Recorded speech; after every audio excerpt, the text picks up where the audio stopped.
Chapter 34. Jazz and Val made their way down the halls of the Rist estate, on their way to Vess' room.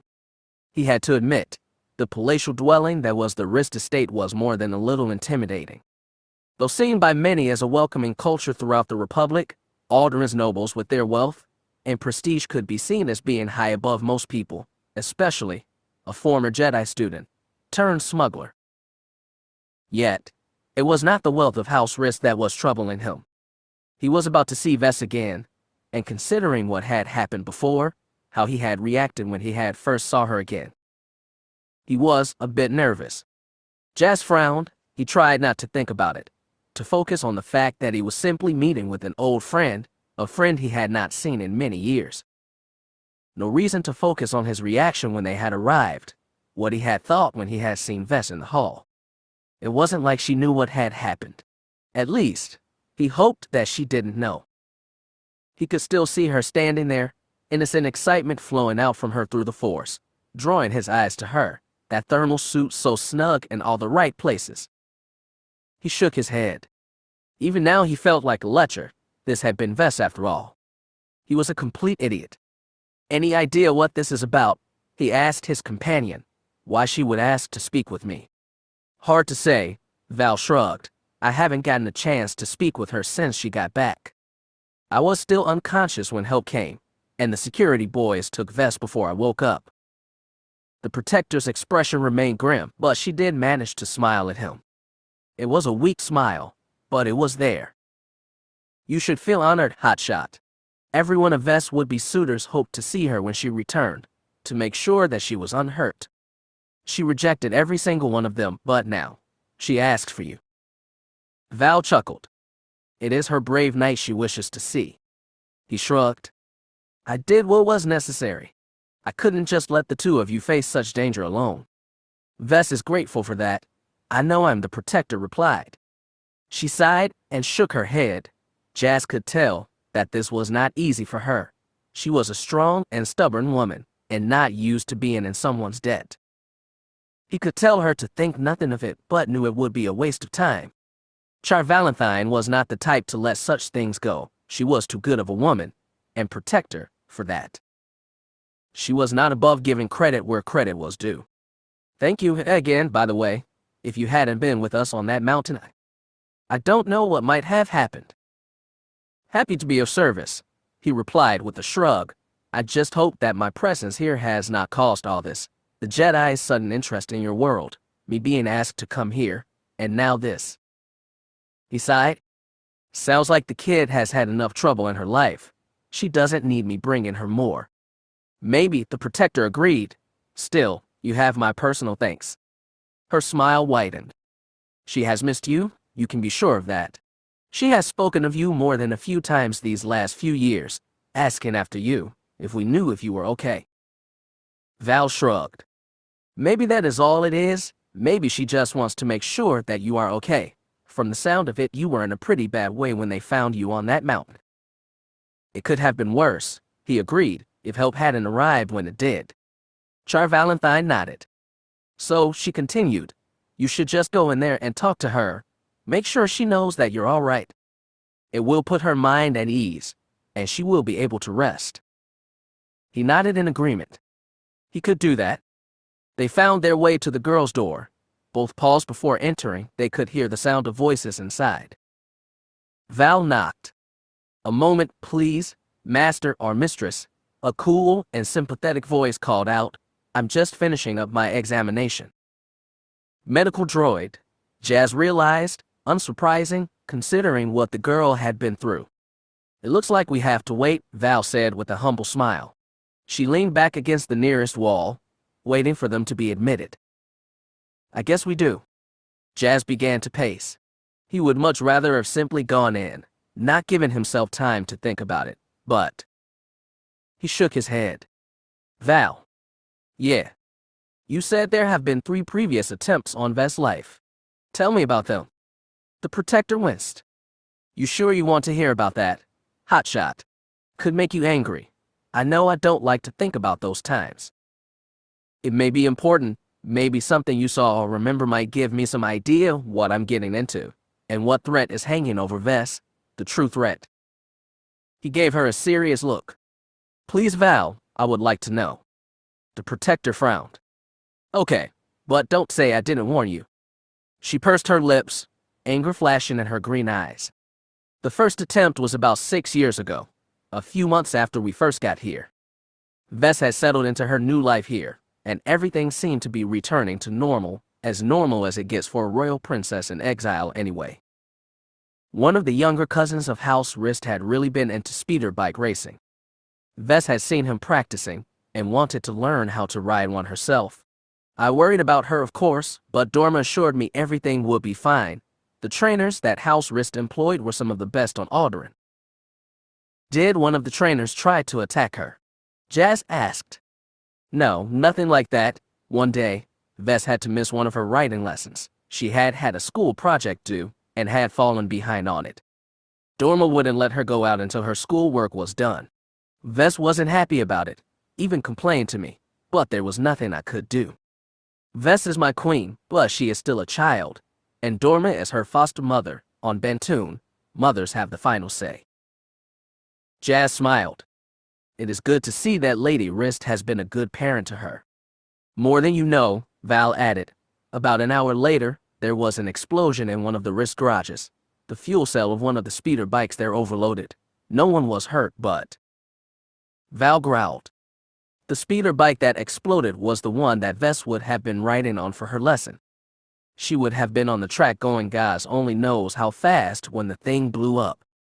We investigated, discovered the remains of a tiny device. It caused the fuel cell to overheat, causing the explosion. Jazz winced. It turned the fuel cell into a bomb. Yeah, Val said, shaking her head. Praise the gods that Vess had fallen behind on her schoolwork. Was anyone arrested? Did your people find any leads? One of the mechanics went missing the day the bike blew up. We found him later in a rented room near the capital city spaceport. He was dead, of course. It looked like he had overdosed on spice, but... Suspicious? Jazz said. Yes, she agreed, most suspicious. The second time happened on Vess' 13th birthday. This one was almost successful, and I nearly died for not catching it in time. Among Vess' presents was a box of chocolate-covered lady babies, one of my queen's favorite treats. She ate two when she opened the box, but was called away by other party interests.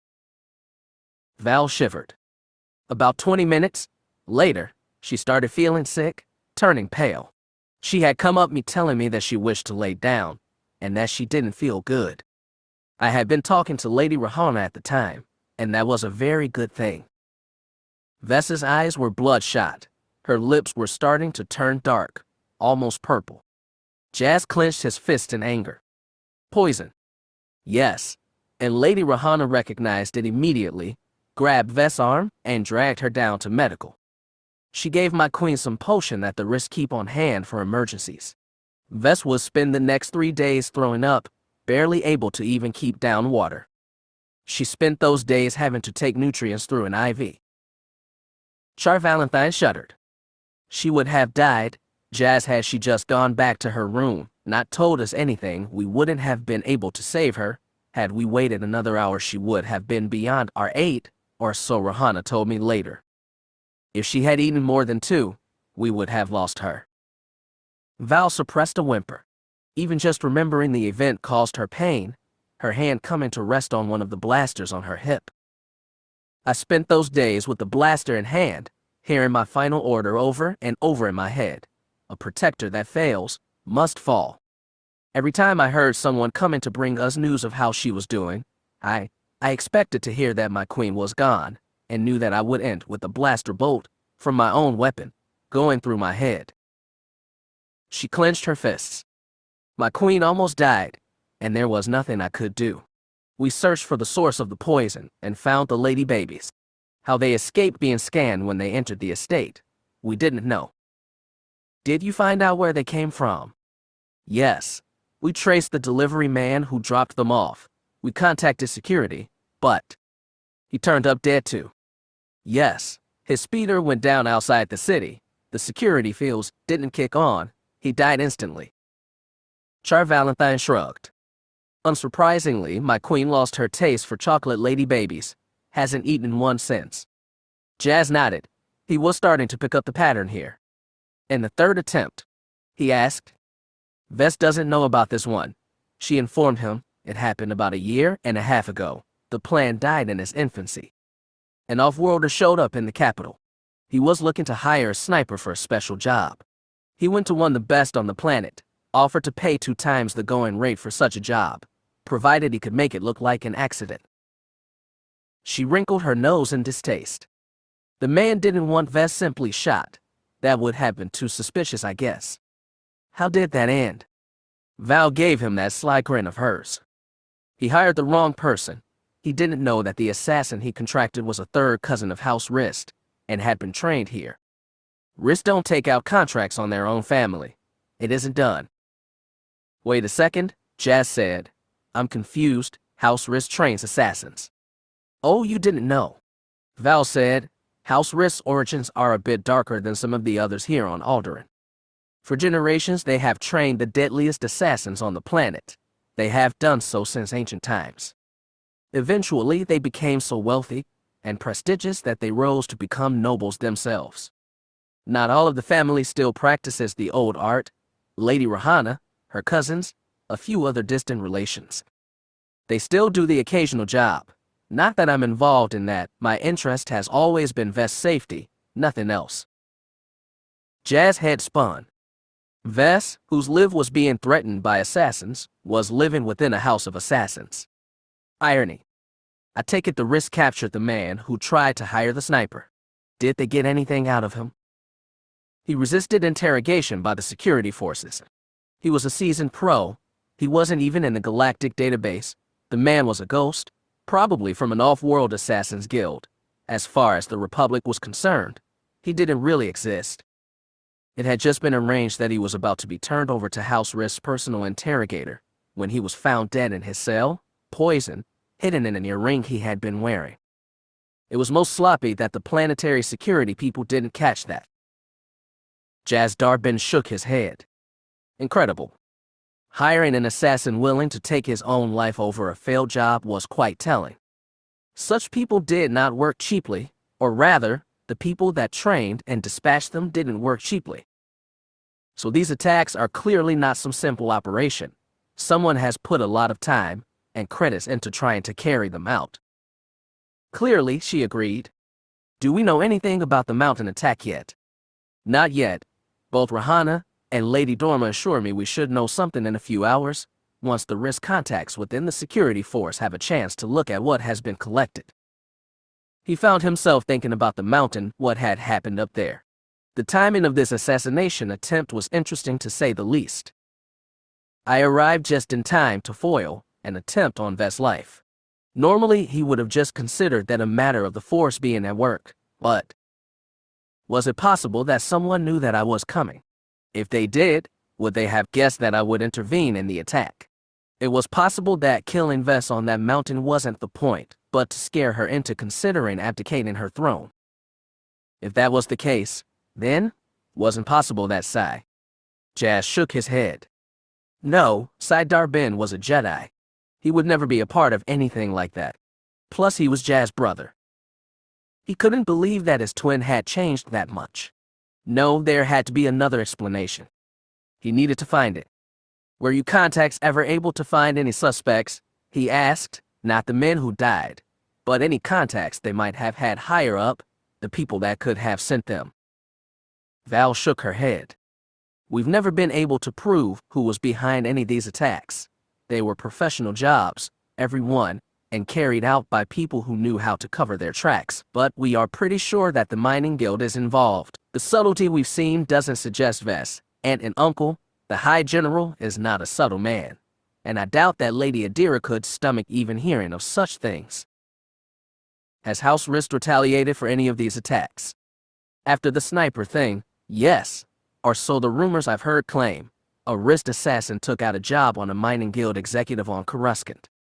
It is said that the job was done. Afterward, the man's hands were cut off. One was sent to the mining guild's home office, the other to the royal palace on Bantoon, along with a handful of Bantoon credits. Did anyone get the message? I guess this attack on the mountain was the first attempt on Vess' life in almost 2 years. We thought we were done with all this. We all hoped that Vess' enemies had finally gotten the point. She shrugged. I guess we were wrong. He shook his head. Poor Vess. He had hoped that she would be safe on Alderaan, but it seemed that the past had a very long reach. Her enemies were not ready to give up and simply let her have her life. Poor kid. How has Vess handled this? She was afraid for a while, especially after the poison thing. It was after she recovered that Lady Rahana took her under her wing, started to teach her how to fight. I saw a bit of that on the mountain, he admitted. It was impressive. Lady Rahana is dangerous, a skilled assassin, and now she is sharing those secrets and skills with Vess. The lady has always said that she sees something in my queen, an instinct that needs to be nurtured. Jazz gave her a surprised look. Does Lady Rahana want Vess to become an assassin? She would be happy if she did, Val admitted. Rahana would not weep if Vess decided to give up her throne and commit fully to the old ways, a life of shadow and blood, she calls it. Char Valentine shook her head. I will not let it come to that, Jazz. I will not see the goodness in my queen go out. Rahana would be most pleased if Vess joined her on the assassin's path. The lady has sworn never to marry, and makes fun of those that choose to. It is her choice, and she is welcome to it. But I would rather not see my queen follow in her footsteps. No love, no chance at a family. Rahana has chosen that path for herself. I'll be damned if she thinks I will just stand by and let Vess go down that road. I'm glad that she has helped protect my queen, but you still hope that Vess will have a normal life one day, normal for a queen. I hope so, Val agreed. Unlikely Rahana, I don't believe that all men are manipulative scum. She smirked at him. Some of you do have your uses. He grinned. Thanks for noticing. The door to Vess' chambers opened. A medical droid tottered out. It turned its optics to the Jedi and the Protector. What is the prognosis, Doc? Val asked. Is my queen all right? A few scrapes and burns, Mistress Valentine. I've given her something for the pain, to help her sleep. It will aid in the healing process. The droid turned to the Jedi, his eyes centered on him. Are you Jazz Darbin, Master? I am. The droid nodded. She has asked to speak with you. Told me that if I saw you in the hall to admit you. Please make it brief, Master. The sedative I gave her will take effect soon. I will be brief, he promised. I will be recharging if the young mistress needs anything. Feel free to call me. The droid tottered away, his metal joint squeaking. Val smiled at Jazz. I think you should get in there, she advised. He swallowed, suddenly feeling a bit nervous. Relax, she said. It is just Vess. He nodded. Yeah, he thought. It was just Vess. She is just a girl after all, just another girl. He stepped into the room. He hoped he was not going to embarrass himself. Vess' room was not like the rest of the estate. Alderaani's style tended to favor dark colors, blues and reds, with the nobles liking gold and silver trim wherever it was possible. Vess' room was not like that at all. The first thing he noticed as he entered was the smell of the sea. More of those scented candles, he realized, like the one the girl had asked to be delivered to his sick room. For the girl, it must have been a comforting reminder of her home. The room itself had been painted tan with blue and green highlights, colors of the beach and the sea. It reminded Jazz a bit of Bantoon, what he had seen of it. The buildings near the spaceport had all been made of tan stone, the same color as he was seeing here. Jazz nodded. He was not surprised that she would wish to be surrounded by what reminded her of a safer time. Though he knew little of teenage nobles, the room was like most young people's rooms throughout the galaxy. Several posters of popular people or films from the holonet dotted the walls. A large fish tank sat in the back corner, bubbling softly. A large canopy bed sat against the right wall. A furry stuffed animal lay near the pillow. A desk, wardrobe, and dresser sat across from bed. The desk was clear of clutter, containing only a small holo projector, cycling its way through a collection of still holos, pictures of the young lady's friends and family, he supposed.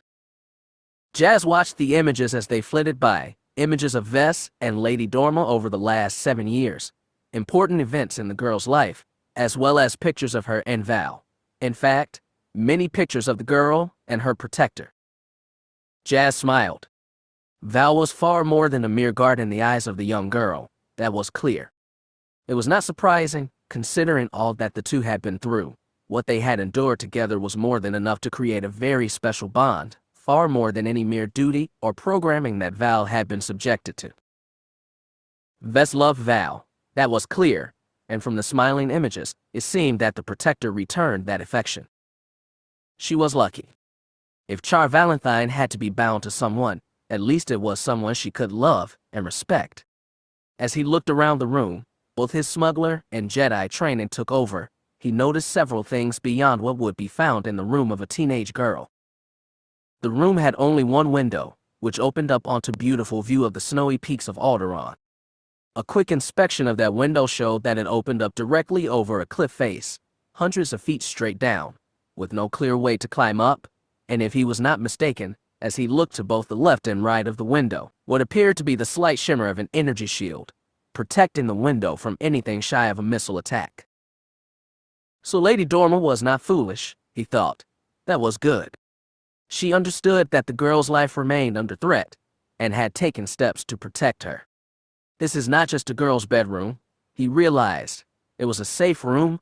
The Wrist had done their best to make it suitable for Vess, but that didn't mean that they had abandoned any chance at extra security. A gentle tap on the wall revealed no hollow sound.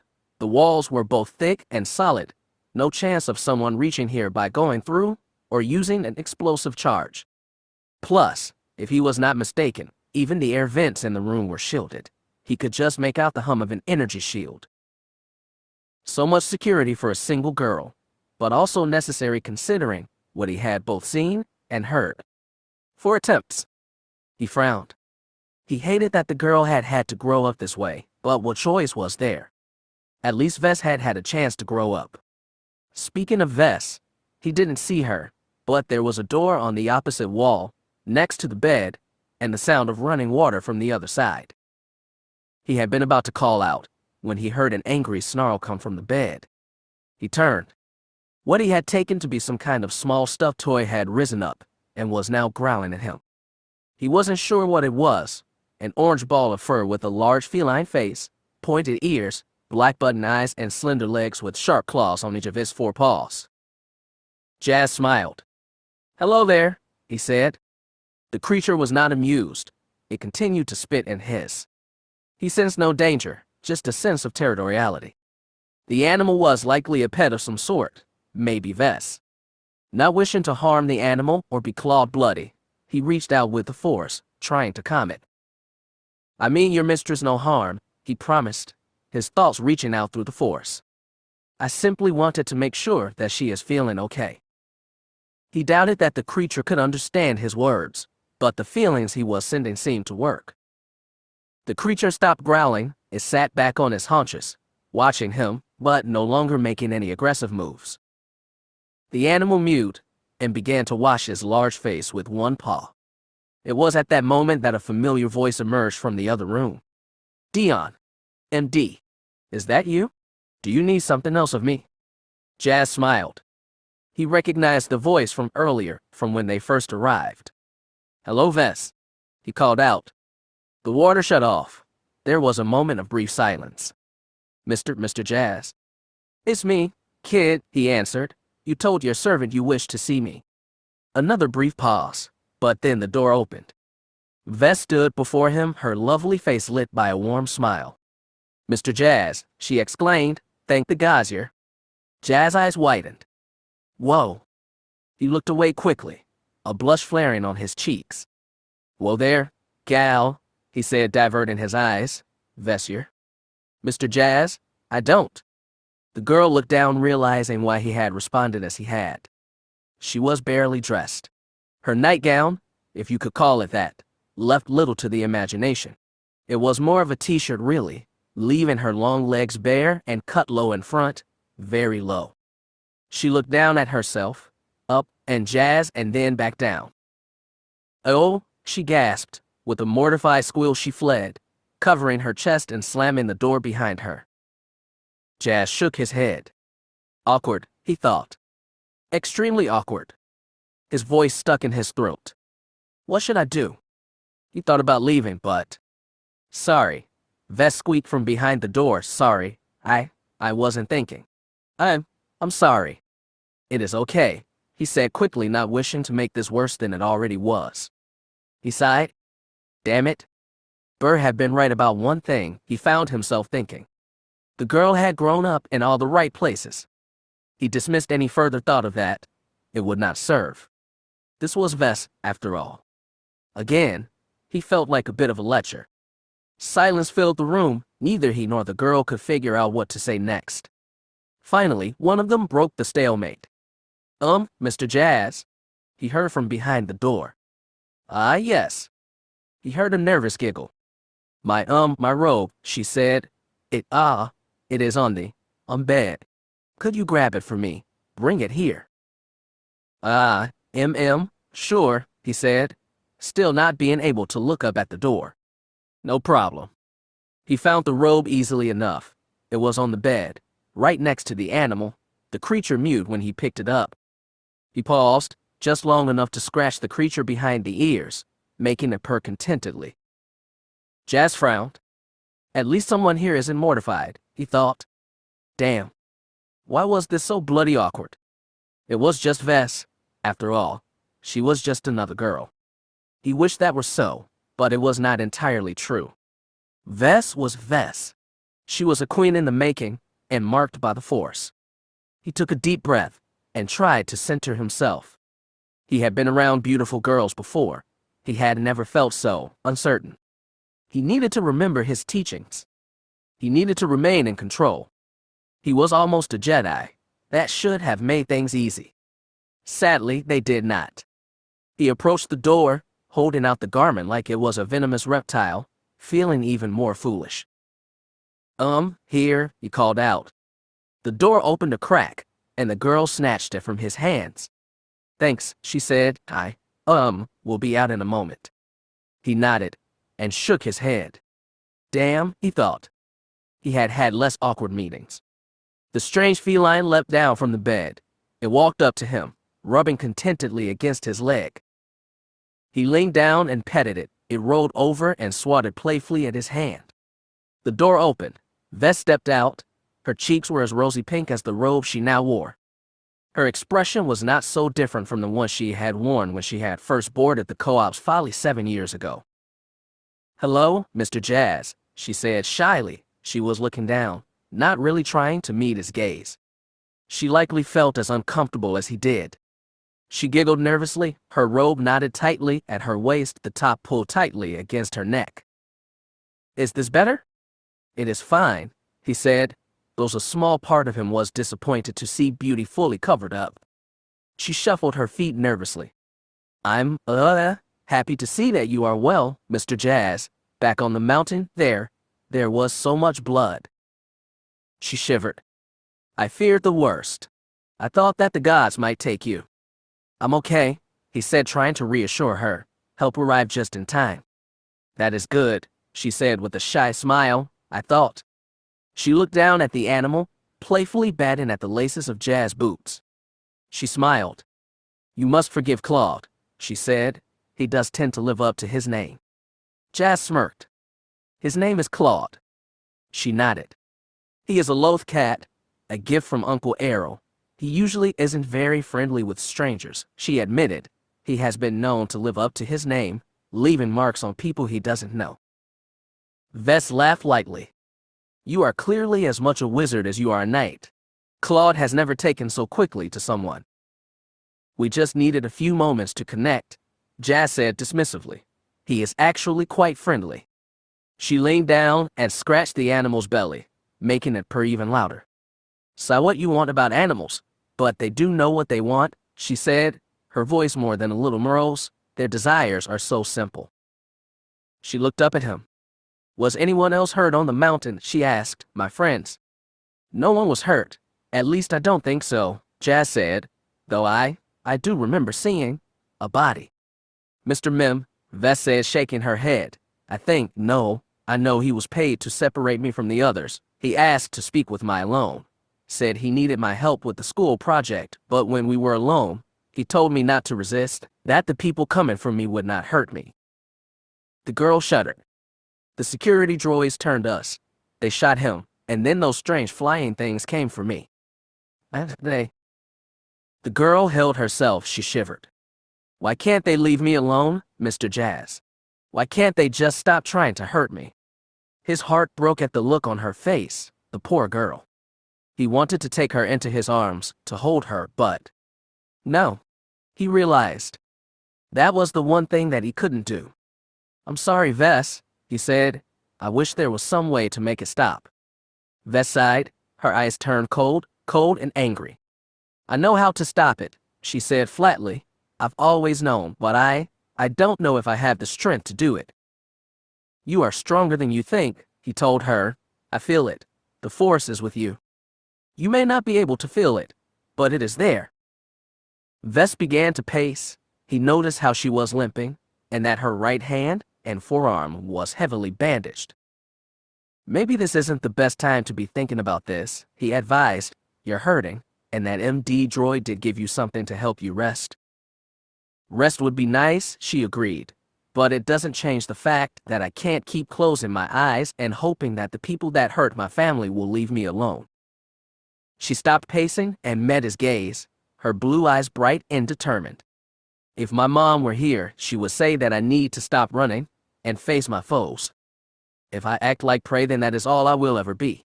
I have to become the hunter. They want me to be afraid, but I can't afford to be. I have to face this alone. But you are not alone, he reminded her. You have your Aunt Dorma, you have the Riss, you have Val, and you? She asked. Jazz blinked. Me? Yes. Will you help me, Mr. Jazz, please? Despite his Jedi training, he felt his heartbeat quicken, the way she was looking at him, what he was feeling through the Force. All the potential he had seen 7 years ago was now realized. Vess had become the woman that he had since she was destined to be. He could hear it in her voice. She was strong. She simply had to accept what needed to be done and walk the path that the Force had put her on. What that meant and where it would lead, he could not say. He just knew that he would help her if he could. He was responsible for her being here. He owed her a chance at happiness. I will do what I can, he promised. I don't think it will be easy, but I will do my best. You have my word. She smiled. That is all we can ask, isn't it? The girl yawned. It is all. Vess, he asked. She rocked on her feet and looked about to fall. He took her by the arm and pulled her to him. She lay against his chest. He felt her tense briefly, but then she relaxed. A happy sigh escaped her lips. Oh, she murmured, why is the room spinning? Sounds like the medicine the doc gave you is starting to work, he murmured softly. Here, let me help you lay down. He guided her to her bed. The loath cat followed as seemed curious about his mistress. It mewed at her. I'm fine, Claude, she murmured. Mr. Jazz is here now. She snuggled against his chest. He'll protect me. Jazz sat her down on the mattress. The girl's eyes were glassy. She swayed slightly, clearly having trouble keeping her eyes open. Lay back now, he said softly. You will feel better once you have slept. She obeyed, but didn't take her eyes off him. You're so nice, she said, smiling dreamily. She reached up and stroked his cheek. You're so cute. He chuckled. And that is proof that the medicine is working, he said dismissively. Vess smiled. She likely had not heard his words. He felt nothing but warmth and affection through the Force. My knight, she murmured, my brave knight. He sat next to her, his gray eyes looking into her blue ones. You aren't leaving this time, are you? She asked, her expression troubled. You're staying. He nodded. Until you are out of danger. Yes, I will. She sat up quickly. He only just managed to turn his head. She kissed him lightly on the cheek. He leaned back, surprised. Vess. Damn, the girl pouted. I missed. She lay back again. She pulled the covers around her. No matter, she sighed. I won't miss next time. I'll. A tired sigh escaped her lips. A few seconds later, she was snoring softly. Jazz looked down, not really sure what had just happened. Why did she? Vess. Next time. He shook his head. It was unexpected, but not surprising. He had saved her life twice. Of course she was going to feel affectionate towards him, and besides, the sedative had likely caused what had happened, lowered her inhibitions. She likely would not even remember what happened tomorrow. Still, Vess? He rose, silently leaving her room. The loath cat leapt back up onto the bed. It curled up in the crook of his mistress' arms, settling in for a nap of its own. He left the two, let them rest. Just another girl, Jazz thought. A girl that needs my help. He nodded grimly. He had some calls to make. He knew a few people here on Alderaan. Co-op knew a few more. Vess was right about one thing. She had been prey for too long. Now was the time to be a hunter. He could do that. For Vess, he would hunt. Chapter 35. Jazz Darbin watched as Char Valentine trained, the heavy bag swinging back and forth with every punch and kick. Each strike was expertly placed, and had enough power behind it to break bones. Jazz could only guess at how many pounds of force were being delivered with every blow. And she is so fast, he thought. She danced around the bag, delivering both punishing shots with her fists, but also devastating spin kicks. The protector didn't just move, she seemed to flow around her target. He was astounded. She is so damn fast. Not as fast as a Jedi, perhaps, but still very quick. It was impressive, make no mistake. Extremely impressive. Since leaving Vess to find her rest, he had spent the bulk of the evening aboard the Folly, sending messages to the organizations on planet contacts. Despite its peaceful reputation, Alderaan remained a center of power for the Republic, and like all other centers of power, it drew its share of fringe elements. Smugglers and criminals operated on Alderaan, maybe not as openly as they could on Nar Shaddaa or Coruscant, but they still had some leeway. It was to these contacts that Jazz now reached out. He suspected that the people that attacked Vess on the North Mountains were not locals. He would be shocked if it turned out that they were, and if they weren't local, then someone had to have had a hand in helping them slip on world. That meant someone with underworld connections likely knew more about the operation. So, it was to the underworld that he reached out. His position within the Cooper Halcyon organization did allow him into places that most Jedi could never hope to walk. Which was the whole point of the Council allowing him to remain with the Folly crew in the first place. He had resented that position in the first few months, resigned himself to hopelessness, but now he had a chance to help Vess, to help Val. He would not fail in this endeavor. He arranged a meeting for the next evening. Nothing sooner was possible, sadly, but that was for the best. He was far from his top form. He still needed time to fully come back from what he had endured saving Vess. He would have retired for the evening, meditated, and tried to get some sleep, but found that impossible. His mind was too busy. So, as was his way, he chose to indulge in a little light training, just enough to help him relax. He had approached Dormarist about finding a place. He didn't wish to disturb his hosts. She had directed him to the second sublevel of the estate. As a friend to the family, she granted him full access to the training facilities there. Not sure what to expect, he accepted. He had taken the elevator down, and when the door finally slid open, he was surprised to say the least.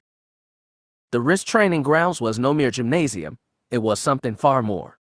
It appeared to be a cross between a gym, survival course, and shooting range. He noticed several training droids charging along the back wall, their arms featuring several weapons attachments. He shook his head. He could only imagine how tough of an opponent one of those droids would be on the highest training setting. Had Val not told him about the origins of House Risk, he would have thought this very unusual. Now it made sense. House Risk had not entirely abandoned his old ways, or so Val had said. Of course, they would need a place to train those of the family who still practiced the old arts of assassination. He stepped into the room. It was about an hour or so before midnight. He had expected to have the room to himself. He had been mistaken. He had arrived to find Char Valentine attacking a heavy bag in one of the room's corners. The protector didn't even acknowledge him when he entered. Her full focus was on her target, each attack delivered with cold and ruthless efficiency. Again, he found himself wondering how well a Jedi would fare against a sworn protector of Bantoon. If Val's speed and strength were not unique, if other sworn protectors moved like she did, even a Jedi would likely have trouble keeping up with the defenders of Bantoon's nobility. Any such engagement would be tough fight to be sure. The chain holding the bag creaked loudly as Val struck it with a powerful jump kick. Had the bag been a living being, it likely would have suffered several broken ribs or a cracked skull. He could only shake his head. The wonders of Bantoon genetic engineering, he thought to himself. A few years back, he had seen what the gene mods coming out of Bantoon could do. He had seen the results on a small colony world where their organization had set up a base. Misshapen limbs and other genetic abnormalities cured in a matter of months. Basic gene therapy, the medical droids had called it. The result of a low-level genetic modification procedure. He could only guess what a high-level mod would do, or perhaps he didn't need to guess. Char Valentine was here.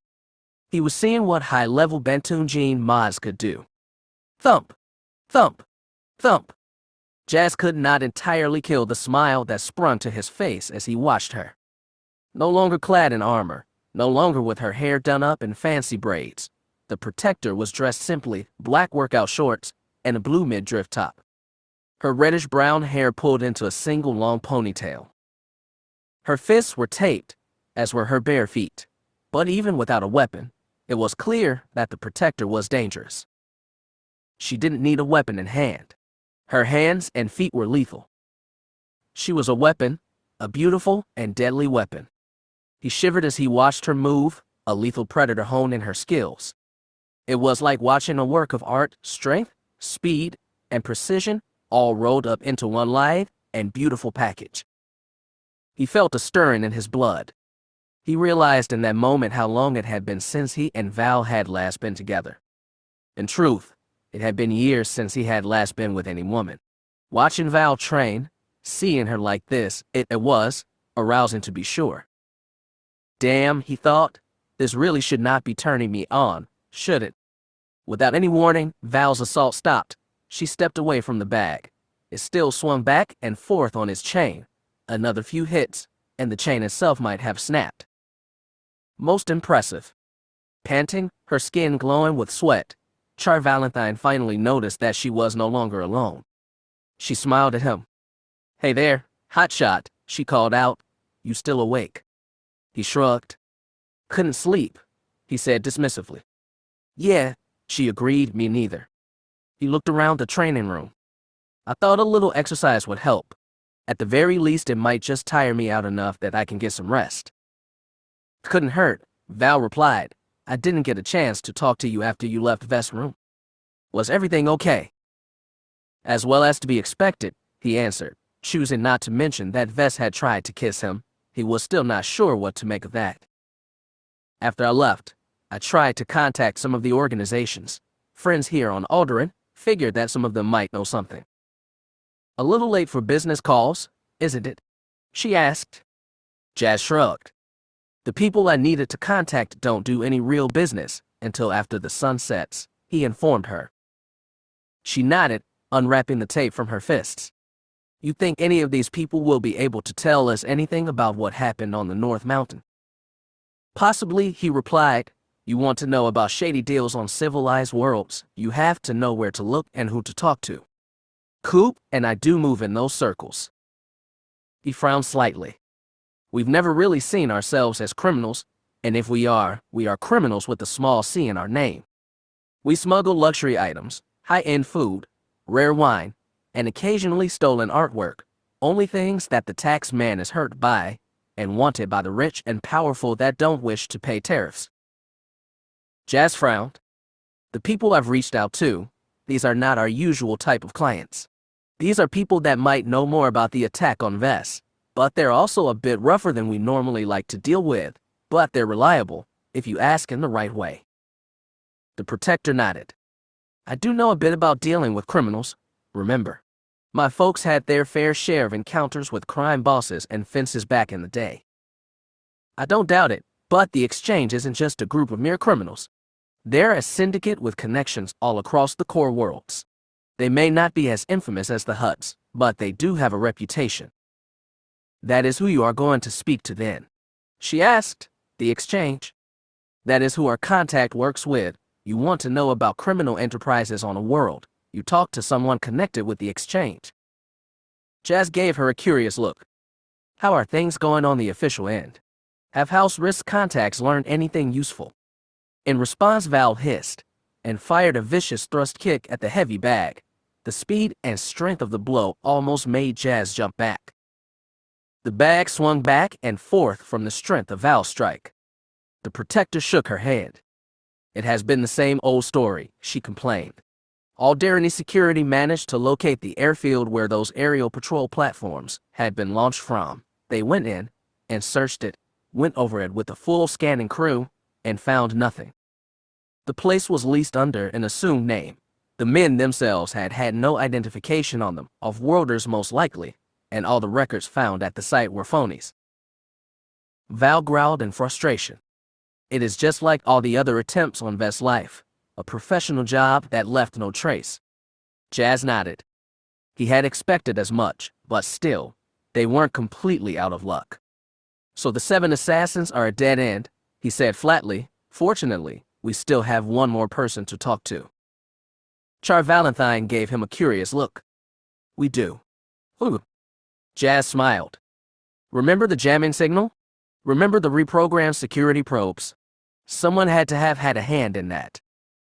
She nodded, seeing where he was going. So, we are looking for a slicer. No mere slicer, Jazz replied.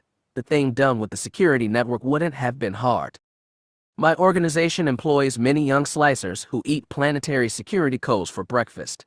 They view slicing into it as a rite of passage, a test for newbies. The jamming itself could have been handled by anyone, but what was done to the security probes, that was something else. Inserting a program into those droids would require both skill and opportunity, something that the security firm that leased those droids wouldn't have allowed easily. That is why you want to speak with the exchange, Val said with a hint of a smile. You think that the slicer involved was more than just some kid in his parents' basement. You would have needed a professional with resources to slice those droids.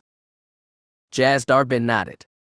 If this person is not employed by the exchange, then they might know just who does have such a person on the payroll.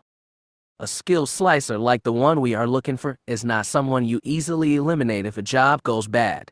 Such slicers are not only skilled, but paranoid as well. Val smiled that sly smile of hers. You think this person is still alive, either because they fled or have people that would protect them, not want to waste their skills.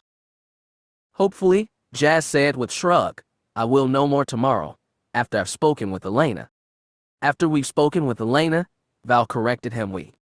She paused. Wait, Elena. Jazz nodded. Elena Fortuna, he replied. She is the exchange boss here on Alderaan. Coop and I have dealt with her several times in the past. She is a Twi'lek, a former slave that managed to work her way up through the organization, not someone you want to get on the bad side of. Val smirked. The crime boss you're meeting with is a woman. So women can't be crime bosses, he said with a laugh. They aren't on Bantoon. Bantoon is a matriarchy. All the top government positions there are held by women. Yes. Most of them, she agreed. So why is it so hard to believe that a female Twi'lek could rise through the ranks of organized crime? Val shrugged. I suppose it is not so hard to believe. She chuckled. So how do you and Co-op know this woman? Jazz snorted with amusement. That is all Co-op's fault, I'm afraid. A few years back, he and Rhonda were taking a break from each other. Still partners, but weren't dating. Coop spent a few months on Alderaan. He met Elena during that time, and they dated for a few weeks.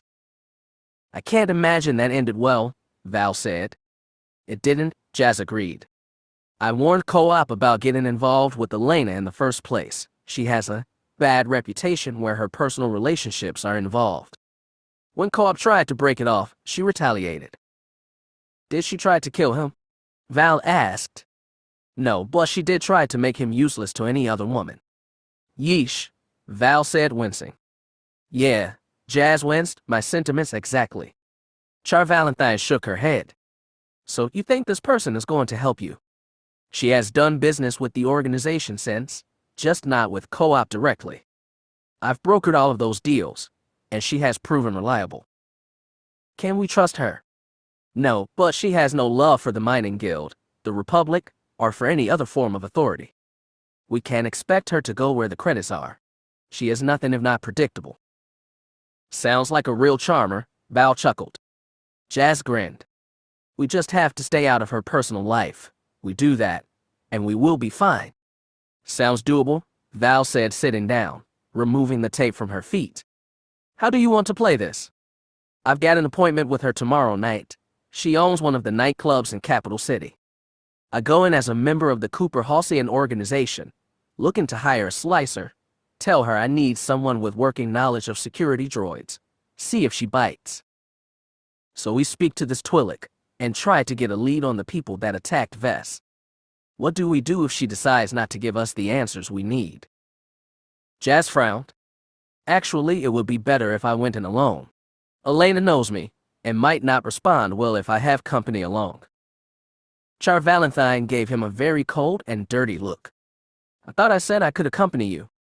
I'm merely trying to make sure this meeting goes smoothly, he said, raising his hands, trying to prevent an argument if the exchange does know anything about the attack on Vess. Showing up with an agent of House Rist at my side may not be the best way to convince them that I'm simply there as co-op and Randa's representative. I don't serve House Rist, Jazz Val reminded him. I serve Vesseria, who lives in House Rist, and is the foster daughter of Dorma Rist, Jazz reminded her. I think you can see what conclusions Elena might draw if you are there. Val snorted angrily. So I don't go in as a member of House Rist. Maybe I'm just the woman on your arm.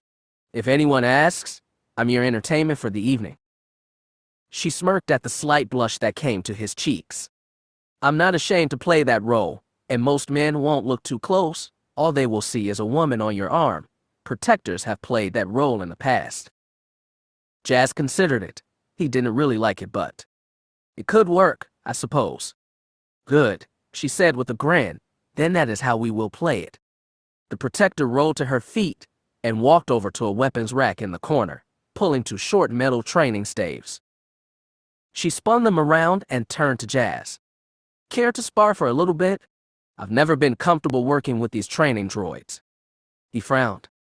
I'm not sure that is such a good idea. I thought you said you were hoping to get some exercise, she said, approaching him, her movements taking on a more feline-like tread. One predator stalking another. She spun one of the staves expertly. I must confess, back home the people that trained me claimed that our skills were a match for anyone, even the Reven of old. Val shrugged. I've always wondered if that was true. Jazz watched her closely, his combat senses coming alive, the Force making him hyper-aware of his surroundings.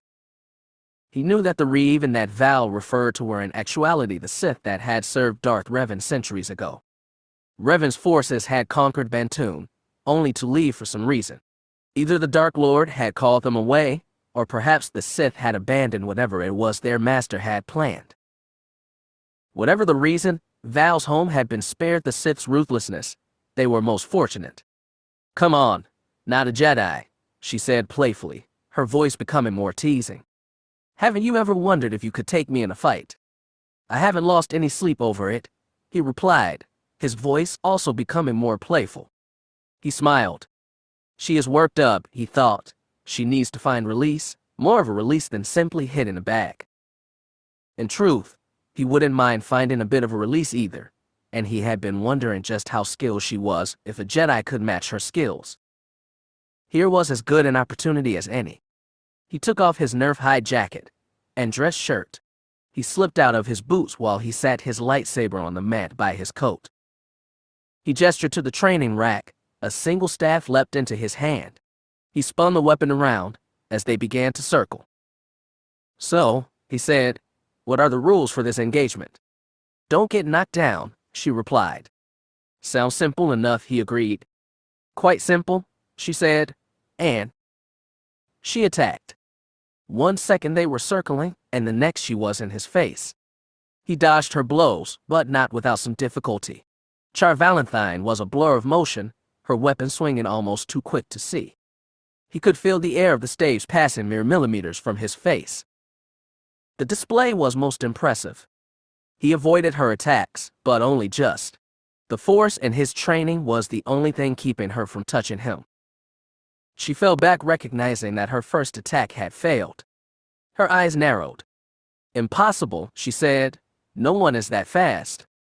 "I could say the same about you," he said, bowing respectfully. She sniffed. "You and your Jedi sorcery?" "Training and skill," he replied. "If I was using the Force, this would likely be over." "I would, whoa." Val renewed her attack, this time even quicker than before. Jazz was hard-pressed to avoid her. Their staves clanged as he parried her strikes. He had chosen to use only a single short staff. That may have been a mistake. She began to work kicks into her attack as well, her long legs forcing him back. He grinned, his heartbeat quickened. "She is still feeling me out," he realized. "She is trying to find out just how fast I can be." He danced away from her, avoiding both her staves and her educated feet. He bounced on the balls of his feet. As she paused, preparing for another pass, he engaged. Now, she was on the defensive. Their staves clanged as he drove her back, but only so far. Val might not have been force sensitive, but her genetic enhancements more than made up for that. Again, he was impressed. He shook his head. He was starting to understand why Darth Revan had been interested in Bantoon. How lethal would the Sith army have been had all their troopers been modified with sworn protector training and modification? The Republic army would have been overwhelmed, and the Jedi hard-pressed in every engagement, having to fight both dark side warriors and enhanced troopers. Even the Order would have been hard-pressed to stand against such an onslaught. Again, he was left wondering why the Sith abandoned their conquest. Had Revan found something else, something that made his plans for Bantoon obsolete? Maybe he had not had a choice. The realization gave Jazz pause. He was not sure of the exact date of the Sith's occupation of Bantoon, but it was possible that it had occurred around the time that Darth Malak staged his coup. Had Revan not shared his plans for Bantoon with his apprentice? It was possible. It was more than likely that the new Dark Lord of the Sith had simply abandoned the world for what he thought were more valuable conquests. Perhaps his consolidation of Sith power had robbed him of a resource that he never realized that he possessed. If so, the galaxy was more fortunate. If Sith soldiers had fought with the strength and skill of Char Valentine, the whole of the galaxy might have been in jeopardy. Again Val closed in, looking to knock him down. Jess countered her attack. Using the Force to enhance his speed, he drove her back, knocking one of the staves from her hands. She gasped when his weapon made contact, but didn't back down. She doubled her efforts. A Mandalorian would have said that the battle lust was upon her. She was both strong and fast, make no mistake, but the moment she started fighting with more heart than head, he had her. He ended things quickly. He pinned her arm with his, forcing her to abandon her remaining staff. She tried a quick kick, but he caught her leg with his other arm. Before she could headbutt him or use her superior strength to pull away, he caught her other leg with his own. Char Valentine cried out in surprise as the two tumbled to the mat. The protector ended up flat on her back, with Jazz on top, straddling her, pinning her to the ground. She spat like an angry cat, struggling against him, trying to get free and continue her attack. He didn't let her. He looked down upon her, grinning triumphantly. "Looks like I win," he said. "Damn," she hissed. "Let me up." "Are we done?" he asked. "Damn it, not a Jedi." He gave her a sly look. "Are we done?" She looked up at him, her eyes flashing, her lips trembling with excitement. She was panting. He could feel her heart pounding. She was practically shaking. She is as excited as I am, he realized. He suddenly felt a shift in the Force. Val looked at him, her eyes darkening with passion. "Jazz," she murmured, her lithe body moving against his. "Jazz," she purred. He gently stroked her cheek, Her skin was so warm, so smooth. She whimpered softly, closing her eyes. Val, he murmured, leaning in close. His lips found hers, and for the first time in what felt like forever, Jazz tasted the sweet lips of Char Valentine. The kiss deepened. Val wrapped her arms around him, and her legs around his waist. He began to kiss his way down her throat, making her groan with passion. Yes, she moaned, oh yes. She pulled off his undershirt, while he slid his hands over her body, one up her thigh, the other under her shirt, feeling warm, soft skin. They were moving against each other, and it felt fantastic. I've missed you, he murmured in her ear. I've missed you so much. He nibbled her right ear, remembering how she said she liked it. The lessons she had taught him years ago all coming back. No, she groaned. James, no. Stop, please, stop. He heard her words, but didn't want to. It had been so long, He felt a shift in the force, pain, intense pain. He stopped mid-kiss. Val, he realized it was Val. He was hurting her. He pulled back quickly, releasing her, feeling a mix of both disappointment and shame. He shook his head. What had he been doing? Val rolled away from him, sitting up and pulling down her shirt. She looked down, afraid to meet his gaze. I'm sorry, he said quickly. I shouldn't have. He pounded the mat with his fist. Damn it, he thought. What the hell is wrong with me? I hurt you, he gasped. I'm sorry. No, I'm sorry, she said quickly. He could see she had tears in her eyes. I should have told you, stopped you before. She shook her head. I'm sorry.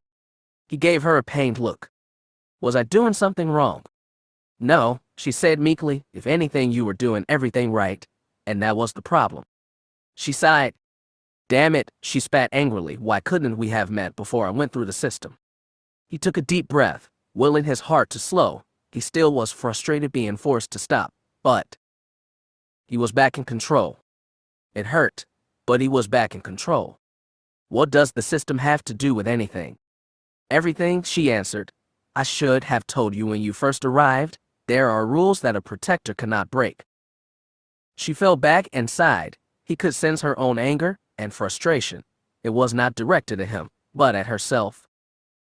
Do you remember when Vess knighted you? He nodded. Yeah, it was sweet of her.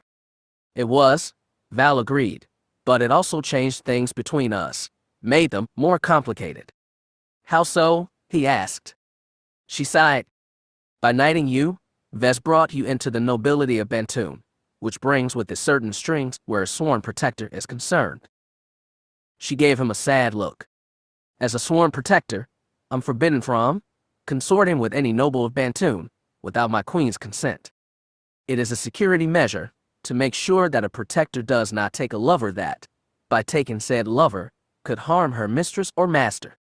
We wouldn't want a rival seducing the queen's bodyguard and drawing her into some plot to harm her mistress.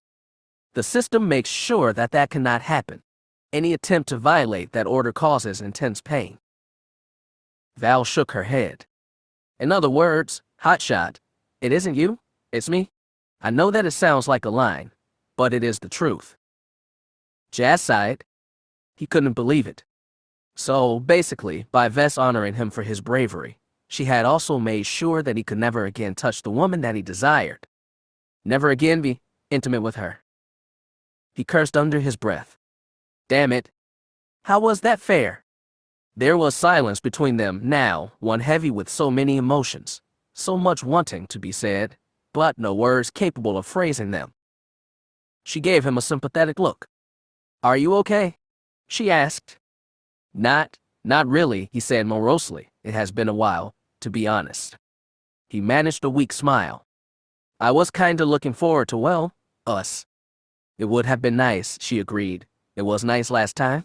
I would have liked to have revisited that night, our night. He hissed and lay back on the mat, staring up at the ceiling and cursing the force. Was this some kind of punishment for trying to have a normal life, for finally deciding to reclaim his emotions? It was almost enough to make him want to start shutting down again, almost.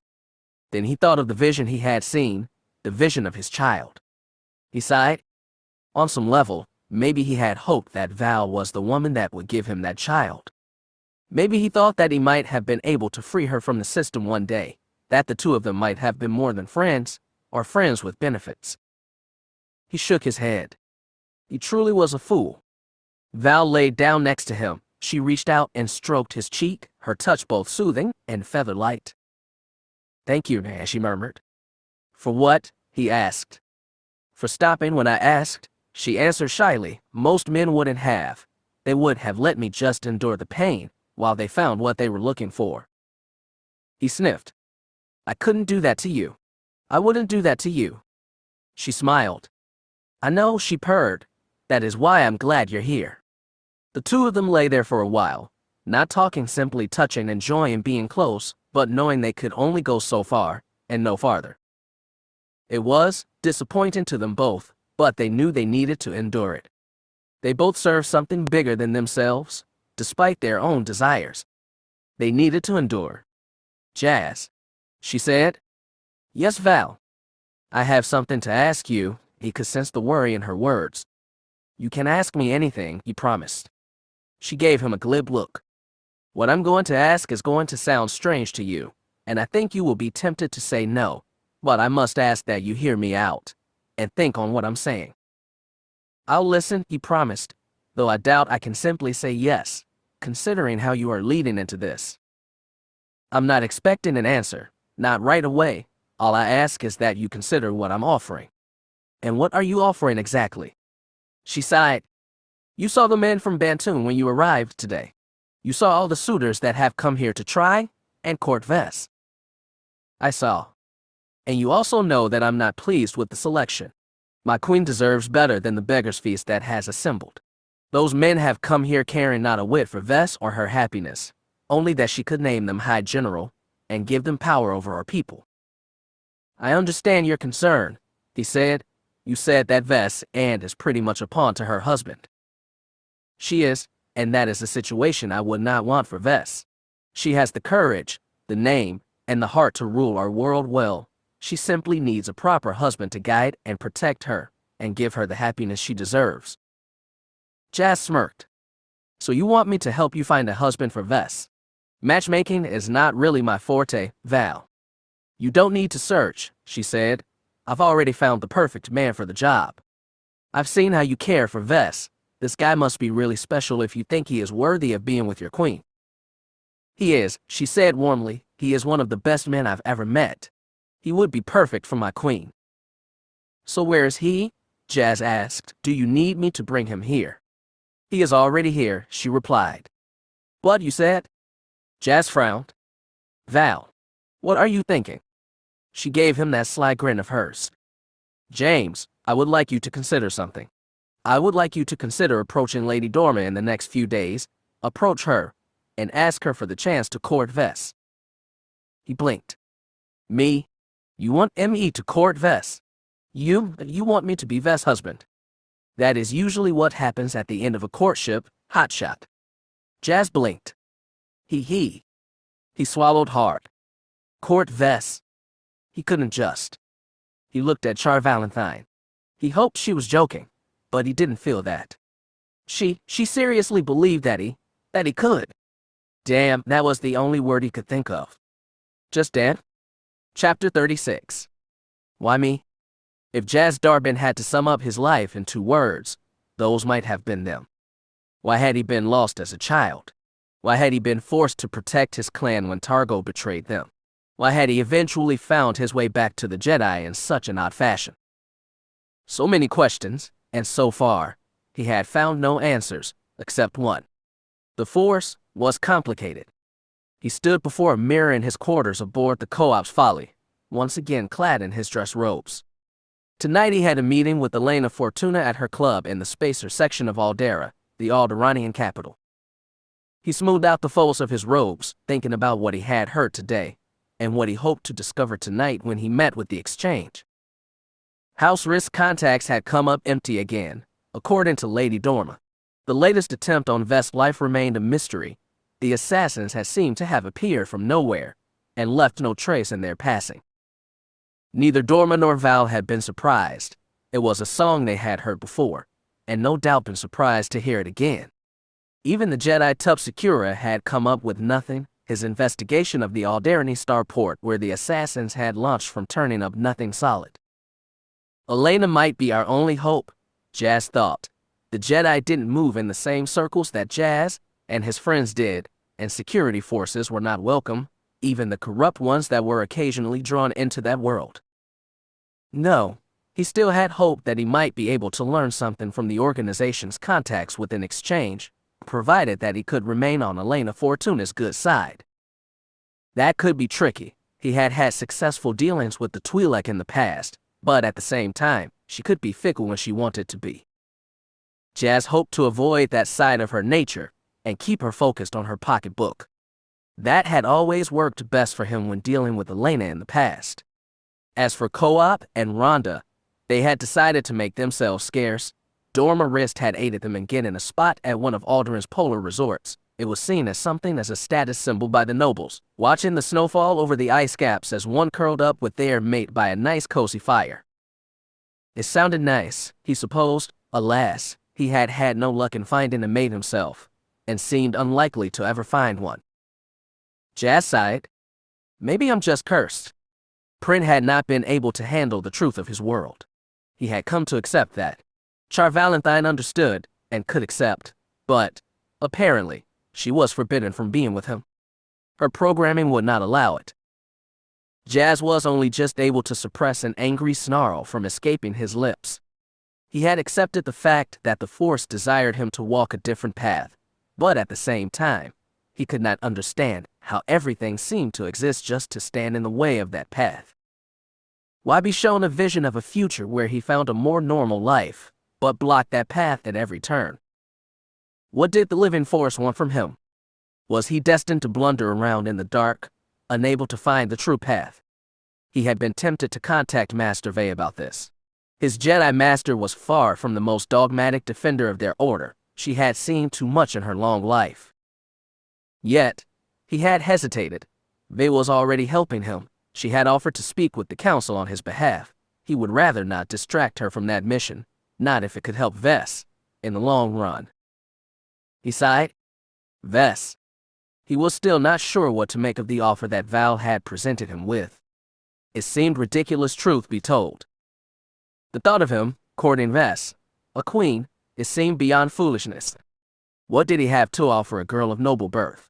He was criminal and, in the eyes of many of his fellow Jedi, an outcast. He was a useful outcast, perhaps, but an outcast nonetheless. Add into that the various enemies he had made over the years, not just the ones that opposed the organization, but the Sunset Collective as well. They had to know that he had spent the last few years looking for them. And then there was Targo Sai. Jazz had had no encounters with the former member of Clan Nuna, but had heard at least a few rumors of his comings and goings. Targo had made no moves against either him or Co-op, at least, none to their knowledge. Yet, Jazz could not shake the feeling that Targo had not forgotten about them, or given up on the thought of revenge. Giving up was not something that Targo Sai did. No, Jazz was fairly certain that the man was still out there, somewhere, and if he encountered either Jazz or Co-op again, well, that would not be good for anyone. That is what Jazz would bring into Vess's life. It was not something that he liked to think about. Did he really want to drag Vess into the crosshairs of such enemies? Val believed it would all work out, but he was not so sure. Things had changed for him, but that didn't mean that he was safe, that any of them were safe, no. Plus, Vess had her own list of enemies, powerful enemies as he had seen in the last day or so. Did he want to risk bringing her enemies and his together? Was that even fair? He had no answers, as he had come to realize. The Force was complicated. It certainly didn't offer any true answers to him. He took another look at himself in the mirror. He could safely say he wasn't really a Jedi, and he certainly wasn't a mere smuggler and businessman. So what am I? He wondered. What am I supposed to do? You can't stop feeling sorry for yourself, for starters. The voice might have been his conscience, but it sounded like his master, the one voice he had learned to listen to. You can no more change who you are than you can stop breathing the air. The Force has a plan for you, Padawan. Perhaps you should stop being so focused on trying to find the path, and simply try walking the path. What you saw, if it is the Force's will come to you in time. You must be patient. All will be revealed when the time comes. They had told him that once, after he had failed in an attempt to find the Sunset Collective, the lead had simply not panned out. He nodded. She had been right then, and her words were right now. So what if he could not tell where his personal life was going? He still had to live. He had promised both himself and Val that he would see Vess delivered from danger. That promise was what mattered now. He smoothed out his robes and smiled into the mirror. Stop being so bloody dramatic, he told himself.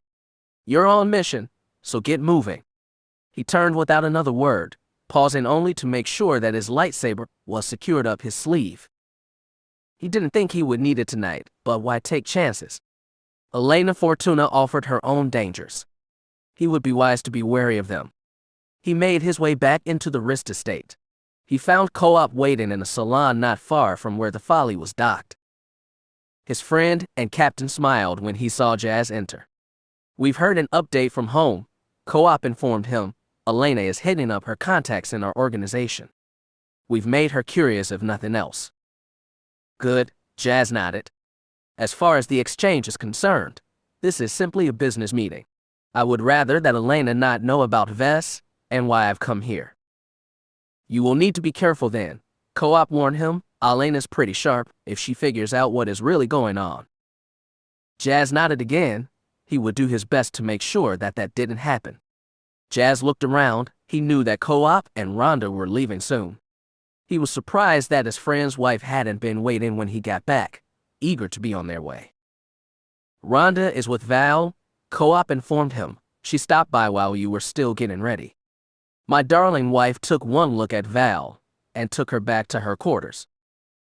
Why? Jazz asked. What was wrong? Val was dressed too, bodyguard-like, or so Rhonda believed. She knows that you two wanted to keep her relationship with House Wrist a secret, and, from the way that Val was dressed, anyone might guess that she was some kind of a guard or assassin, or so Rhonda thinks. Jazz considered that. So she convinced Val to go back and change her clothes. Seems like it, Co-op shrugged. Jazz rolled his eyes. I'm sure that Val is just going to love that. Coop snorted with amusement. Val is certainly an interesting lady. Yeah, she is, Jazz agreed with a slight smile. Coop's expression turned serious.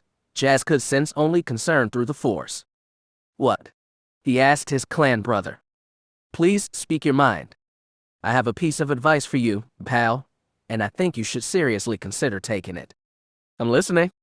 Coop looked at the door, listening to make sure no one was coming, and then he nodded. Here goes, he said.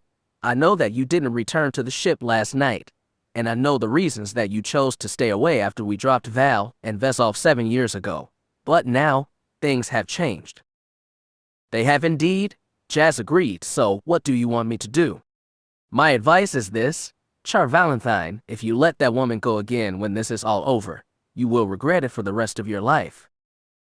Jazz frowned. It isn't that simple, he said. Come on, buddy, Co-op said. You're both do-gooders, but you're also not afraid to get your hands dirty. And on top of that, I've seen the way you look at each other. It is fairly obvious. You like her, she likes you. What's the problem? Jazz Darbin shook his head. Coop didn't know about Val's programming. He didn't know what they had discussed last night. He sighed. As he had told Co-op, it wasn't that simple. He and Val, it was more than complicated. He wished that it could be simple. Simple would have been nice. It was true that he had not gone back to ship or his private quarters here in House Wrist. He had spent the night with Val, but not in the way that most people would think. The two had stayed up most of the night talking about Vess and what Val wanted for her, that, and the fact that both of them wanted to see how far Val's programming extended, what it meant for them to fraternize. Both of them had wished to see how far they could go without causing the other pain. Jazz didn't want to hurt her, but she was insistent. She wanted to know, and so, he had helped. It was frustrating, but that seemed to be his lot in life. They had shared a bed, but only to sleep. He had laid on top of the covers, and she under them.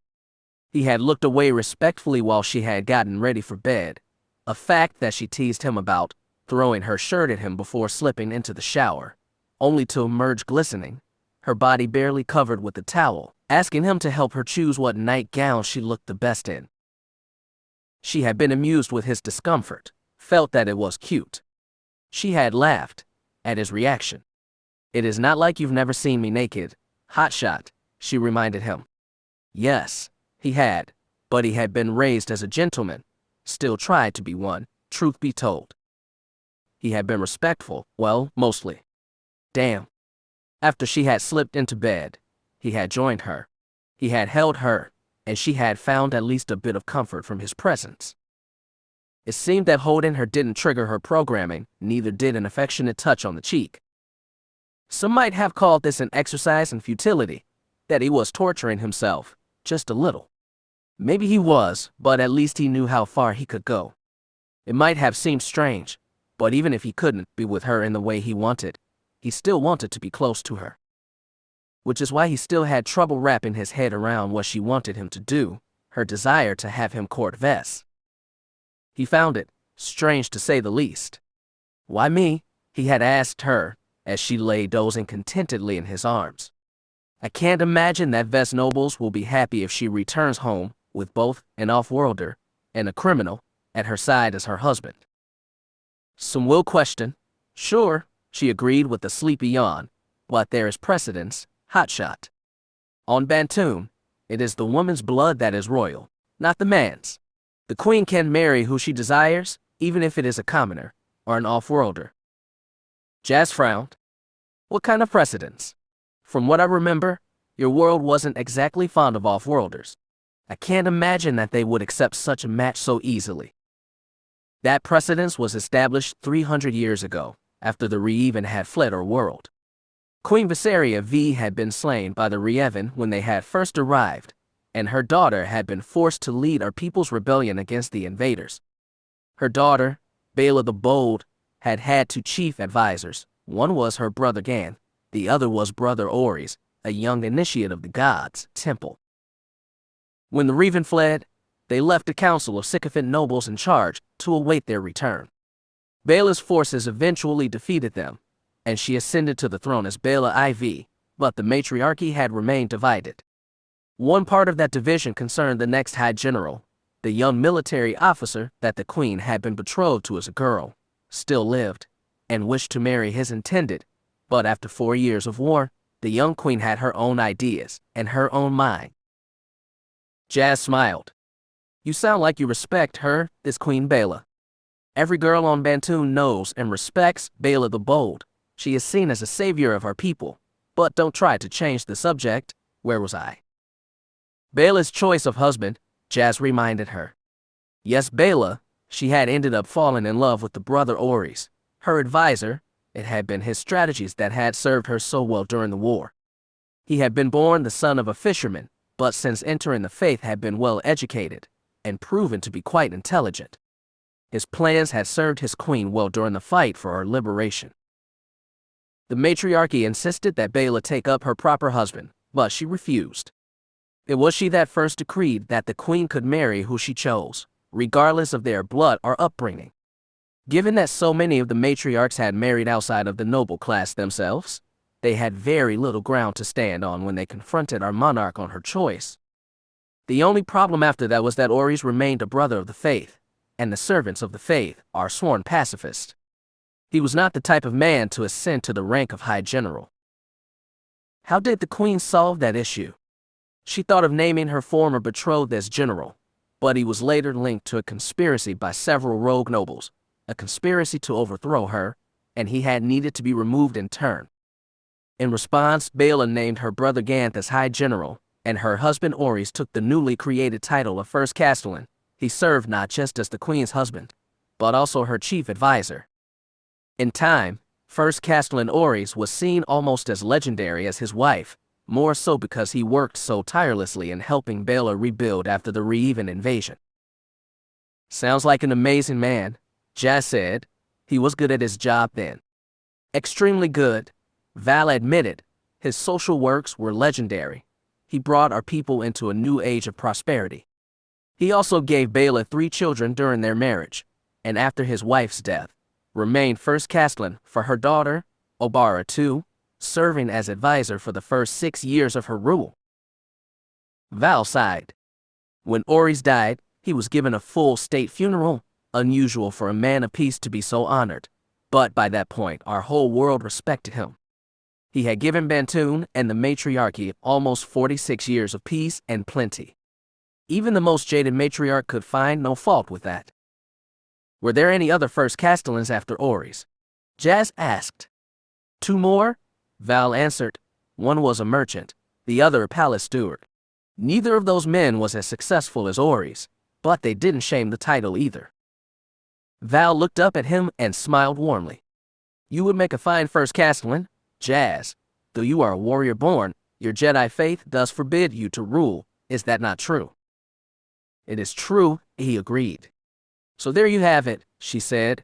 If you chose not to be High General, you would be a fine choice as an advisor at this area's court. Who knows? You might just be able to surpass First Castellan Oris in popularity one day. He considered that, but remained unconvinced. He sighed. Except for the fact that I'm an off-worlder, he reminded her again, and to most people, a criminal.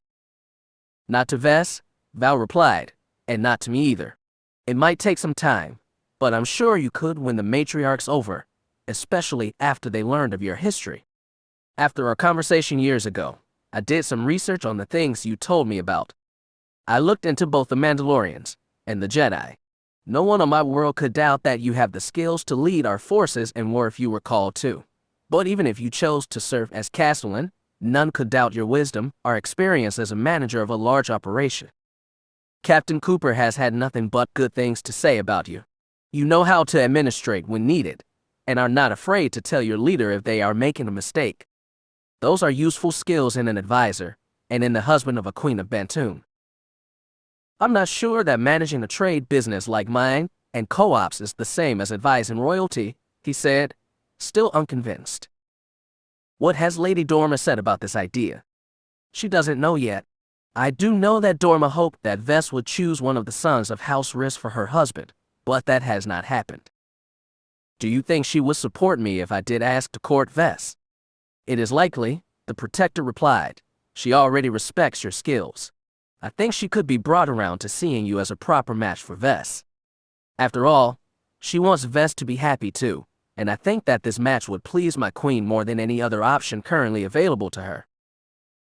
So you haven't discussed this with Vess?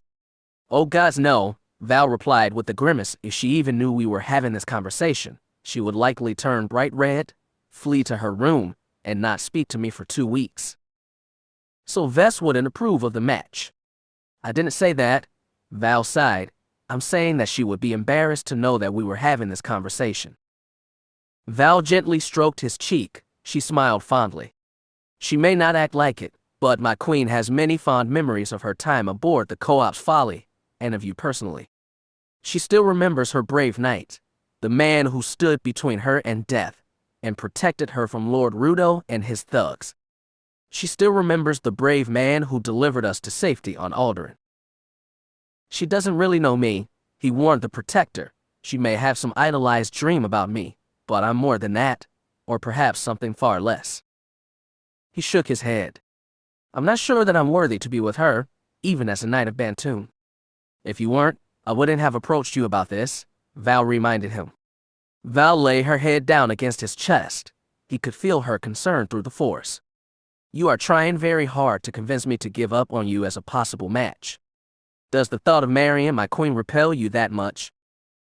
Jazz remembered how Vess had looked when he first saw her, the woman she had become. His body stirred at the memory, and he sighed. It doesn't repel me at all, and that is the problem. He brushed a lock of reddish-brown hair out of Val's eyes. Don't you think I'm a little old for her? I don't know, she said dryly. How old are you? 25. Val chuckled. Oh, that is so old, she said dryly. My queen could never marry such an old man. Yeah, you should really step aside. Not a Jedi. We should let one of the 50-year-olds that came here to court Vess have their shot. Hate to break it to you, but you don't have a chance, Grandpa. Okay, I get the idea, he snorted with amusement. Val laughed. So, there's about a 7-year difference between you two. That isn't much in the grand scheme of things. When she is 20, you will be 27. Back on Bantoon, most future high generals had about a 5-year age gap between themselves and their wives. Usually they were betrothed as children, and the queens would wait until they were sure that the boys would be robust and healthy before committing to any matches. She would want to see if they were strong enough to fulfill their duties. Okay, so age isn't a problem, he said. What about you? Me, she asked. It is one thing to say that you wish me to marry Vess, but how will this make you feel? I don't want to hurt you, Val. Could you handle that, seeing me with Vess? Char Valentine pursed her lips. He could see that she was giving his question some thought. I'm sworn to Vesseria, she said finally. I've watched her for almost a decade now, first as her mother's protector, and now as hers. She looked up at Jazz.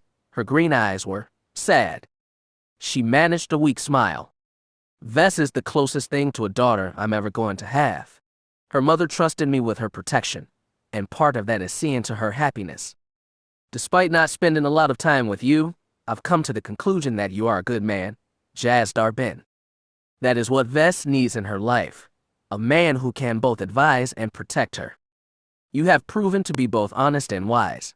The fact that you question your own worthiness is yet another point in your favor. My queen, she still has a tough road ahead, and I think you have the knowledge and the tools to see her through the worst of that. And besides... Val snuggled closer to him, resting her head against his heart. There is another reason that I'm asking this of you, and that reason is Vess. The moment that you saved her in that alley, I think that was the moment that she realized that she liked men. She has had a crush on you ever since. I could tell you stories, prove that it is so, but I don't think that is necessary. Val gave him a gentle smile. My queen is in love with you, hotshot. She has loved you for years. If you give her a chance, get to know her as a woman as you knew her as a child, I think that you might start to love her too. He frowned but could not deny that he was curious, he was attracted. Vess was a beautiful young woman, but still. Was this what the Force was guiding him to? He still feared what might happen if he did go along with this. Prin had gotten hurt when he had tried to open up to her. He had no desire to hurt Vess, or Val, as well. Please, Val said with a yawn. Give it some thought, sleep on it. We can discuss this more in the morning. She snuggled closer. He felt her warm breath on his chest. He could have let it go, but he had one final question to ask. How do you know she loves me? Val breathed out, as she settled in for her rest. I know my queen, she murmured. I know what it looks like when she cares for someone. It is the look she had when she saw you on that mountain. I should know. It is the same look I see in my own eyes when I look into a mirror. Her confession left him shocked. Val. Good night, Jazz, she purred. I will see you in the morning. He could have pressed on, but realized it was pointless. Soon she was sound asleep, at peace in his arms. He lay back and tried to get comfortable himself. He feared he wasn't for a long night. Char Valentine had given him a lot to think about. Finally, he realized he had only one thing left to say to her. Good night, Val. Sleep well. If you need to leave the organization for a while, I understand. Jazz shook his head. He found himself unable to tell his clan brother about what had happened. What Char Valentine wanted of him. All he knew that when she woke up that morning, she had told him it would be the last time that they would spend such a night together. Val would not move in on what she thought was her queen's territory. He understood, of course, but still. He was not sure what to make of all this. Val. Vess. It was all both confusing and frustrating. So he had spent the day trying to focus on the mission and not think about what he had lost again. Maybe I am cursed after all, he thought to himself. He tried not to think about that. He still had a meeting to attend to after all. He was still not sure what kind of welcome he was walking into. Did our people learn anything else? He asked Co-op about Elena. Do we know how she is planning to respond to my questions? Not really, Co-op admitted with an annoyed look. I should have listened to you when you said she was trouble. I could have avoided. Coop stopped mid-sentence. The door behind them had opened. What? Jazz asked his clan brother, why did you? He turned himself and saw something that was quite amazing. Rhonda Cooper stood in the doorway. At her side was a vision of beauty. Reddish-brown hair done up in braids, cheeks ruffed and lips painted, and most important of all, the little black dress she wore. The sight took his breath away. He almost had no words, almost. Two did manage to escape, however. Val, wow. The protector smiled. She looked down, shyly. I guess I clean up better than I thought, she replied. Rhonda smirked. She didn't need the Force to know that her husband and his best friend were impressed. It took a bit of work, but I can see you are both pleased with the result. She smirked at Jazz. You're welcome, by the way. Jazz shook his head. Damn it. Why did Val have to look so? He had no words. To say he was distracted was an understatement. Coop leaned in close, a sly smile on his face. You are one lucky bastard, you know that, right? Jazz smiled. Lucky. It was not the word that he would use. Char Valentine seemed to believe that he was the right man to help her queen get her life back on track. Was he the right man? He could not say for sure, and if he was the right man, what did that truly mean? What was he the right man for? He had no answer. Only time would tell. Chapter 37. The city of Adira was said to be one of the safest settlements in the Republic. An island city known for its pale white spires and its centers of learning and debate. Jazz Darbin had never spent much time here. His duties as a member of the Cooper Halcyon organization kept him moving in darker places. Though he was neither foolish nor naive enough to believe that Alderaan did not have its share of shadows. Even in the glistening white spires of Adira, shadows remained. Certain, less honorable, elements of society were drawn to such places. The Spacer's Quarter of Adira was one such place. The Alderaani did their best to contain the darker impulses and vices of their people, but that didn't mean that they did not exist. All you had to do was know where to look, and tonight Jazz and Val knew exactly where to look. They knew the location of one such place of shadows. It was called the Curled Leku, one of the hottest night spots in the Spacer's Quarter.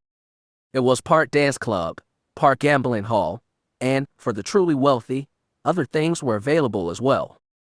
It was a place that should not have existed on peaceful Alderaan, but both the adventurous and the rich were drawn to it. They helped to keep the doors open. After all, Alderaan was the center of freedom. Where else could such a place exist, at least, within the Republic? Its darkness was tolerated. The nobles of Alderaan saw it as a form of release, if nothing else. They welcomed the chance to explore the dangers of the outer and mid-rim, to see a rougher side of the galaxy, and best of all, it was so close to their safe and secure homes. Some likely saw the Curled Leku as the best of both worlds. The Alderaani and the Off-Worlders came to this place to explore the wonders of the galaxy, to sample the dangers that existed outside the core. The Curled Leku was, in its way, a tour of such places, and that tour had a guide of sorts. Her name was Elena Fortuna. As he had told Val, Jazz had done business with the Twi'lek, and their exchanges had been cordial for the most part. That didn't mean that she had forgotten or forgiven Co-op for ending things between them. Elena was the type to hold a grudge.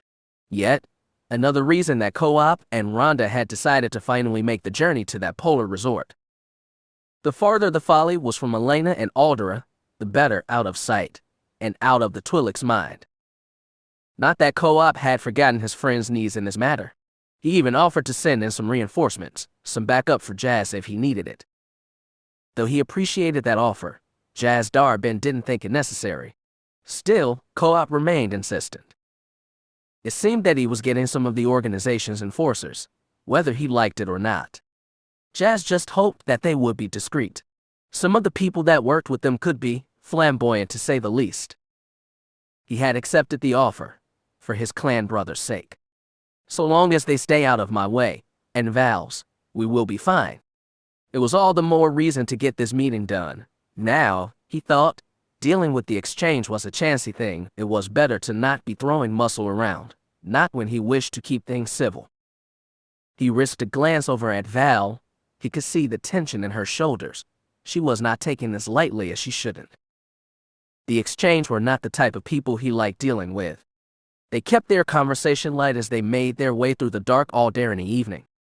The luxury airspeeder that House Rist had provided was the type of transport that Co-op might have arranged had this been a simple business meeting. Jazz found himself praying to the Force that Elena was in a good mood. He knew how fickle she could be. He hoped to avoid that, if he could. Just keep it simple, he thought. You're going to do business, nothing more. Do you know much about the Spacer's Quarter? He asked the Protector. Just the Mon Cala markets, she replied. He gave her a curious look. What did the Rist have you looking into at the Mon Cala markets? Char Valentine smiled. I wasn't working. I was grocery shopping. The Alderaani have something they call seafood, but it doesn't hold a candle to what we eat back on Bantoon. The Mon Cala stuff is the closest thing I've found. At least it cooks up enough to taste like Bon home cooking. Val's expression turned wistful. What I wouldn't give for a basket of fish and chips from one of the food carts on the capital city docks back home. Jazz smiled. He hated to admit it, but he was a little envious of the Protector. He had spent so much of his life on the move, he had never really felt at home anywhere. Well, maybe the Jedi Temple on Coruscant, but that was years ago. It would have been nice to have a place to call home. Stop it, he chided himself. This is no time to be thinking about home and food. You are on mission. You have a business meeting to attend. He nodded. Yes, he thought, he had business tonight, strictly business. And as far as the Twi'lek and the exchange was concerned, that was all this would be. He was just interested in hiring a slicer for a job. It was bad enough that the Republic, Jedi, and Mining Guild were involved in the affairs of Bantoon. He hoped to make sure that the exchange stayed out of it. All that Jazz wanted tonight was a bit of information. Their driver, a standard pilot droid, said nothing, merely beeped and whistled to itself. Though Jazz had no problems with droids personally, he did find that he preferred organics when it came to whatever transport he was riding in. He knew that droids were perfectly safe, but as a Force user, a droid was a blank page to him. He could not sense their intentions, which always made him antsy. The droid did not have a conscience. It could be programmed to crash a vehicle into a mountain and would reveal nothing about what was happening until it was too late. Stop it, he told himself mentally. You're being paranoid. True, he was, but that didn't mean it was all bad. Not in his line of work. What he was feeling right now, and what he was thinking, it may have been paranoia cultivated from working as a smuggler for so long, but it had also kept him alive. Sometimes it was better to be a little suspicious. For someone in his line of work, a little suspicion was healthy. It helped to keep you alive. He glanced over at Val. Despite her choice to keep things between them purely professional and plutonic from here on in, he could not help but notice how good she looked tonight. The little black dress, the high heels, and jewelry she wore made the sworn protector a lovely little package. She must have noticed him watching her because she gave him a saucy grin. He looked away quickly, knowing that a blush was already creeping up his neck. See anything you like, hotshot? Quite a few things, he replied, shaking his head. Damn it, he thought. Why did she have to look so damn good? Some people might consider this cruel and unusual punishment. This? She asked with an arch look. You look great, he said for the sake of clarification, knowing that I can't touch you anymore. It is a bit cruel. She snorted. That sly smile he liked so much came to her lips. Don't blame me, hotshot. It was your friend Rhonda that said I needed to dress up a bit. The protector shook her head. I could have done without the heels, though, she said conversationally. I never really liked heels, too hard to run in them. Though, I did know this protector back on Bantoon, Nadia. She loved them. She never wore anything but heels, used to run in the damn things. Don't ask me how she did it. I always thought she was a step away from tripping and breaking her neck. Val's smile turned sad. It was nice being around other protectors, being able to talk shop every now and then. She sighed. Bodyguards here don't get it. Most are ex-military or police, not to mention fat and lazy. Jazz chuckled. Feeling a little homesick, Miss Valentine? I suppose I am, she shrugged. I know my queen's orders, still. She shook her head. I shouldn't feel this way. Vess protection is all that should matter to me. Jazz reached out and touched her hand, giving it a friendly squeeze. You can be loyal to Vess, and still have your own opinions and feelings. You do know that, right? It can be a distraction, though, she reminded him, her fingers gently massaging his hand. Realizing what she was doing, she pulled away quickly, her own blush springing to her cheeks. She barked a dismissive laugh. So much for keeping my distance, huh? That is going to take a bit of work, he agreed. She smirked at him. I get the feeling that Captain Cooper and his wife think that you and I might be more than friends. Jazz only just suppressed a sigh. He didn't want Val to feel bad about her decision. He understood why, even though it hurt. If only we could be more than friends. If she had asked him, he would have done what he could to free her from the system, giving her a chance to have a life beyond what the rulers of Bentoon had intended. Sadly, he knew Val. She would never do that.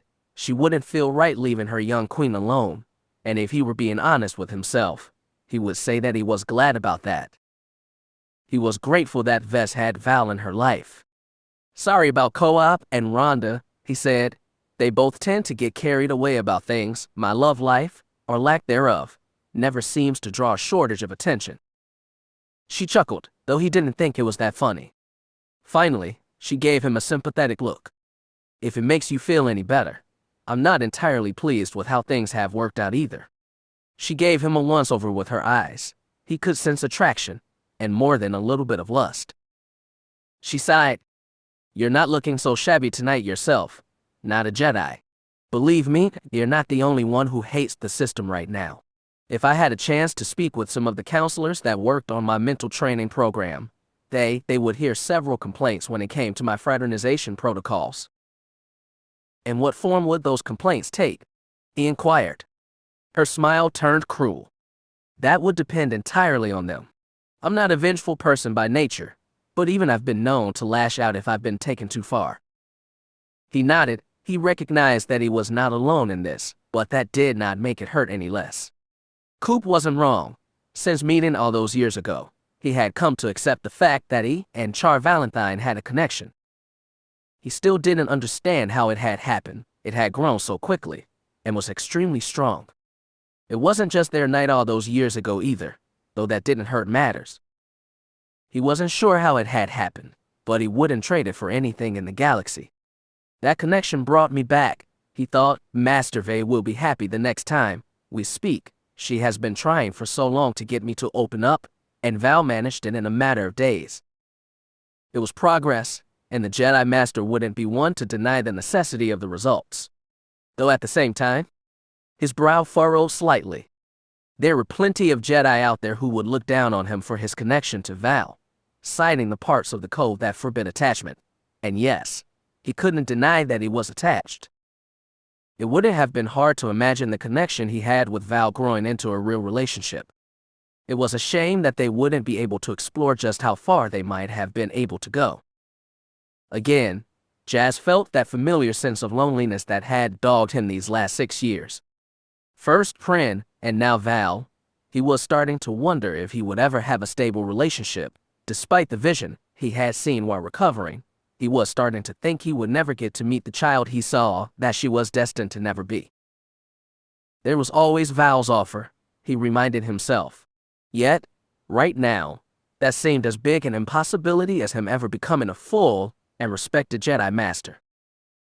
In fact, he realized, speaking of that deal, did you see Vess before we left? He asked Val.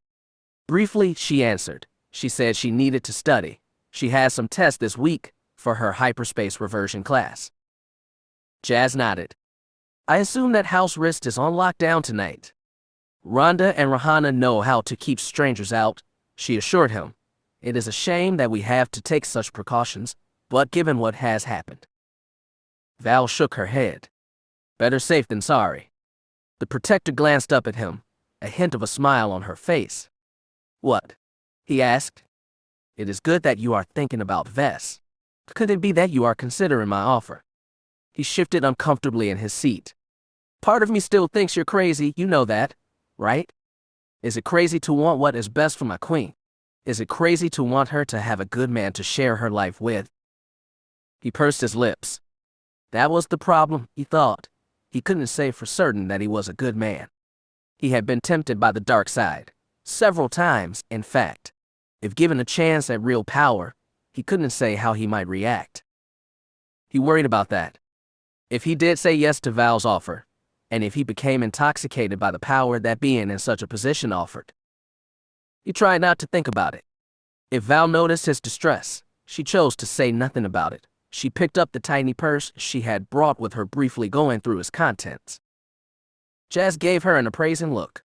In all the time that he had known Val, he had never seen her without a weapon. He doubted that she was disarmed, even now, where she might have hidden a weapon in the little black dress she was wearing. He couldn't really say. He decided to let her keep that particular secret, though it might have been fun to look.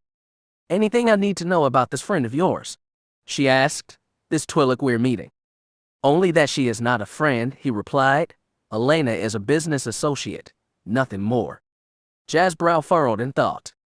Elena likes to play the role of the pampered, spoiled brat, but don't buy it, it is an act. The woman grew up on an Shada. She survived being a slave to the Hutts, and is far tougher than she seems. Most sentient males dismiss female Twi'leks because of their beauty. Elena knows that, and has used that way of thinking to her advantage many times. I've seen her turn hardened criminals into puddles of goo in her hands. A few have even died never even realizing that they were under threat. She knows how to use her looks and her attitude to get what she wants. He gave Val a once-over glance. She also likes to think she is the smartest woman in the room. I get the feeling she might have had some domineering female mistress at some point. Val nodded. So, she is intimidated by other strong women. I wouldn't say intimidated, but it can make her defenses go up. Val nodded again. Then I best be on my best behavior, don't you think, Jossie? Jazz blinked. Jossie. Val's entire body language had changed. She radiated a type of innocence and naivety that he had never seen before. Her voice went several octaves higher now, and she was looking at him like some innocent prey animal. What is this? He asked her. She giggled vapidly. This won't be the first time a protector has been called upon to play the pretty little fool, she answered. Some nobles back home find it useful to have their protectors act like they only have enough brain power to keep their mouths and legs moving. I don't think she will consider little Omi a threat, do you, Jossie? Jazz considered that. He doubted that Elena would consider this Val a threat, but still. Personally, I prefer my women both strong and smart. She giggled again. Know that Val is still with you, Jossie. She is just waiting to come back out again. He nodded. He took a small amount of comfort from that. Through the privacy screen he could see the illumination from Adira glowing up ahead, the towers of the island city lighting up the skyline, and making the snowy caps of the Triple Horn Mountains sparkle like stars. A pretty sight, he supposed, but he was not here as a tourist. He needed to get in, speak with Elena, and get out. The sooner they started to get a lead on just who was after Vess, the better. Jazz Darbin did not like sitting around and being prey. He preferred to be the hunter. Now it was time to hunt. The curled Leku was busy tonight. Jazz and Val stepped through the entrance and seemed to enter another world. The Leku was a blend of Coruscant wealth and Twi'lek simplicity, lots of deep reds, tans, and golds. A crowd of humans and aliens bustled against each other as raucous music blared from the bandstand. Jazz felt many eyes upon them, but felt no real sense of danger or suspicion.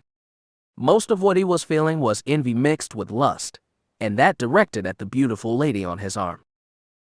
Val grinned both innocently and at the same time vapidly. Anyone looking at Val would see no substance. They might think she was simply his plaything for the night. So much the better, he supposed, still.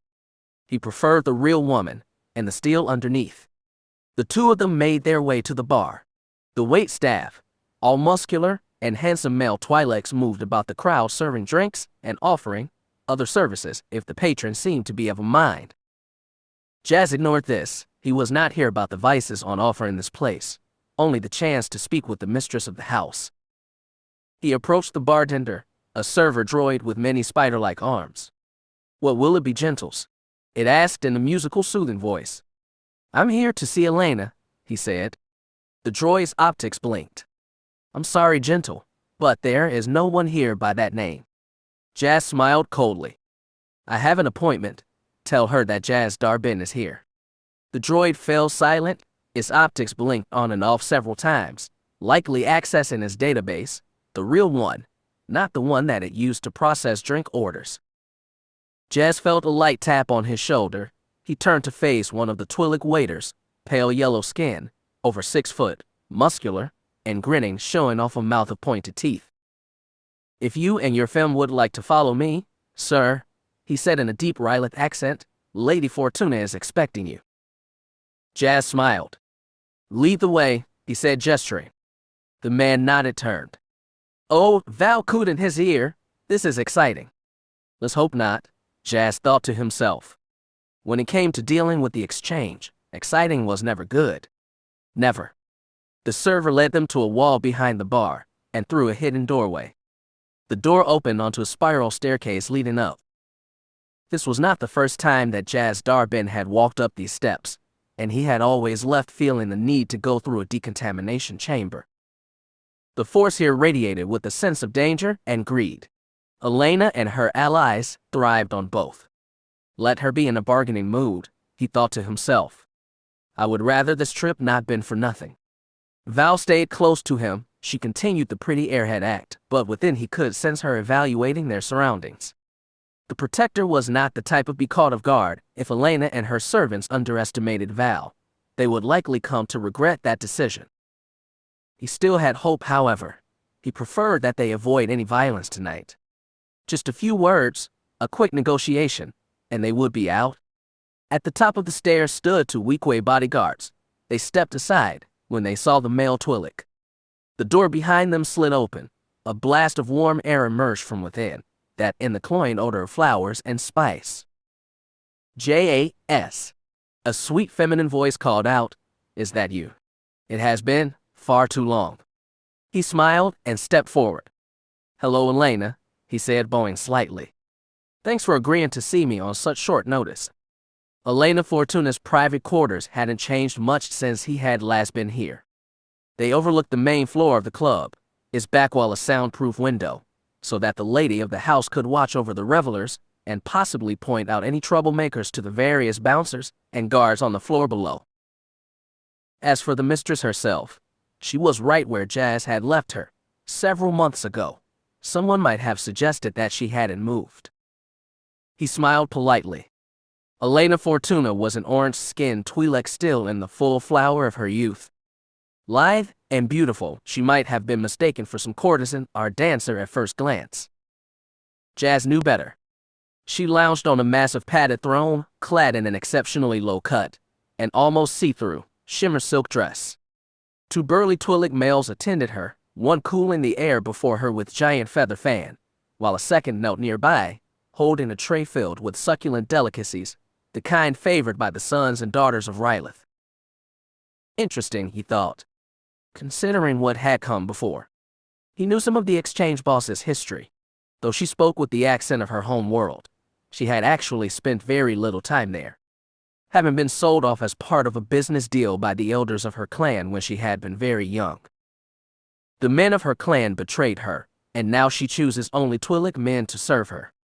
The point she was trying to make was quite clear. Some might have thought her too young to have gathered the power she had, but they would be wrong. Elena had learned early on how to make the best of her relationships. 8 or 9 years ago, Elena had been sold to an exchange boss by whatever hut had possessed her. She might have begun as a decoration at the man's court, but it wasn't long before that situation had changed. Shortly after her purchase, she had been set free, and not long after became the boss's wife, or so the stories went. The marriage had not lasted long, and soon Elena had found herself a widow. A widow who took solace in the arms of one of her husband's lieutenants. That relationship had also ended in marriage and death, or so the story went. There was a bit of a cautionary tale in that, he supposed. Elena was no mere woman. She was a spider in the middle of a web, and just as dangerous to any prospective mate as she was to her enemies. Coop had almost learned that the hard way.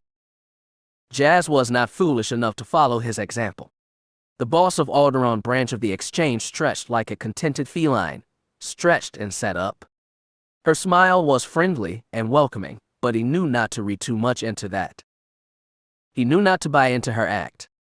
"You disappoint me, dear heart," she said, pouting. "It has been far too long since you last graced my quarters with your presence. I'm quite sad."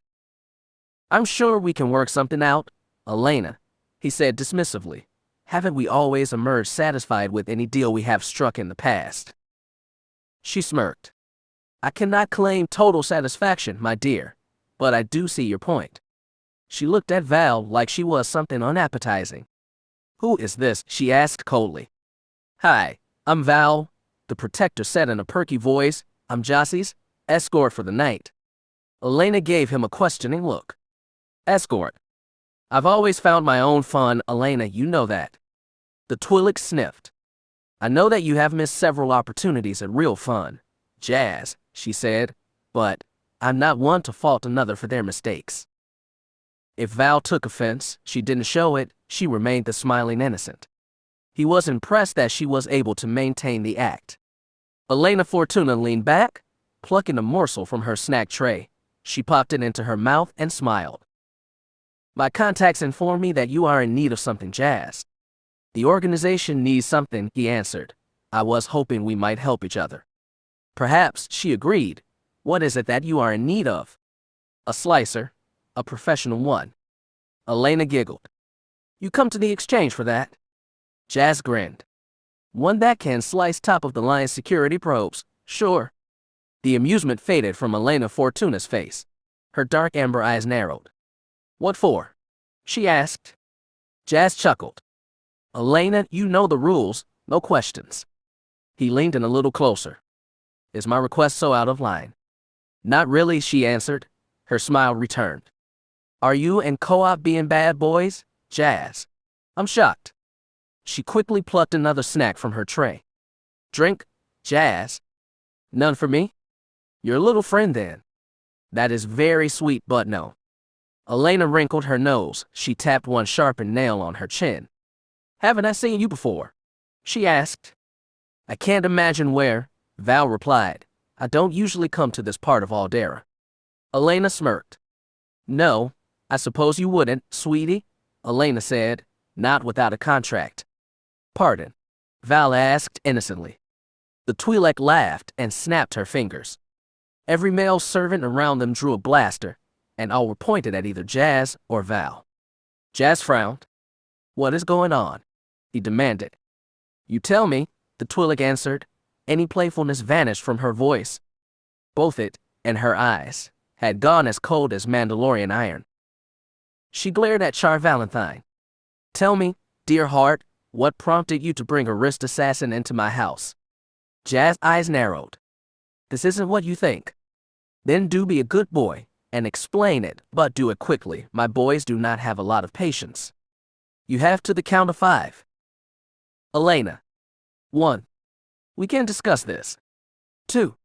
You don't need to. 3. Fine, Val shouted, dropping the act. Just stop counting, okay? It is not what you think. I'll be the judge of that, Elena said, examining her sharpened nails. She grinned triumphantly at Jazz Darbin. "You may speak now, my dear." The Twi'lek's thugs all switched the safeties off their blasters. Their leaders smiled hungrily at her 2 guests. "I'm listening." Chapter 38. Many blasters were pointed at them. Jazz could sense nothing but hostile intent, that in the amusement of Elena Fortuna. He glared at the exchange boss. This is not what he came here for. Val kept her cool, but she was no longer smiling vapidly. She was watching the thugs surrounding them, likely picking out her first target. The protector gripped her little purse tightly. Jazz suspected she had some type of weapon hidden there. What it could be he couldn't say, but, at that moment, he doubted that it would be much help. Too many to parry, he realized. If the guards opened fire, he would not be able to block them all. He might be able to cut down a few with his lightsaber, but they were too close. If they opened up on them at this range. He gave the Twi'lek an acidic smile. I thought we were just here to do business.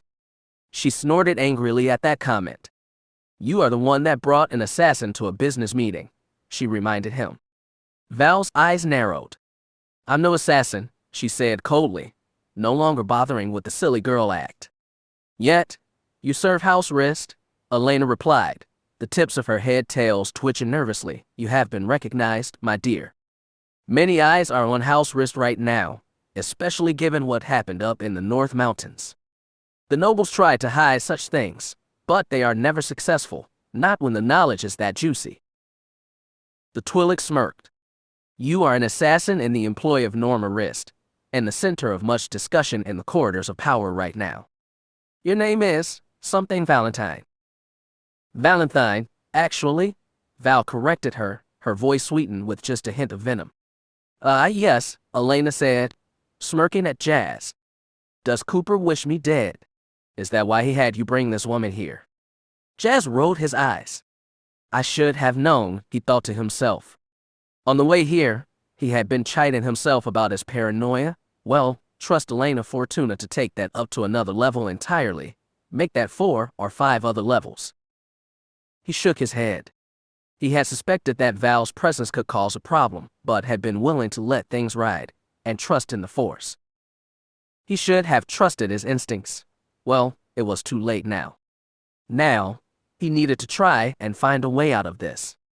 This isn't about you, Elena, Jazz said quickly, all the while tracking the Twi'lek's guards through the Force. He would have little warning when they made their move, and that could be any time, considering the behavior of their rather fickle host. Elena rose from her padded throne. She padded up to him on bare feet. Her long fingers, with their sharp nails, traced the skin of his jaw. I know your organization, Jazz, she said with a frown. I had considered acquiring it once. This business with the slicer is not something you and your people do. We look after our clients, he replied. House Rist is a client. They asked me to look into this matter for them. That is all that is going on, Elena. Believe me. He gave her a cold, predatory smile. If I really wanted you dead, I wouldn't need to hire an assassin. I could handle the matter myself. Her eyes widened. It was a gamble on his part, but it was one of the few cards he had left to play. Talking alone would not get them out of this. He had to show strength, or at least, the illusion of it. And now you threaten me, she growled. I'm merely stating a fact, he replied. As I told you before, I simply came here to ask about hiring a slicer with the skill of reprogramming security droids. I wouldn't have bothered with the excuse if I desired to see you punished for old sins, and besides. He chuckled dismissively. Are you sure you want to do this? My coming here was not exactly a secret. Coop knows where we are, as does Norma Rist. I may not be an assassin, Char Valentine added, but the House of Risk contains more than one. You dispose of us, you will discover that what could have been a profitable situation could easily turn into what you fear. Are you really that willing to make an enemy of House Rist, when all we want to do is talk? And that is just what might happen if you anger House Rist, Jazz said. Coop and I have done our fair share of business with you over the years, Elena. Don't you think that Co-op knows how to hurt your business if he really wanted to? I've kept excellent records when it has come to our dealings. If Co-op did want to strike at you, he would ample targets to choose from. The Twi'lek was no fool, he knew that from their previous dealings. They were playing Sabak now, and he was trying to bluff. The threat was real enough, but he hoped that they wouldn't need to test Elena's resolve. He managed a small smile. Come on, Elena, he said quickly. There really is no need for violence. I just came here to do business, so. He held up his hands, giving her his most innocent look. How about we just talk business? She paused again, considering what he was saying, likely weighing all her options. She could kill them both, Sure, but would it be worth it to her in the long run? Finally, she snorted and stepped away. She gestured to one of her servants who brought her a drink. She continued to glare at him. I know some of what happened on the North Mountains, the attack on the girl from House Rist, she began. What happened up there? That is nothing new, Jazz. The nobles of Alderaan are hardly civil to each other. Oh, they might play at being about peace and cooperation, but the shadow games of old are still very much alive when it comes to the ruling houses. He shrugged. Then why are you so surprised that one of the families would ask Co-op and I for help? As you said, you know our organization and the talent that we employ. Is it so hard to believe that we are simply buying and selling information? Elena smirked, the smile of a predator. Considering how Co-op and my relationship ended, and knowing a bit of the history of House Rist, I'm fairly sure that you can understand my reaction, dear heart. It is understandable, I suppose, he agreed, but at the same time made mental note to speak with Co-op about this later. He was not surprised that Elena had designs on their operation, given the Twi'lek's history and a list of several dead husbands. It explained why Elena had been so angry when Co-op had ended things, and her rather harsh attempt at revenge. Elena sighed and took a sip from her glass. It is truly a shame, you know, she said, giving him an evaluating look. Had Cooper let me into your organization, I believe that you and I could have been fast friends. She gave him a sexy smile. Maybe even more than that, if you had been of mine. Jazz smiled coldly. I don't make it a point of looking at the women that my friend and partner is involved with. It is bad for business, and besides, your lovers tend to be a bit accident-prone, Elena. I believe you are between husbands right now, yes. If she was insulted by his attempt to call her out, she didn't show it. If anything, he sensed amusement. Oh, I had such high hopes for the last one, Jazz, but he was boring, started to grow obese, and he snorted so loudly at night. The Twi'lek pouted. One day, I hope to find a real man. Jazz said nothing. As long as Elena remained attractive, she would remain the predator she was. He wondered how many more high-ranking males in the exchange would have accidents as the Twi'lek continued to climb the social ladder within the crime organization. Eventually, she would likely bite off more than she could chew, but that was not why he was here. As he had said in the beginning, he had simply come here to do business. She once again turned to Char Valentine. And what are you to our dear Jazz, Miss Valentine, was it? It is rare that I've seen him with a pretty femme on his arm. Jazz spoke up first. Val and I were close once, he said. I provided her with transport to Alderaan a few years back, and we found we had things in common. House Rist knew of that history, so they assigned her to me, nothing more. The Twi'lek looked at the protector. Is that so? Pretty much. Yeah, Val replied. Elena gave Jazz a sly look. You old cat hound, she chuckled. I can't imagine what kind of transport you gave this little friend of yours. Though I would advise caution, taking an assassin to your bed is not the best recipe for a long and happy life.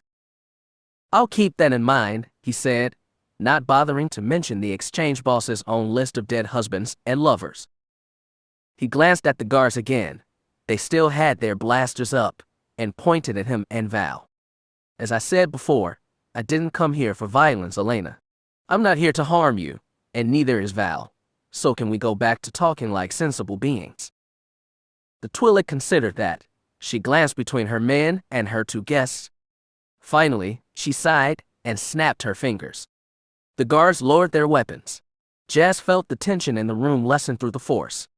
He only just held back a sigh of relief. Damn, he thought, that was too close. Thank you, he said. The Twi'lek shrugged. You could have avoided all this had you simply told me that an agent of House Rist would be joining us for this meeting. I would have been a bit more hesitant, arranged some additional security, but... Point taken, he said. I'll try to be more open next time. Elena smiled and lay back down on her throne. So, tell me, dear, why are you looking for this slicer? The organization is always looking for talent, he said. That in-house Rist have some questions about the droids that were reprogrammed for the North Mountain job. Elena nodded as she considered his words. What if the slicer that you have in mind is not the one you are looking for? Then he might be able to point me to the one that we are looking for. House Rist would be willing to make it worth the man's while, Val added, and offer a finder's fee for the one who kindly gave us the introduction. Elena giggled. And so, now we began to discuss price, and straight to it too, so little small talk. The Twi'lek smiled brightly. I do enjoy doing business with straightforward beings. She looked at Jazz. A client of mine has recently asked if I could import some foodstuffs for him. He has developed a taste for Twi'lek cuisine, the native stuff, not the swill my people export, but he doesn't trust exchange resources to be discreet. Our business interests on Rylith attract too much attention for his taste. We could handle that for you, Jazz promised. You know our reputation for discretion. Elena smirked. I would also ask that you lower your fees for this job, just this once of course. I get the feeling that Co-op still has some hard feelings about our parting. If you would do this one small favor, I would be grateful, and I would consider it a show of good faith. If the information you provide us is good, I see no reason that can't be arranged. Oh, the information is good. You may trust me on that. She turned to Val. As for House Rist Finder's fee, I ask only that Lord Rist understand that the exchange had nothing to do with the attack on the North Mountains. We may move in similar circles as the people involved, but that does not mean that we contributed in any way. We have the utmost respect for the Rist and their storied history. My Lord and Lady Rahanna will appreciate that, Miss Fortuna, Val said pleasantly. I'll make sure to pass along both your respect and your assurance. Good, the Twi'lek replied. She gave Jazz a confident smile. I will volunteer something else, dear heart. You and your pretty friend were not the first to ask me about this slicer in the last several days. Anyone I may know? He inquired. You know the policy, Jazz. No questions, she said with no shortage of amusement. I merely wish that you understand that you are not alone in seeking this person, and that you should be careful moving forward. The people that are playing this game, they are not as reasonable as I am. He nodded. Her warning didn't really surprise him. The attack on Vess in the mountains had been audacious. He wasn't surprised to hear that they were walking into danger, that looking into this at all could be hazardous. He accepted that, and he trusted in the Force. I understand, he said. Good, the Twi'lek said, because if you do get yourself blasted looking into this, I want Co-op to understand that the blast didn't come from the exchange. There are many powerful people watching what is happening on Alderaan right now. Elena ran a single claw down the edge of her throne. It would break my little heart to know that you came to a bad end.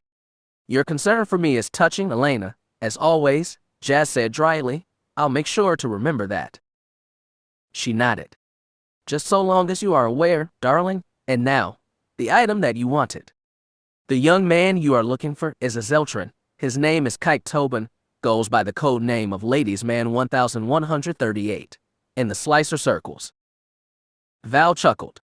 Ladies Man? She asked. Elena laughed. Zeltrans are known for their hedonism, dear, and their pheromones. If I were you, Miss Valentine, I would be cautious around this one.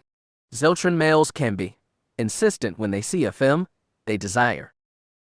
Jazz nodded. He had met several Zeltrans over the years. Elena was not wrong about their attitude or their genetic tricks. I've never heard of a Zeltran slicer before, he said. That's new. He is a bit new to the game, that is true, but he is also quite skilled. The exchange has used his services in the last year. He has worked as a freelance consultant for us on several jobs and proved valuable in all of them. Elena Fortuna grinned at them. I can't say for certain that he is the man you are looking for, but the rumors I've heard dealing with what happened in the North Mountains, it sounds like something he might have done. Where can we find him? Jazz asked. I can provide you with his apartment number and address, she said, though I doubt that he is still there. The Twi'lek pouted again. As I said, you are not the first to ask us about poor Tobin. If the job he was involved with ended badly, he has likely gone into hiding, but it is a lead, is it not? Elena shrugged. I will let your people know should he try to contact us. It may not seem like much, I know, but it is something that your two organizations can use to move forward. Yes. Jazz nodded. It was a lead, at least. It was more than what they had come in here with, that was for sure. I thank you for your time, Elena, he said, bowing respectfully, and your willingness to help us. House Wrist will not forget your aid, Miss Fortuna, Val added with a curtsy. Thank you. Think nothing of it, the Twi'lek said. Now, if there is nothing else, feel free to enjoy the rest of your evening. My staff are quite skilled and more than able to provide anything you might desire. We will keep that in mind, Jazz said, bowing again. Thanks again, Elena. Until next time. Until next time, dear Jazz, she said with a tilt of her head. And please, give dear Cooper all my best. The two of them made their way back down the stairs and back down to the club's main floor. Despite the initial problems, the meeting had gone rather well. Jedi Order smiled. They had a name, at least, Kite Tobin. If he was the slicer that handled the droids on the North Mountain job, Jazz hoped that he might be able to provide them with the name of who hired him, or at least could point them to someone else, someone who might know more. He glanced over at Char Valentine. She didn't look pleased. You think this Tobin guy is still alive? She asked. Hopefully, Jazz replied. Most slicers are smart enough to know when to make themselves scarce. If the Zeltron learned that his trick with the droids didn't work as his employer intended, he likely has gone on the run, either into hiding, or to someone with enough power to protect him. It isn't much to go on, she said. He shrugged. It is more than we knew before. Jazz checked the small data pad that Elena's people had provided him with. He didn't bother trying to contact the slicer on the holo. He figured that would be a waste of time. As Elena had said, other parties were interested in the Zeltron. Jazz seriously doubted that he was still in his dwelling. His apartment is here in Adira, Jazz informed Val. We can head there now, see what we can find. Sounds good, she agreed. I have a change of clothes and weapons in the trunk of the speeder. I'll get armored up, and we can head over. Vess. Jazz blinked. Vess. You think we should contact Vess before we head to meet the slicer? Shouldn't we wait to see what we learn first? No, Jazz, Val said, pointing. Look. Over there. He looked up. The club was quite crowded and loud, but he was able to see what it was that the protector was pointing at.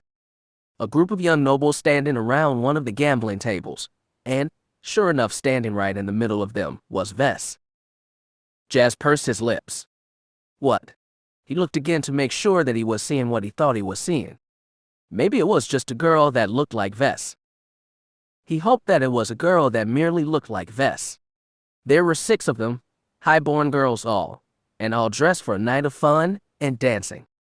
Jazz recognized one of them as Leah, the girl that they had met while searching for Vess on the North Mountains. Vess stood in the middle of the group, dressed in short dress of fine blue shimmer silk. She was laughing, and had a drink in her hand. She looked like she hadn't a care in the galaxy. He shook his head. So much for her needing to stay in tonight, he thought. It didn't look like the girl was studying for a test, that was for certain. Val looked mortified. What is she thinking? She gasped. What in all the names of the gods is she doing? Val broke away from him and headed towards the girl. Jazz only just managed to keep up. Great, he thought to himself. This would not end well. He didn't blame Val for her reaction. As Vess' sworn protector, it fell to her to keep the girl safe. Seeing her out here by herself must have seemed like a betrayal. Jazz frowned. At the same time, a small part of him was looking at the girl and seeing something beautiful and headstrong, someone who chafed at being caged. He felt drawn to that courage it radiated out through the Force. As he had told Val, he had always liked strong women, and the little blue dress didn't hurt either. It fit her like a second skin and... Whoa there, he thought, shaking his head.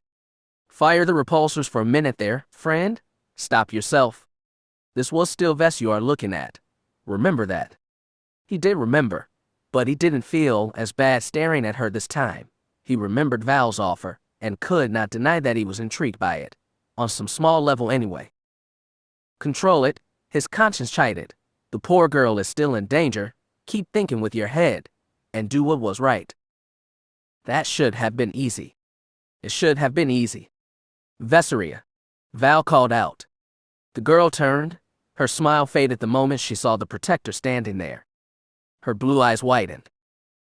Val, she said, hi, you look great, and you're here. Yes, my lady, the protector said, crossing her arms, and so are you. Vess laughed nervously. Busted, one of her friends said behind her, giggling. Vess shot the girl an annoyed glare, but quickly turned her attention back to her guardian. Yes, Vess continued, trying to stand up straighter, more in control. So I am. Any explanation? Val asked. Study break. Jazz chuckled, drawing the girl's attention. Mr. Jazz, you are here too? The two of you together. The young noble blinked. Together, she murmured. In that moment, Jazz was almost bowled over. He had been reaching out with the force, trying to make sure that no enemies might have been hiding close by. The wave of emotion from the young girl nearly knocked him off his feet. A sense of both possessiveness and jealousy radiated from Vess. He had never felt anything like it from the girl before, and all those feelings were directed at Val. She had been so even-tempered as a girl. He was shocked. What was going on? What reason did she have to feel jealous of Val? Leah asked me out tonight, Vess said imperiously. I didn't want to stay locked in my room. How did you get out? Val demanded. The house is under lockdown. I snuck out, Vess replied, trying to hold onto her defiance. You just snuck out, Val repeated. The girl nodded. Aunt Rahanna taught me well. Char Valentine gasped. Vess, you can't just. Can't just what? The girl hissed, trying to keep her voice down. Can't live my life. There are people after you, Vess. People who want to hurt you. They've been after me since I fled Bentoon. I'm tired of running, and I'm tired of hiding from bullies. Val's eyes narrowed. I'm your sworn protector, but I can't protect you if. That is right, you are mine, Vess growled back, which means you obey me. Val looked shocked, but that shock quickly started to morph into anger. Jazz could feel it flowing between the two. Right now, they were both trying to keep their voices down, but it was about to boil over and turn into a real argument, a loud one. He chose to intervene before that happened. He stepped between the two. Val and I were here on business. Vess, he said quickly, we were looking for a lead on the people that attacked you on the North Mountain. She looked up at him. Seeing him seem to get through the anger, she started to think again. She looked quickly between the two of them. You were here? Investigating. That is true, my queen, Val answered, her own anger contained, but it was still in her voice. Jazz could not say if she had realized how close she and her young charge came to blowing up at each other, but was glad to have averted that. Seemed to have averted anyway. Vess' brow furrowed cutely. He remembered that look from her time on the Folly when the girl was deep in thought. What have you discovered? She asked. We have a name, Jazz informed her. We were just leaving to go and see the person now. I see, Vess said, nodding. She turned to her protector. I will get my coat. Val glared at her. You're not coming with us. Vess' mouth was set in a determined line. Her temper started to rise again. This person tried to kill me. I want to know why. It could be dangerous, Val added quickly. It is my duty to protect you. Before Vess could snap back, Jazz intervened again. He was not above playing referee during an argument. He had done with Co-op and Rhonda before, after all. Besides, kid, he said, you aren't exactly dressed for confronting someone. She looked down at the rather skimpy dress and frowned. I suppose I'm not, am I? Jazz reached out and touched the girl's arm. Let us help you, he said. We can find out what is going on and tell you what we learned on our return. Vess wasn't pleased about hearing that. He could feel it, but she wasn't foolish. She understood what was happening and what needed to happen. Okay, she said. I understand. Jazz Darbin almost sighed with relief. That had been close, but it seemed that the two ladies were back on the same page. Any initial anger between them two was gone, a fact that made Jazz extremely grateful. Char Valentine pulled the girl away from her friends for a moment, resting her hands on her shoulders. "Your mother trusted me to protect you," she said solemnly. "I can't do that if you won't let me." Vess winced. The mention of her mother seemed to have the proper effect. Jazz felt shame from her in the Force. I'm tired of hiding from bullies, Val," she said, her expression pained. "I just want to live my life, just for once, without worrying that someone is trying to hurt me." "I know, and you will," Val said, "but not yet. Not until Jazz and I have dealt with this. If we can find who is involved, the person behind these attacks, then maybe we can finally stop them for good." Vess nodded. Her blue eyes were shining. She looked about to cry. She wiped at her eyes. "I'm sorry I snuck out, but..." "You wanted to have an evening free of worry," Jazz said. "We can both understand that." Vess gave him a warm smile. It touched his heart. Val nodded. She looked at Jazz. "I should stay here, make sure that she makes it home safe." "It will be okay," Vess added. "Mr. Jazz needs you, Val. T-Wop is here, with Leah. He is watching over us." "T-Wop?" Jazz asked. "What is a T-Wop?" "Me." As if summoned, a large brown-furred whiffet suddenly appeared at the girl's side. Flat-faced, tusked, and wearing a bandolier of weapons. "Is everything being okay here?" the alien growled. Val smiled at him. "Hey, T-Wop," she said. "It has been a while." The alien snuffled. A laugh, Jazz guessed. "Hello there, little snow tiger," he said. "You need not fear for the girl. She is being watched." Val chuckled. "Watching over a group of teenage girls at a dance club. Sounds dangerous." The alien snorted. "Not as dangerous as hunting ice demons on my home world, but close."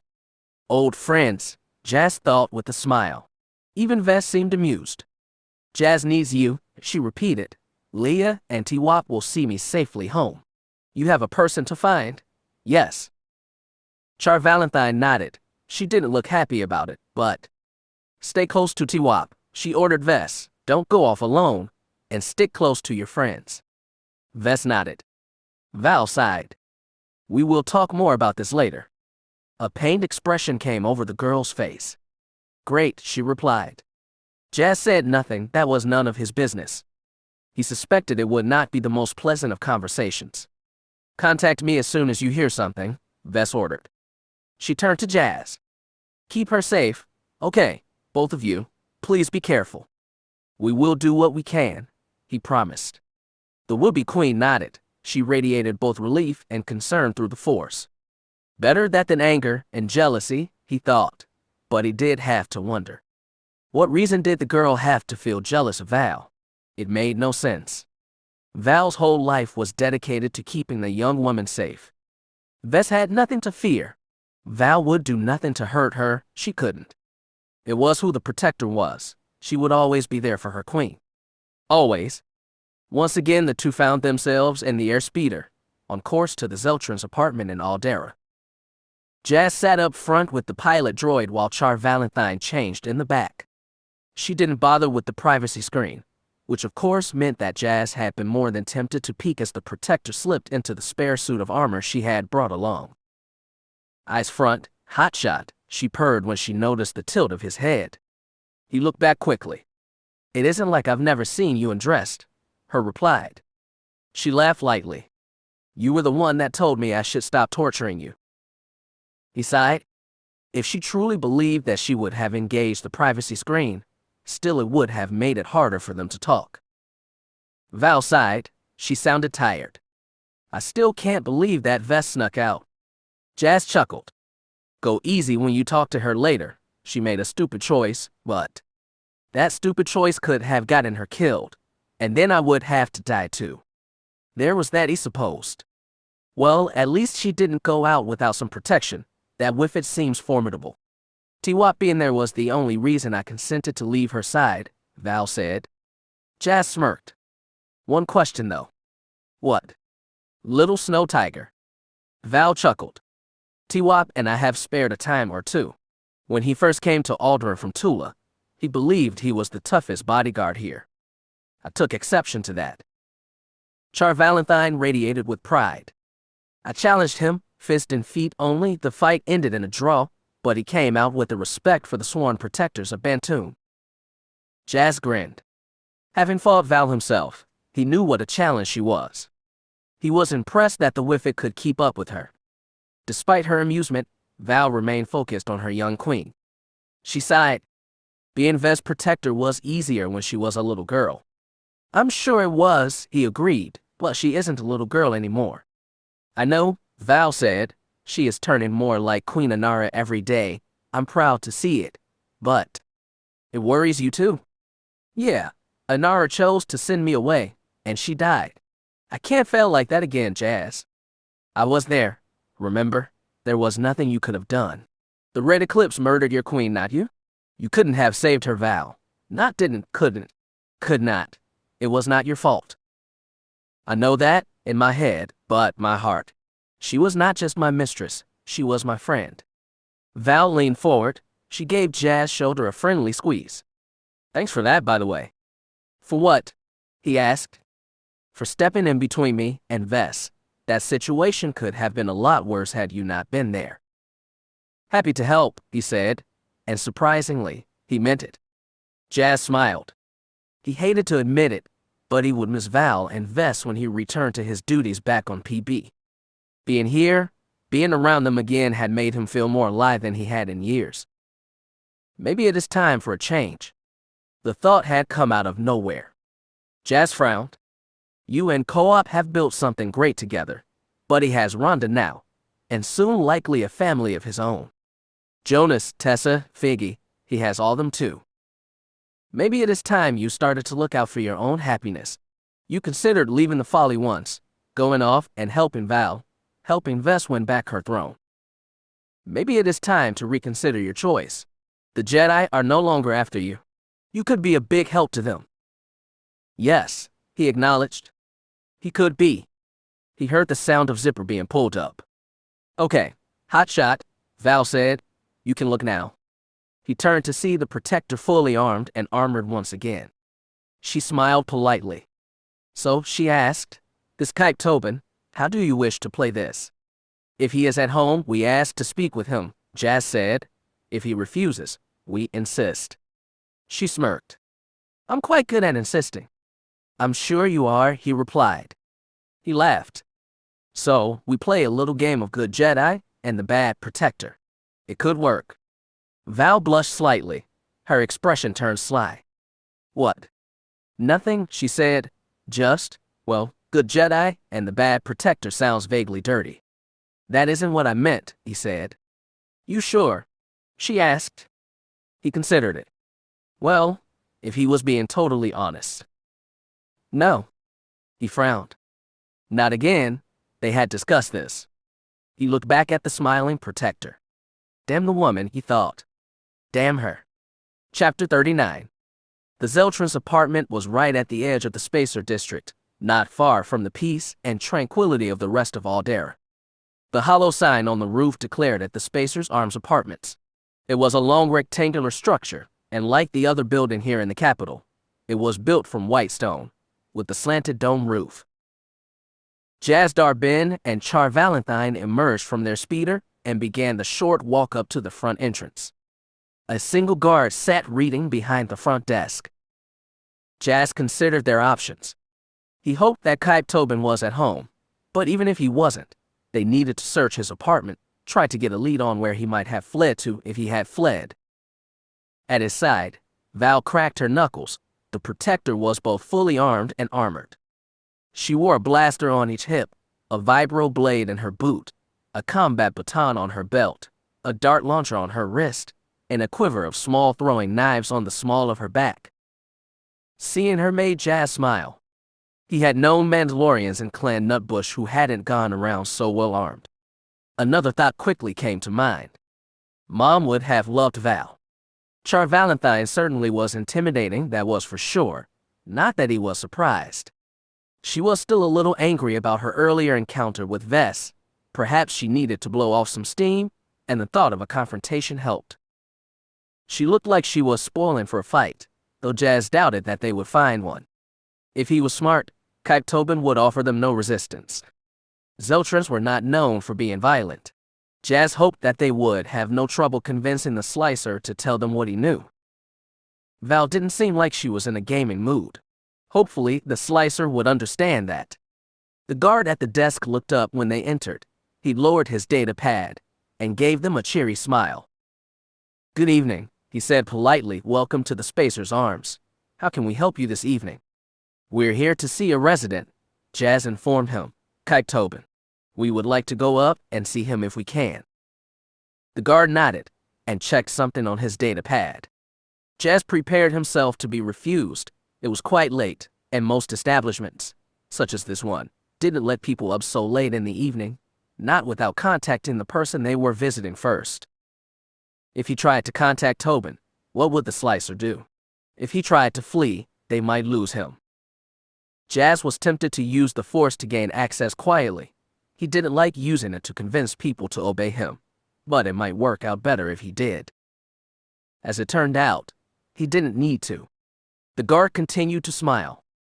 "Mr. Tobin," he said, "you must be friends of the Jedi, of Master Secura." Jazz blinked. Tobin was expecting Tup Secura. "Yes," Val said quickly. "Master Secura told us to meet him here tonight. Has he arrived yet, by chance?" "I'm not sure, Mistress," the guard answered. "I just started my shift 15 minutes ago, and the log from yesterday just switched over. All records have been sent to management. I have no access to them at this time." Jazz nodded. The guard's story made sense. "We would still like to go up," he said, smiling, but inside his mind was working quite quickly. He was trying to put together the pieces of the puzzle they had just found. They didn't make sense, not really. He was not sure what was really going on. How would the Jedi Watchmen of Alderaan know about Tobin so quickly? Had they done business together before? Jazz had no answers. "Of course," the guard said, pressing a button on his desk. In the back of the room, one of the turbo lifts lit up. "Take that up to 5. Mr. Tobin is in apartment 8. 4th door on the right. You can't miss it." "Thank you," Val said. "May the gods smile on your day." "Thank you, Mistress," he said. "Have a nice evening now, both of you." Jazz and Val slipped past the guard and made for the lift. The door slid open as they approached. The two stepped inside, and Jazz hit the button for floor 5. The guard waved to them right before the door shut. Slowly, the lift began to rise. Jazz took a deep breath and let it out slowly. "So far, so good?" Val checked her wrist. Jazz again noticed the dart launcher that she wore. It was fully loaded. He remembered that particular weapon from Val's brief time aboard the Folly. It fired darts that incapacitated their victims. The Protector was frowning. "Did anything about that strike you as odd?" she asked. "You mean that the guard just let two complete strangers up to an apartment without calling ahead first? Yeah, that was a little odd." Val nodded. "It wasn't just that, Jazz. I mean, look at me. I'm armed to the teeth here. Why didn't he ask to see any identification? And why the name drop of Tup Secura?" Jazz added. "That wasn't very smart of him. Anyone could have volunteered the fact that they were the Jedi's friends." "Yeah," Val agreed, pulling one of her pistols from his holster, checking the sights. She frowned. "What do you make of that? The fact that the guard at Tobin's apartment knew Master Secura by name?" "I'm not sure," Jazz said. "Maybe Secura has needed to come out here before. Maybe he and that guard are old acquaintances." "Maybe," the Protector said, but both her expression and what she was feeling through the Force said something entirely different. "Jazz," she said, "is it possible that the Jedi are behind this?" "Behind what?" "The attack on Vess? Is it possible?" "No," he said flatly. "Are you sure about that?" Jazz was about to refuse, to launch into a full tirade of how the Jedi were guardians of the peace, and that it was not in their character to assassinate or threaten anyone. But then, he remembered what Sai had said about the greater good and preserving the Republic. That thought gave him pause. Was it possible?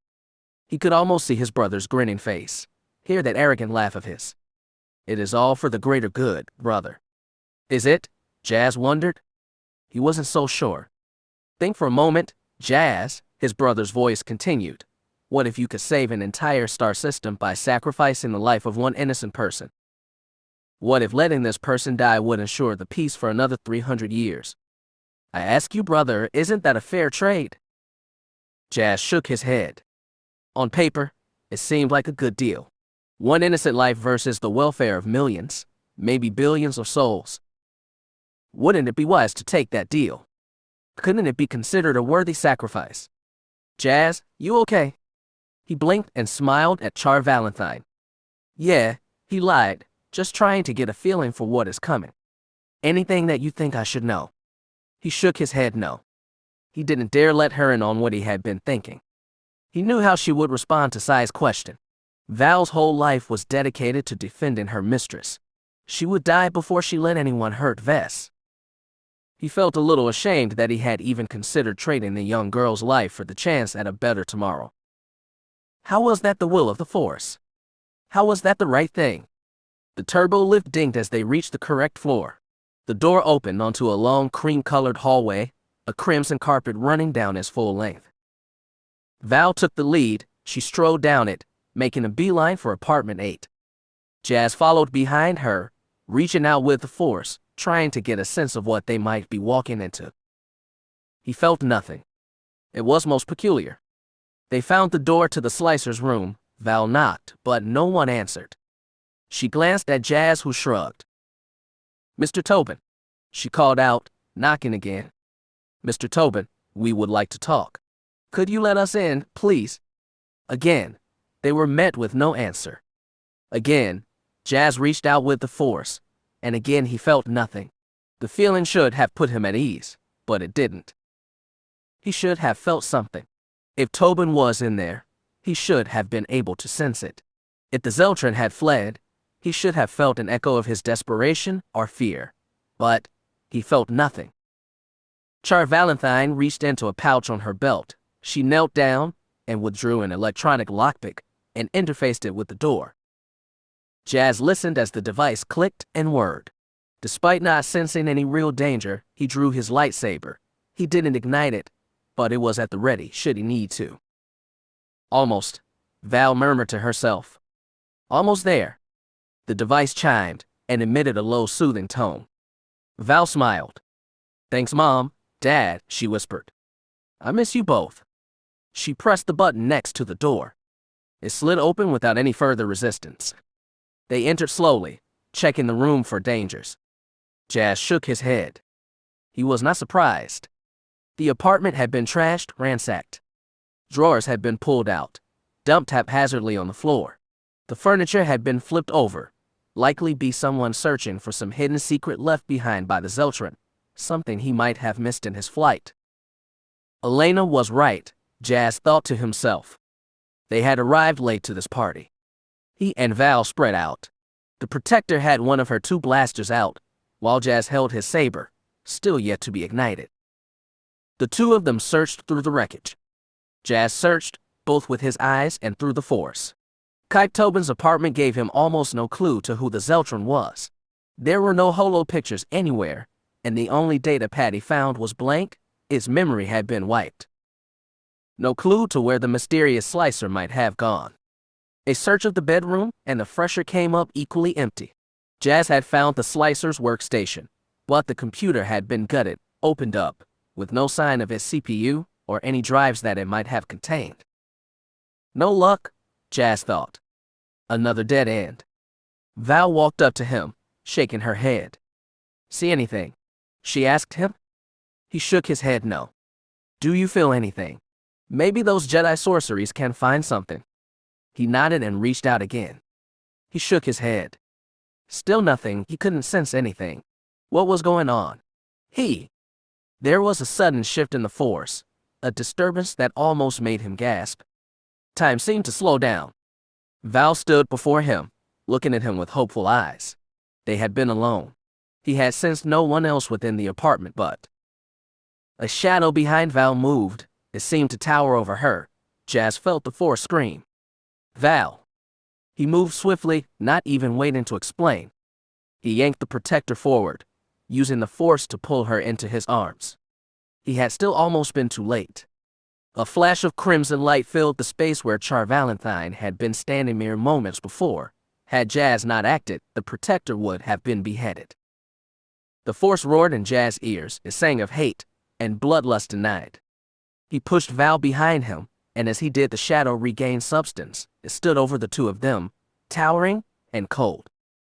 Jazz Darbin felt the bile rise in his throat. No, he thought. It can't be. It seems that they had not been alone after all. The alien was huge, standing almost 7 feet tall. Its, or rather her, broad shoulders blocked out the light from one of the windows. Its body was covered with stony-looking mottled gray skin. Yet, that was not what drew his attention. Not the creature's size or the color of his skin, but the face, the anvil-shaped head with its tiny bony horns, the simple purple veil that covered the lower part of her face. Those dark eyes filled with savage glee and cruel malice. Jazz knew that face. It had been years, but he still remembered. He always would remember that face, that in robes that the creature, the Tunroth, wore. Robes of deep purple with rainbow-colored hem.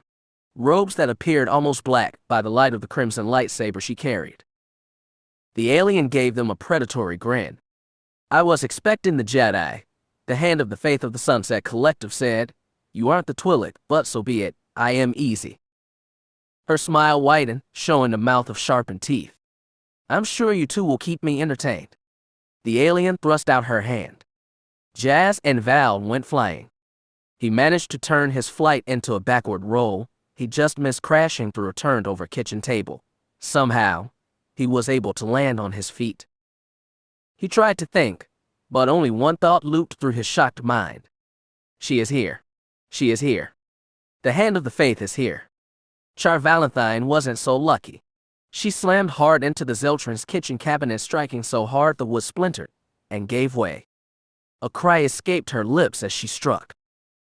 The Lady Hand didn't hesitate. She dashed forward, her lightsaber coming down and around in a wicked arc, coming down to bisect the fallen protector. Val had no defense. She was dazed and couldn't get out of the way. She. Snap hiss. Pang! Jazz was there. Val could only look up, dazed. The Tunroth's lightsaber was only a few inches from her face, but it had been blocked, held back by Jazz Darbin's now ignited weapon. Its violet-colored blade shielding her from the Darksider's killing blow. The Lady Hand looked up, her dark eyes widening in shock. Jazz grinned. "You," he hissed. "You." He thrust out his own hand, shoving back with the power of the Force. The alien gasped as she was thrown. She hit the wall with enough force to dent it.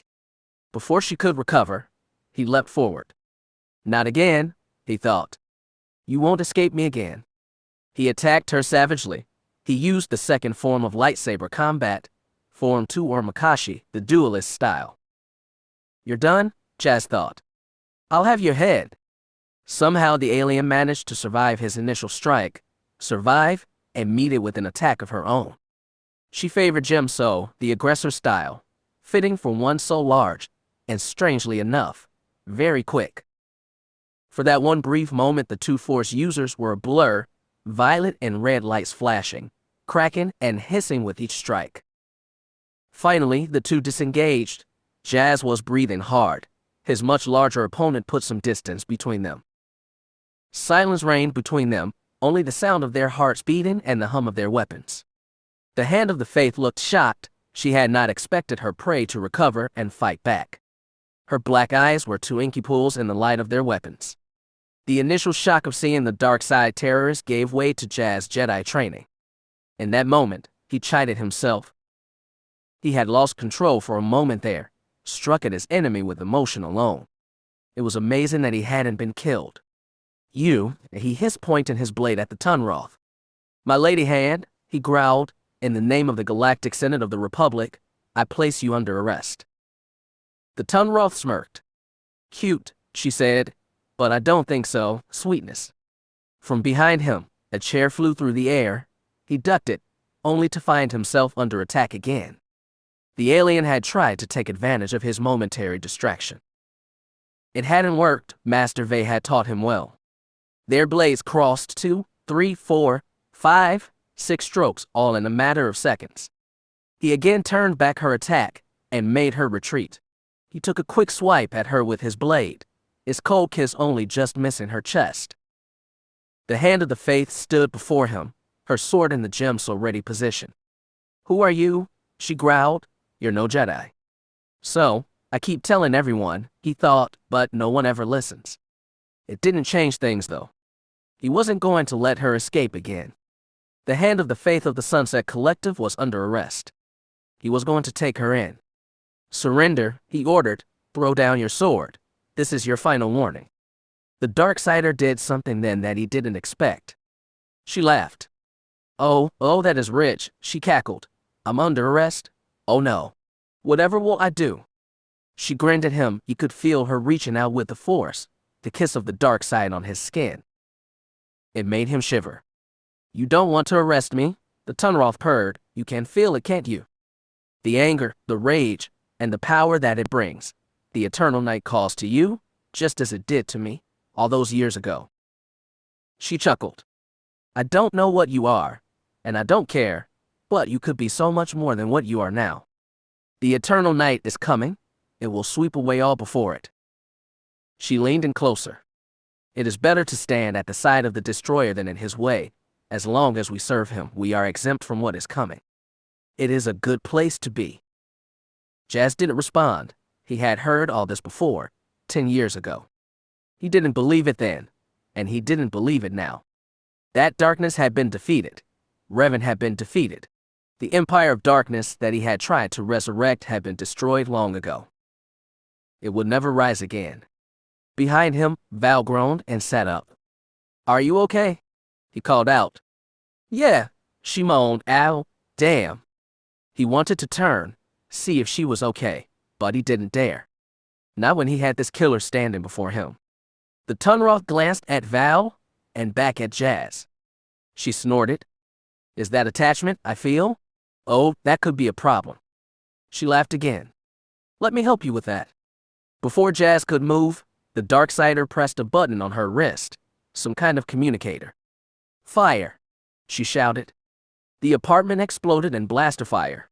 The shriek of heavy weapons ripped through the normally quiet Alderaan night. Jazz didn't hesitate. He leapt back and shielded Val, both with his body and the Force. He didn't dare move. Everything was heat, fire, and smoke. Too many blasts to parry, he thought. All he could do was shield, endure. He needed to wait for his opportunity. Val had her hands over her ears. He thought she might have been screaming but couldn't tell.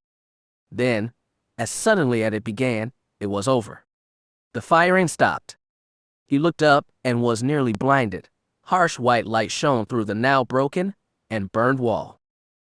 Searchlights, he realized, from an airspeeder in midair or from a small ship. An escape ship.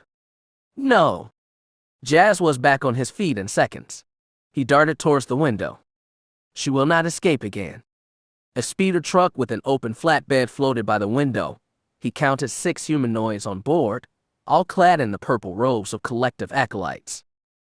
He saw the hand among them barking orders. The speeder began to pull away.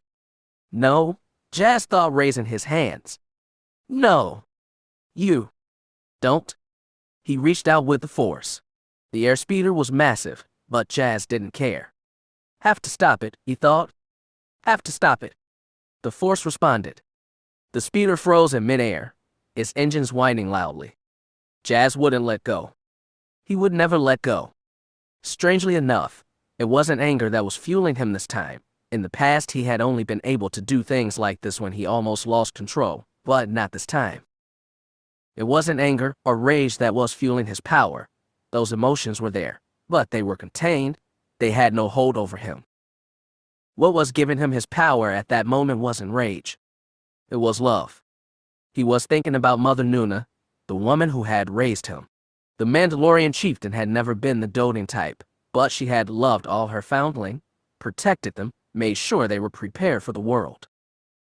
Even a lost Jedi youngling, one that not all of her clan trusted, She had made him welcome, taught him what he needed to know, and gave him the chance to be who he wanted to be. He thought of how she had died, sacrificing herself over the skies of Kuwait. She had used her dying breath to save Jazz and his friends that day. He owed her much for that sacrifice. He glared at the speeder, at the collective terrorists trying to flee. His eyes narrowed. I'll see you all dragged before the courts in chains. You will pay for all the people you killed back on Kuwait, and all the people that have died on other worlds since. The hand of the faith, the first speaker, and all the so-called words were going down. The Sunset Collective was finished. Several of the acolytes had realized what he was doing. They spun back with their blasters raised. It took all his strength to maintain his hold. He wouldn't be able to stop them. Blaster fire rang out behind him, and to his right. Char Valentine was there. Her twin pistols barked red light, striking two of the acolytes and sending the others scurrying, looking for cover. Val likely didn't understand what was going on, but she had his back. He was grateful for that. The octave of the speeder's engines went up higher. The pilot was really opening it up, trying to pull his way free. Jazz Darbin grinned. He had an idea. He saw the red glow of the hand's lightsaber. The Tunroth was coming to try and free them. Jazz's expression turned sly. You want to be free of my grip? Fine. Here you go. He waited until the pilot revved the engine again, and then he let go. The speeder jerked forward. The collective members in the back lost their footing, some slamming to the floor of the flatbed. Two of the purple-clad acolytes fell over the side, down to the street below. The speeder had not been in position to escape. It had been too low. It jerked forward and it slammed into the building across the street. The cab was crushed, and the speeder began to spin wildly. It tipped to the side and shot up and over the apartment building.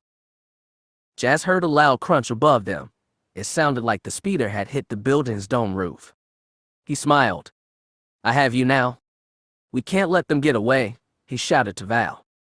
Come on, we have to stop them. Jazz, wait, she called after him. Jazz. He didn't stop. He couldn't stop. Too much had happened to stop now.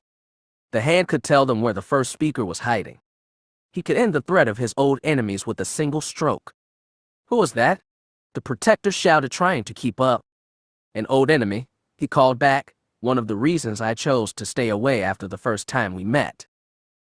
What does that mean? What does this have to do with Vess? Jazz frowned. Now that was a very good question. He looked forward to wringing the answer out of the Tunroth. I can't let her slip through my fingers again, Jazz thought. I can't. He owed it to Mom. Justice needed to be served. They made their way up to building's roof. As Jazz had suspected, the speeder truck had come down hard. Its cab was completely crushed. Small fire burned, but the building didn't appear in danger of catching fire itself. Stone didn't burn all that well. Jazz reached out with the force again. He could sense desperation and anger. At least a few of the collective members had survived the crash. We don't have long, he realized, to crash. The heavy weapons fire. He would not be shocked to learn that the authorities were already on their way and could be here at any moment. He intended to have this matter settled before they arrived. He would not give the hand of the faith another chance to escape. He needed to know what the collective's mission here on Alderaan was. Why was the succession on Bantoon important enough that the first speaker had sent his hand here? Char Valentine had her blaster pistols out, ready to engage the enemy. Jazz gripped his lightsaber tightly. He had no doubt that the hand was among the survivors of the crash.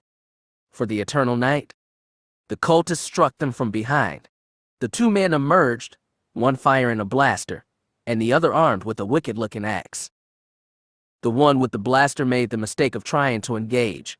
Jazz, he wasted no time with the zealot, parrying the blast with his lightsaber and sending the bolt back and into collective man's face. The terrorist fell without a word. As his life ended, Jazz came to realize that he was looking at the guard that had greeted them at the door. Jazz nodded grimly. At least now he knew why the man had known the Twi'lek.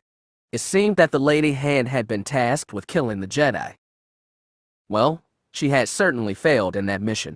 Jazz thought. He had no intention of giving her another chance. The axe-wielding zealot was no match for Val. She sidestepped his blow, raised her hand, and caught him with a vicious chop to the neck. The man stumbled to his knees. Before he could recover, Val drew her blaster and shot him twice in the chest. Stun blasts rippled from the nose of her pistols. Jazz nodded gamely, pleased with the protector's restraint. If the hand didn't come quietly, they would need someone else to talk. Jazz thought that they may just have found that someone. Speaking of the Tunroth, Jazz didn't see her. She was hiding again. He reached out with the force and felt the same nothingness that had hidden the dark sider in the apartment below. He shook his head. It was a good trick, he supposed, but it wouldn't save her. You two are beginning to become a real pain, the alien's voice echoed from everywhere. Val jerked her blasters in all directions trying to find her. This was supposed to be a simple job. The hand continued, kill the Jedi, and send his head back to his precious order in a box, but you two just had to go and cark everything up. The alien sighed loudly. Do you have any idea what you've done? Jazz snorted. He had no need to defend his choice in coming here. Where is the first speaker? He called out. Where's your master hiding? Why were you waiting at the slicers? Val added. The hand of the faith chuckled. So many questions, she said, and neither of you are going to learn Pudu from me. As for you, Force user, who are you? I get the feeling we've met before. Answer my question, and maybe I'll answer yours, Jazz replied. The Tunroth didn't dignify his offer with an answer. She continued to remain hidden, her voice echoing in the shadows. You do seem familiar, she said. You clearly aren't one of us. So what happened? Did you lose a family member to us, maybe? Someone who gave their life in the name of the faith. You don't have a faith? Jazz growled. You're terrorists. You proved that on Kuat, and dozens of worlds since. Jazz paused. No, he thought. What have I done? As soon as the words were out of his mouth, he regretted them. The hand of the faith was not a fool. She was smart enough to put one and one together. Kuat. Why would you be asking about? Finally, she laughed. Well, what do you know? She chuckled. If it isn't Clan Nuna's Jedi pup, look at you, all grown up. Jazz Darben's eyes narrowed. I'm guessing Brother Targo didn't kill you. I guess that explains why he never brought the clan over to our side. You would guess correctly, Jazz answered. You're going to pay for what you did that day, creature. You are going to answer for all the deaths you caused, not just for the life of Mother Nutbush. Oh, I'm scared, pup, she replied dryly, quaking in my boots. The Tunroth laughed again. So much anger in you, so much attachment. You're not looking for justice up here? You came for revenge. You don't know me, Jazz hissed back. We'll see. The air shuddered behind them. Val just managed to turn. The hand's lightsaber came up, and she sliced through the barrels of both of Val's blasters. She swung at Val's head, but the protector was too fast for that. She whirled around, spin-kicking the lightsaber from the alien's hand. Then, she stepped forward, ready to strike at the alien's exposed neck only to have the hand dance back and backhand Val with a strike of her own. Char Valentine tried to roll away from the blow, but it came in too hard and too fast. The strike left her dazed, and that was all the alien needed. As she went down on her knees, the alien caught her, and Val was quickly yanked back to her feet in a force grip. The hand of the faith lifted her into the air, using her body as a shield holding her in front of Jazz. He whirled around, bringing his blade up in a Makishi guard. Let her go, he shouted. The Tunroth smirked. You want me so bad? Come and get me. Almost as an afterthought, she recovered her own blade through the force. She ignited it and pointed it at Val's now exposed back. Her smile widened as she saw Jazz hesitate, not wanting to risk hurting Val, or taking the chance that the alien would stab her. There is that attachment again, the hand mocked. Val couldn't move. She floated before him like a kite caught in a strong breeze. She couldn't speak, but he could read her lips, even by the firelight of the destroyed speeder. Get her, Val mouthed. Get her? He snarled, He wanted so badly to strike back, but he couldn't. Val floated before him. She was choking, caught in the alien's grip. The Tunroth was grinning from ear to ear. She was loving this. You want to know where the first speaker is? Runt. All you have to do is kill the girl, and I'll tell you. Jazz didn't move, his blade remained where it was. The hand of the faith sneered at him, no doubt knowing what he would do. She claimed to have been a Jedi once. She likely could sense it, how far he would go. In this case, it wasn't far enough. Attachment is weakness, the hand chided. It is the death of duty. Why bother protecting this woman when all that you want is so close? What does the life of a mundane matter to people like us? The Eternal Knight is the master of all those that hear the Force. Once you have heard the call, you will understand. Let her go, Jazz hissed, or face the consequences. The alien shook her head. Well, you sound like a Jedi. Too bad you will never be one. The Tunroth shook her head. How disappointing. It was at that moment that a searchlight fell on the roof, 2 security speeders, and a medical vehicle floated before them. This is Adira security. A voice emerged over the loudspeaker. Lower your weapons and prepare to be taken into custody. The hand sighed. Well, looks like playtime is over. She smirked at Jazz. See you around, kid. She gestured with her left hand. Val flew towards the security speeders. The Tunroth launched her like a missile. She flew towards it, head first. Jazz whirled around and reached out with the Force, trying to stop her, to save her. He felt her slow butt. The hand attacked from behind. Jazz lost his grip on Val. He had no choice. He spun blocking her strike, and then slashed at the alien. In that brief moment, he smelled smoke and burning meat. Eric! The Tunroth was livid. She roared and swatted at Jazz. She had been too close, inside his guard. He had not managed to get his blade up, but, luckily, neither had she. All she could do was strike with her large meaty fist. She managed to backhand him, his jaw clicked from the blow, and sent him sprawling to the ground. His lightsaber flew from his grip. My hand. The alien roared. Look what you did. She glared down upon him, holding up her left arm. 3 of her fingers were now missing. The Force boiled with her rage, her desire for vengeance. She kicked him hard.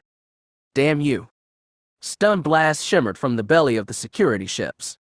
The hand of the faith backflipped out of their path and took off running, snarling with impotent rage, her large shape a blur in the night. No! Jazz shouted, trying to stand, his head still ringing from her strike. Get her! He shouted. Don't let her get away. He tried to pursue. His desire to chase after his old enemy almost consumed him, but in that moment, he remembered. Val. He looked around the roof, trying to see her, no longer hearing the voices of the security people. They didn't matter. Only one thing mattered. He ran to the edge of the building. Val, he shouted. V-A-A-L. He looked down, and what he saw made him gasp in horror. Char Valentine lay tangled in an awning 5 stories below. She wasn't moving, and even from here, he could see that her right leg was bent in an unnatural angle. He reached out with the Force, trying to sense her, to get an idea of how hurt she was. All around him, security forces were dropping onto the roof. They had their weapons out, trying to surround him. He didn't give them a chance. He leapt down to the ledge closest to where the protector lay. He could still sense her, praise the Force, but her life was flickering weakly. He reached out with his powers, trying to bolster it, that flicker of life that still burned inside of her. It was the smallest of embers, but he didn't give up. He wanted to keep her here. He wanted to hold her in this moment. I can't lose her, he thought. I won't. Do not move, the shout from the security ship's loudspeaker almost deafened him. Move again, and we will open fire. Jazz heard them, he acknowledged, but only because he had heard them. It was taking all of his concentration and power to hold onto Val. He needed to keep her here, in this moment. He had already lost Mother Nutbush to the Sunset Collective. He had no intention of losing Val. He surrendered to the Alderaani, but didn't leave Val's side until she was safely aboard a medical transport on her way to the hospital. He would have gone with her, but the security officers gave him no choice. They took his blade and loaded him up in the back of their speeder. His hands were locked in stun cuffs. Jazz shook his head. He still hoped that the security forces would catch up with the Tunroth, but he feared that it was already too late. He could no longer sense her, and that meant only one thing. She is gone. He realized. She escaped again? The thought filled him with anger. He would have lashed out at his captors, but that would mean little at that moment. He would not give them a reason to hurt him. He needed to stay strong, for Val, and for Vess. He shook his head. I won't dishonor them. He had not expected this, not expected to find the Sunset Collective here. Why did they care about Bantoon? Why was the succession of his rulers so important? He had no answers. All he could think about was Val, hoping that she was okay. His thoughts drifted back to the Hand of the Faith, and what she had said to him. Attachment is weakness. It is the death of duty. He sighed. Maybe it was, but in that moment he didn't care. All that mattered at that moment was Val. He feared for her safety, and something else as well. What am I going to tell Vess? He wondered. He had no answers. All he could do was hope for the best. What am I going to say? What am I going to do? I don't know, he thought, the guilt weighing him down like a stone tied around his feet. I don't know. He found himself praying to the Force. Please be okay, Val. Please? All he could do was hope. If that was attachment, so be it. Some attachments in life were worth it. He would not trade it for anything or anyone. Anyone. Chapter 40. Char Valentine flew through the air. She shot out like a missile, flying towards the floating security speeder, about to strike it head first. Jazz whirled and reached out with the force.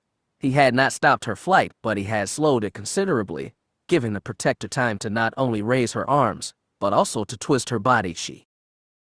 Crump.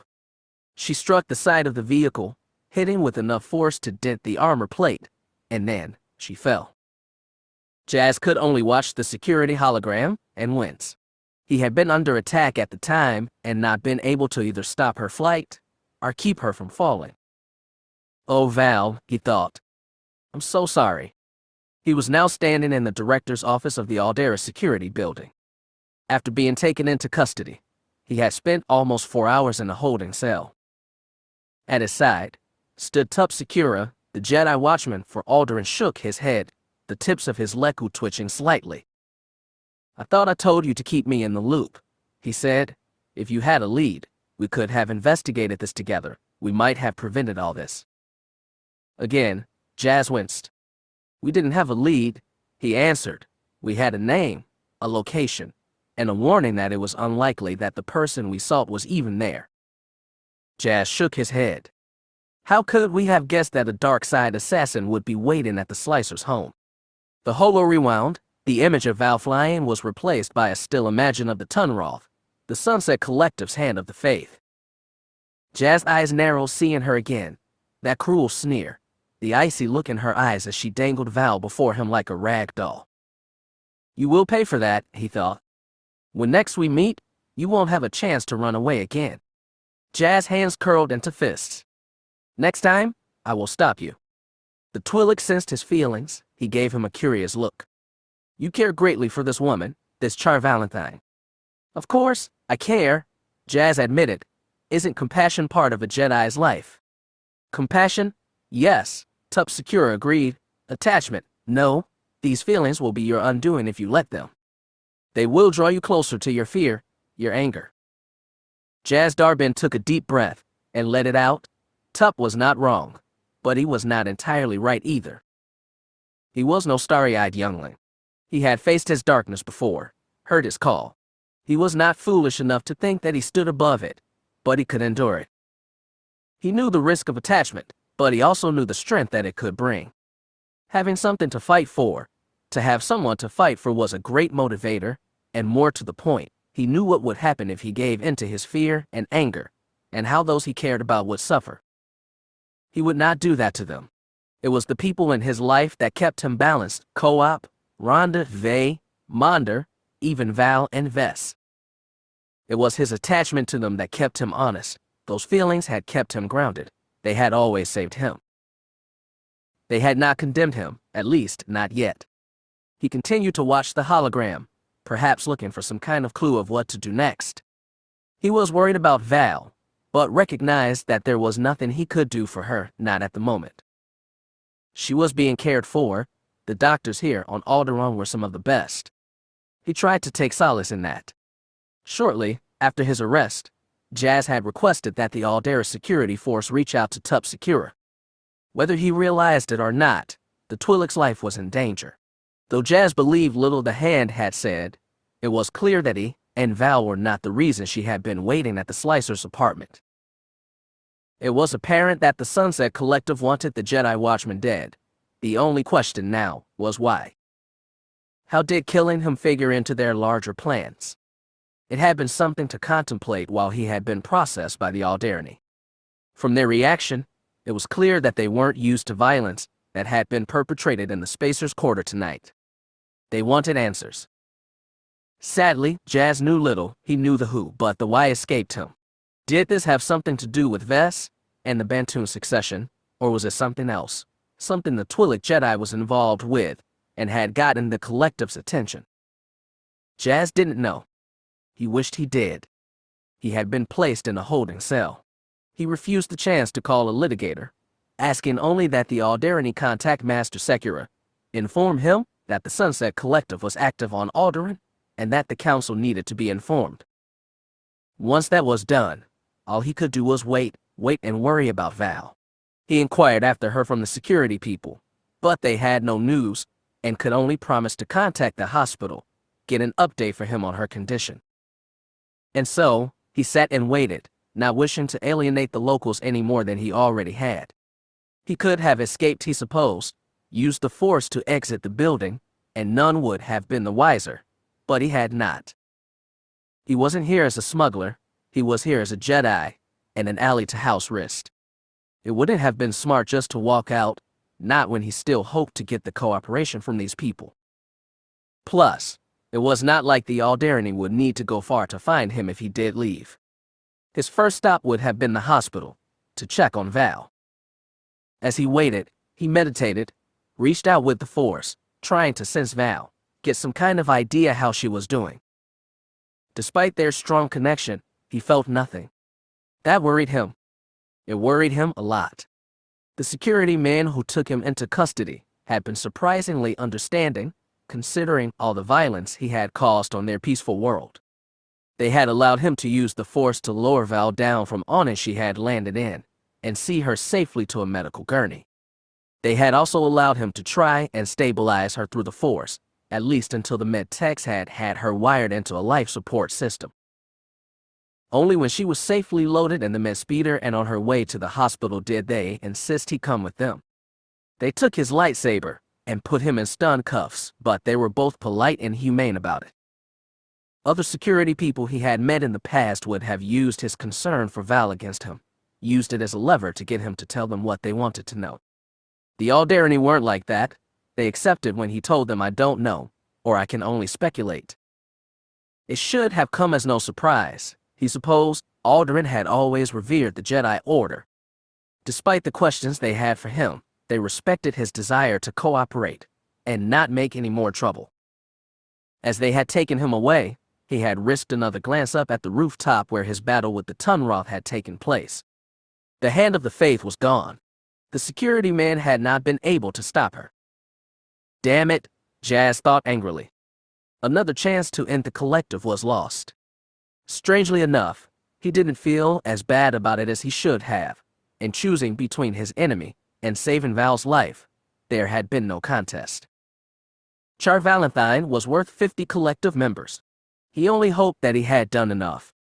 "Please be okay, Val," he prayed. "Please?" The Twi'lek's arrival had seen the end of his incarceration. The Alderaan had removed the stun cuffs and returned his lightsaber. Unsurprisingly, the Jedi Watchman was unhappy with Jazz and Val's decision to go in alone. a fact that he had made abundantly clear from the moment he had seen Jazz Darbin sitting in the cell. "She was waiting for you," Jazz informed him. "I think she wanted to kill you." "I see," Tup Secura had responded, staring at the stilled holo of the Tunroth, looking at her cruel face. "Isn't that interesting?" he said. As the two watched the image of the Hand of the Faith, a new file was overlaid with it. Jazz recognized it immediately as one of the identification holos that were kept in the Jedi archives. He had had one himself taken years ago, before leaving on the ill-fated mission that started his life outside the Order. This hologram showed the Hand of the Faith, or rather, the Jedi that would one day become the Hand of the Faith. According to the date on the image, it had been taken almost 15 years ago. "Her name is Zarx Tatch," Tup Secura informed him.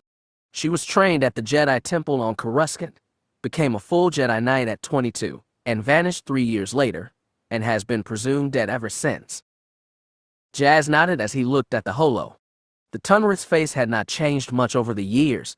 Even as a Jedi, she had had that cruel, arrogant smirk. According to her file, she had been reprimanded several times as a Padawan for her willingness to commit violence and for her rather sharp tongue and brisk demeanor. He frowned. She had also received several commendations for valor and bravery in the field. Despite her rather prickly demeanor, her first 3 years as a full Jedi Knight had been exemplary. She had been a true guardian of the Republic. So what happened? He wondered. What had turned Zarx Tatch, Jedi Knight, to the dark side? What had remade her into the Sunset Collective's Hand of the Faith? "Why haven't I seen this file before?" Jazz asked the Twi'lek. "I've spent the last 5 years on and off looking into the Sunset Collective and their members. I told the Council about the Hand of the Faith, that she was a Tunroth, and that she claimed to be a Jedi. Why was Zarx Tatch not considered a suspect?" "Because the file was closed," the Jedi informed him. "She was declared dead years ago. The ship she was on vanished, no survivors ever turned up." Secura shrugged. "Kind of hard for the dead to rise and start working as an enforcer for a group of dark side cultists." Jazz's frown deepened. He found no amusement in this, none at all. It had been almost 10 years since the Sunset Collective's attack on the Kuat Drive yards. Over 2,000 Kuati had lost their lives that day, not to mention the millions of credits worth of damage to not only the shipyards, but the ships that had been in dry dock. In the years since, Jazz had aided his friend, the Jedi Shadow, Monder, in investigating other collective attacks. The Sunset Collective were no mere troublemakers. They were both religious zealots and professional anarchists. Many lives had been lost as they had continued to attack the Republic in the name of the Eternal Night. What the Eternal Night was, he couldn't say, but, then again, he didn't need to. The collective needed to be stopped. What did their religious beliefs matter in the face of that? "Why open the file now?" he inquired. The Twi'lek gave him a toothy grin. "Because of you, Jazz Darbin, we were able to link Tatch to this case through her DNA. The fingers you severed in the Spacer's Quarter provided us with enough of a sample for a genetic scan. So, we know her real name now," he said. "Now all we have to do is figure out how all this ties into the situation on Bantoon." "It is possible that it doesn't," Secura said with a shrug.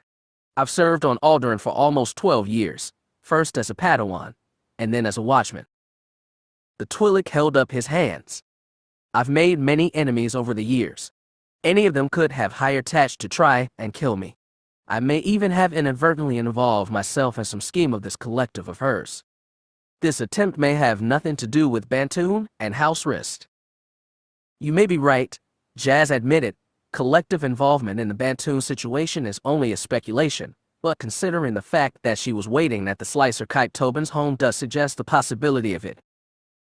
"Perhaps," the watchman agreed. "Of course, you are not the only one who has been looking into Slicers behind the attack on Lady Istillo. It occurred to me that it was unlikely that the attackers had set up the jamming signal used in that job. I was working my way back through my own contacts. If one of my enemies had managed to get wind of what I was doing." Again, Jazz nodded. What Tup Secura said made sense, though he was wrong about the collective hiring out their hand. All evidence that he had seen in the last few years suggested that the collective didn't work for pay. The chaos they caused was solely motivated by their religion. No, if the first speaker had sent his hand to Tobin's to NUB $, NHS, it had something to do with the collective's agenda, and no one else's. Behind him, the watchman had begun to pace. He tapped idly at his chin with one long clawed finger. We still need to find Tobin. He could shed much light on what is happening. I'm sure of it. If he is even still alive, Jazz said morosely. For all we know, the collective had him killed. I don't think so, Secura responded. From the read I got on several of the Zeltron's things, it appears that he had fled some time ago. None of the impressions I had gotten on any of them suggested that he had come to any harm. His admission gave Jazz pause. Read. The Twi'lek smiled. I'm a psychometric, he informed Jazz. I can read items through the Force, get an idea of their history, and of the people that possess them. It has served me well in the past, and been a great boon to my work. Jazz nodded. He had heard of psychometrics. He had not been skilled in the art himself, but knew of its existence. A useful skill to possess, considering what role Tup Secura played here on Alderaan. Of course, Tobin and Tatch aren't the only lead we can follow. We took one of the collective members alive. We found him unconscious on the rooftop of the Spacer's Arms. Jazz's eyes widened. Alive, he said. The hand didn't kill him before she fled. Maybe she assumed him dead, or in her rush to flee had been. Where is he? Jazz asked. He is in Central Holding. The guards are watching him. Come on, Jazz said quickly. Why? We have to get there now. Why? What is going on? Trust me, we can't wait. Tup Secura shrugged and followed after him. What is the hurry? You'll see, Jazz said. I just hope we're not too late. The Alderaan cleared a path for them. Jazz and Secura made their way to the area of the security station known as Central Holding. The cell had only one occupant, the captured collective member, the young man that Val had stunned during their fight on top of the Slicer's apartment building. He was laying on his side, appeared to be sleeping. Damn it, Jazz thought. He ordered one of the guards to open the door.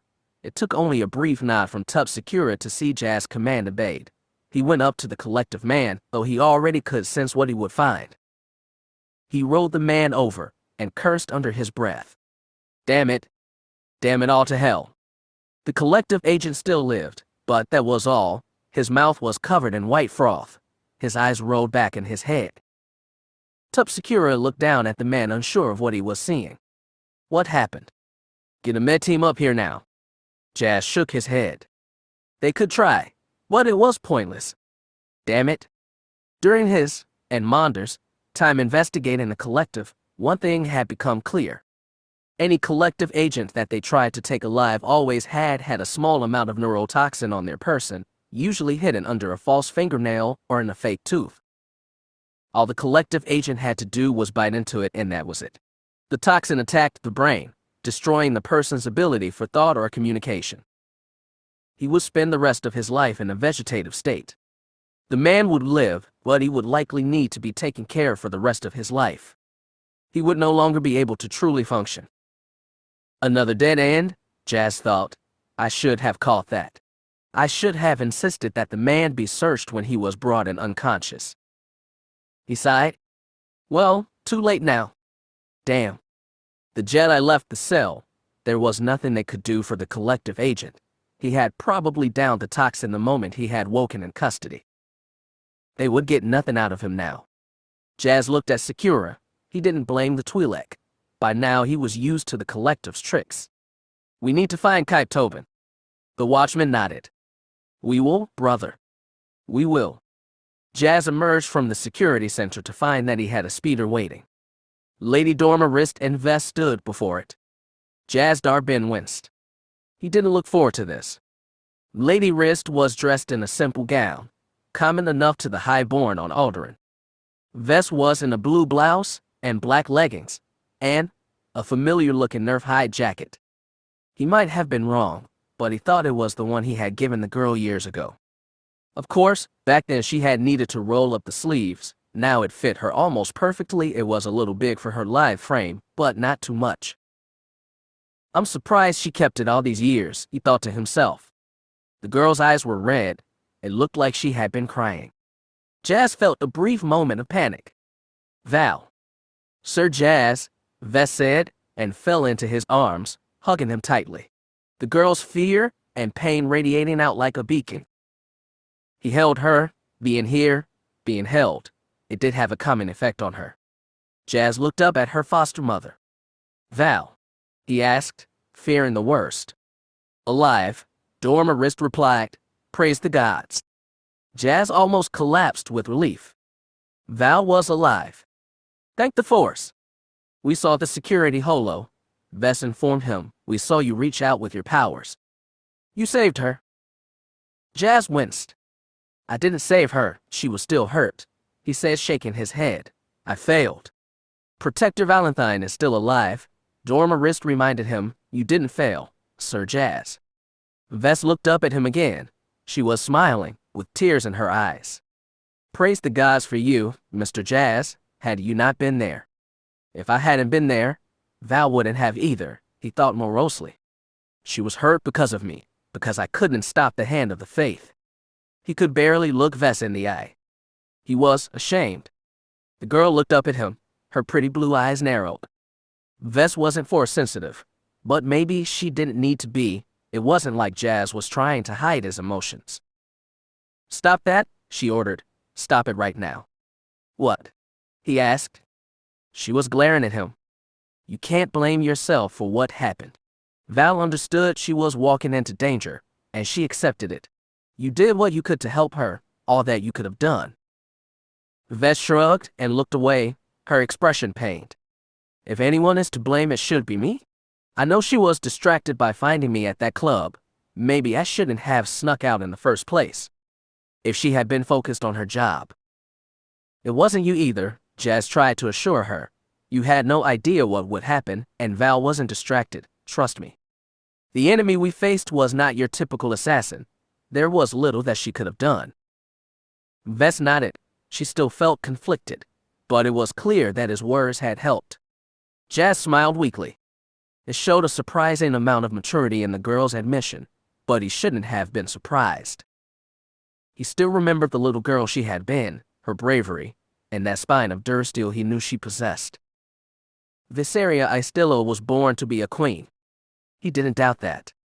Dormarist smiled at her foster daughter. She radiated a sense of pride. The people of Bantoon have a saying, Mr. Jazz. It goes back to the days of Bela the Bold, where there is life, there is hope. Val still lives, and so do you. Vess nodded. She backed away from him and tapped Jazz in the chest. This is hope, Mr. James, feel it? He smiled now, truly smiled. Bondwomen, he thought. They were so full of surprises. He had expected to be blamed for what had happened, but it seemed that that was not the case at all. He was grateful. Who is this person? Vess asked him, and why does she want me dead? The three were riding in one of the Rist family's luxury air speeders on their way back to the estate. Vess had apologized to her foster mother for sneaking out and promised not to do so again. The arrival of the Sunset Collective had changed things considerably. Jazz was not sure what to tell the two nobles. You have to be truthful, his conscience reminded him. Vess needs to understand just how high the stakes in this particular game have grown. It was no longer simply about the mining guild and their desires for Bantoon. Darker forces had now taken an interest in Vess. Powerful dark forces. The creature that attacked Val, and I was once a Jedi Knight, he informed him. She has fallen to the dark side now. Her powers corrupted and turned to serve evil. Vess' brow furrowed. A sorcerer knight like you, only evil. Vess' eyes widened. She is like the Reven, isn't she? Jazz raised his hands. The Reven, or the Sith, as he knew them, had conquered Bantoon during the Jedi Civil War 3 centuries ago. In the years since, the Sith had become a sort of boogeyman to the people of Bantoon. Jazz wanted Vess to be careful, but not to think that the monsters of her childhood nightmares were after her. The Sith had died out years ago. Their order had perished with Revan and Malik's defeat. If the galaxy was lucky, and the Force was with them, the Sith would never return. The Sith, or the Re-Even, as you call them, drew on the same powers that the Sunset Collective now worships, but they are not Sith themselves. The one that attacked Val and I is a Dark Jedi, but she is hardly worthy of the title of Dark Lord. That does not make her any less dangerous, does it, Sir Jazz? Dorma asked him. He flinched. No, milady, he was forced to admit, it doesn't. The noble nodded. Surely, this will be enough to bring the Jedi Order in on our side. The fact that this dark warrior is trying to involve herself in the succession is proof that Vess's claim must be honored. Jazz shook his head. If only it was that easy. Truth be told, they weren't sure why the Sunset Collective were here. Sakura might have been right, that the Hand had simply taken advantage of a situation to strike at him. They would know more when they found Kite Tobin. The Zeltron would hopefully be able to shed more light on the subject. In the meantime, the Collective's motives remained a mystery. If the Jedi did use this as an excuse to get involved, Jazz was concerned that it would not be on the side of Vess and House Rist. Then there was the Senate, and their desire to see this matter handled. That was, after all, the reason why Jazz had come here in the first place. Sai Darbin's arrival was still almost a week away, but it was going to happen. Jazz's twin brother still expected to arrive and find Vess ready and willing to abdicate the throne to her aunt. It was a goal that Jazz was even more against now. In all the excitement, he had not really gotten a chance to talk to Vess about this. He sighed. There would never be a good time for such news. He might as well get it over with now.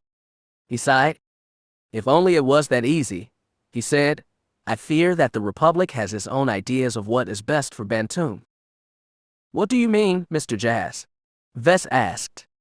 Indeed, Sir Jazz, please, speak plainly, Dorma Rist insisted. He shook his head. This would not be easy for either of them to hear. At least, they were both sitting down. By the time that they arrived back at the estate, Jazz had finished telling the two nobles all he knew about his brother Sai, and the request he had made of his twin brother. Again, he had feared that they would think him either a spy or a traitor, that they would blame him for what his twin wanted, and suspect that he was more involved in their troubles than he truly was. Again, he was surprised. I agreed to speak with you, that was all, he assured them, but the longer I've been here, the more certain I am that what the Senate wants for your world is not necessarily what is best for your people. Vess beamed at him. So, you have come to help us? He nodded. Vess turned to Lady Dorma. You see, Aunt Dorma, I knew we were right to trust Mr. Jazz. Is there any way that you can think of that might convince your brother to support Vess? You are twins after all. Once I would have thought it possible, but now, so much time has passed, and the distance between my brother and I has grown so much. Jazz nodded. I will try, but I can't promise much. Sai always had his own mind when he came to things he wanted. The speeder came to a stop. They were met by Dorma's husband. He kissed his wife and embraced his foster daughter. He turned to Jazz Darbin. Miss Valentine is safely in our med bay. He informed the Jedi. She is out of the Kolto tank, but the medical droids believe it wise to keep her in a medically induced coma, at least for now. Jazz nodded. It was better safe than sorry, The comlink on Errol Rist's arm beeped. He acknowledged it, listening into his earpiece. He turned to Jazz with a frown. We have a ship coming in. They approached claiming to be here under the orders of Captain Cooper. Jazz frowned. Coop had said he was sending Jazz some backup. Have you identified the ship? Lord Rist nodded. Its transponder signal identifies it as the True Justice. Jazz blinked. The True Justice. His expression turned sour. Coop, he thought. What in the name of the Force were you thinking? Do you know this ship, Sir Jazz? Dorma asked him. I do, he said grimly, shaking his head. Please give her clearance to land. I will meet her on the landing pad. Errol Rist nodded while Jazz made his way forward, on his way to the landing pad. Vess went with him. You seem worried, she asked. What is it? Jazz snorted. Coop's idea of help, he thought. His clan brother had an interesting sense of humor, he would give him that help, he informed Vess. At least, he hoped that she could be considered help. The small vessel was given clearance to land on the freight pad where the co-op's Folly had touched down days ago.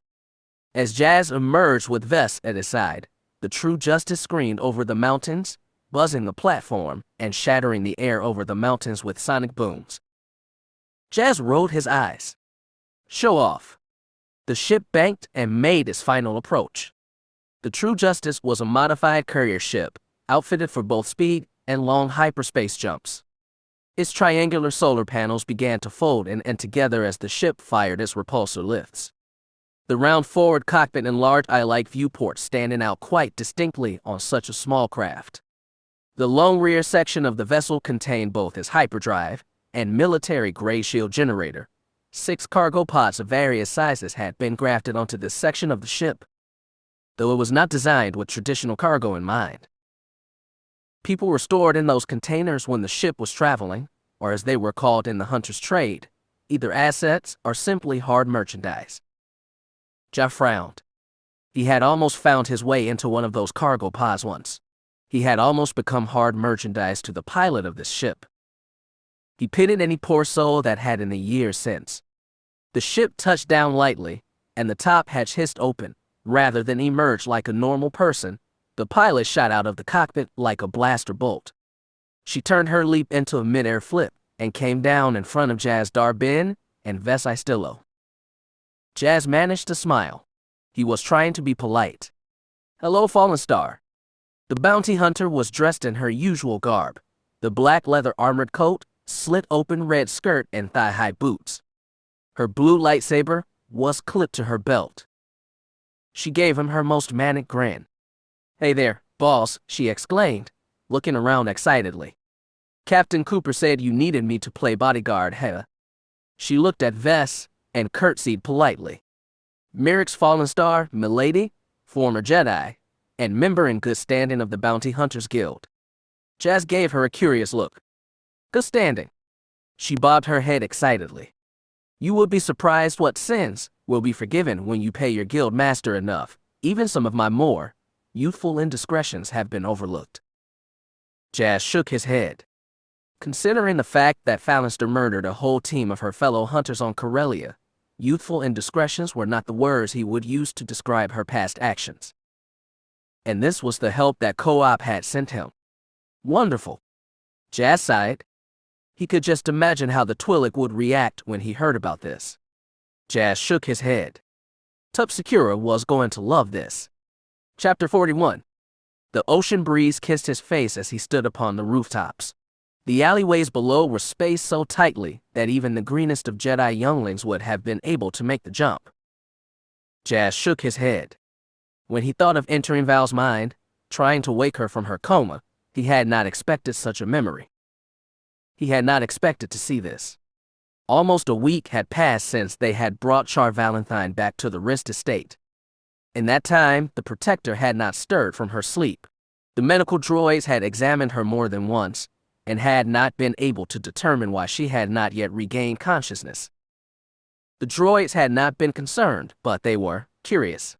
All of Val's vital signs had returned to normal for a Protector of Bantoon anyway. She should have opened her eyes by now. Jazz Darbin had decided to force the issue. Unlike the droids, he was worried about Val, and so was Vess.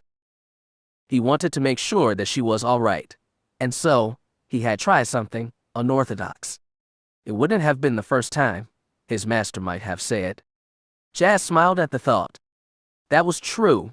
He was far from what one would call a traditional Jedi. Vess had gone down with him into the medical room. The young woman watched as he knelt down, centering himself, preparing to enter the unconscious Protector's mind. Is this going to work, Mr. Jazz? It should, he replied, breathing slowly in and out. He had done this several times before, with his master. He had not been sure why at the time, but now figured that it had been more for his benefit than hers. She was trying to get me to come out of the funk that I had been trapped in. She had been trying to awaken his emotions, his sense of hope. She had not been successful.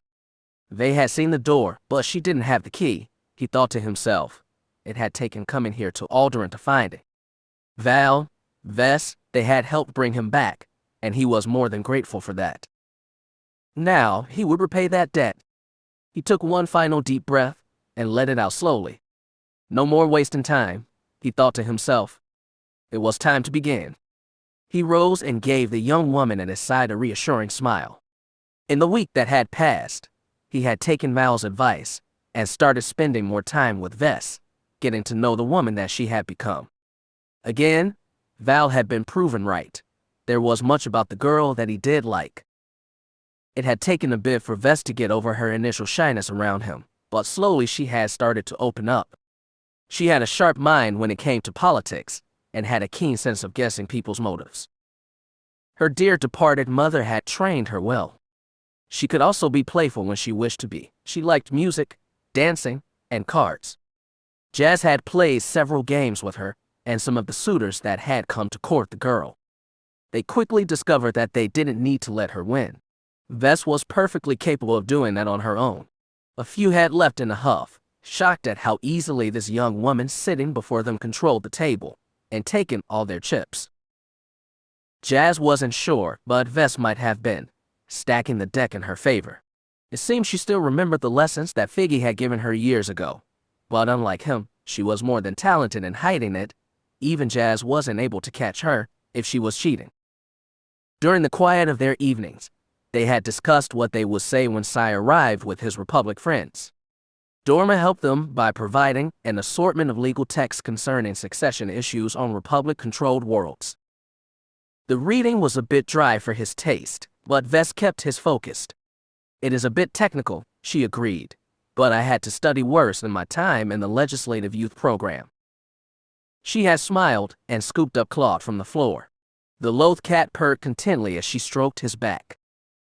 Yet, when she looked at the text and data pads before her, her eyes narrowed coldly.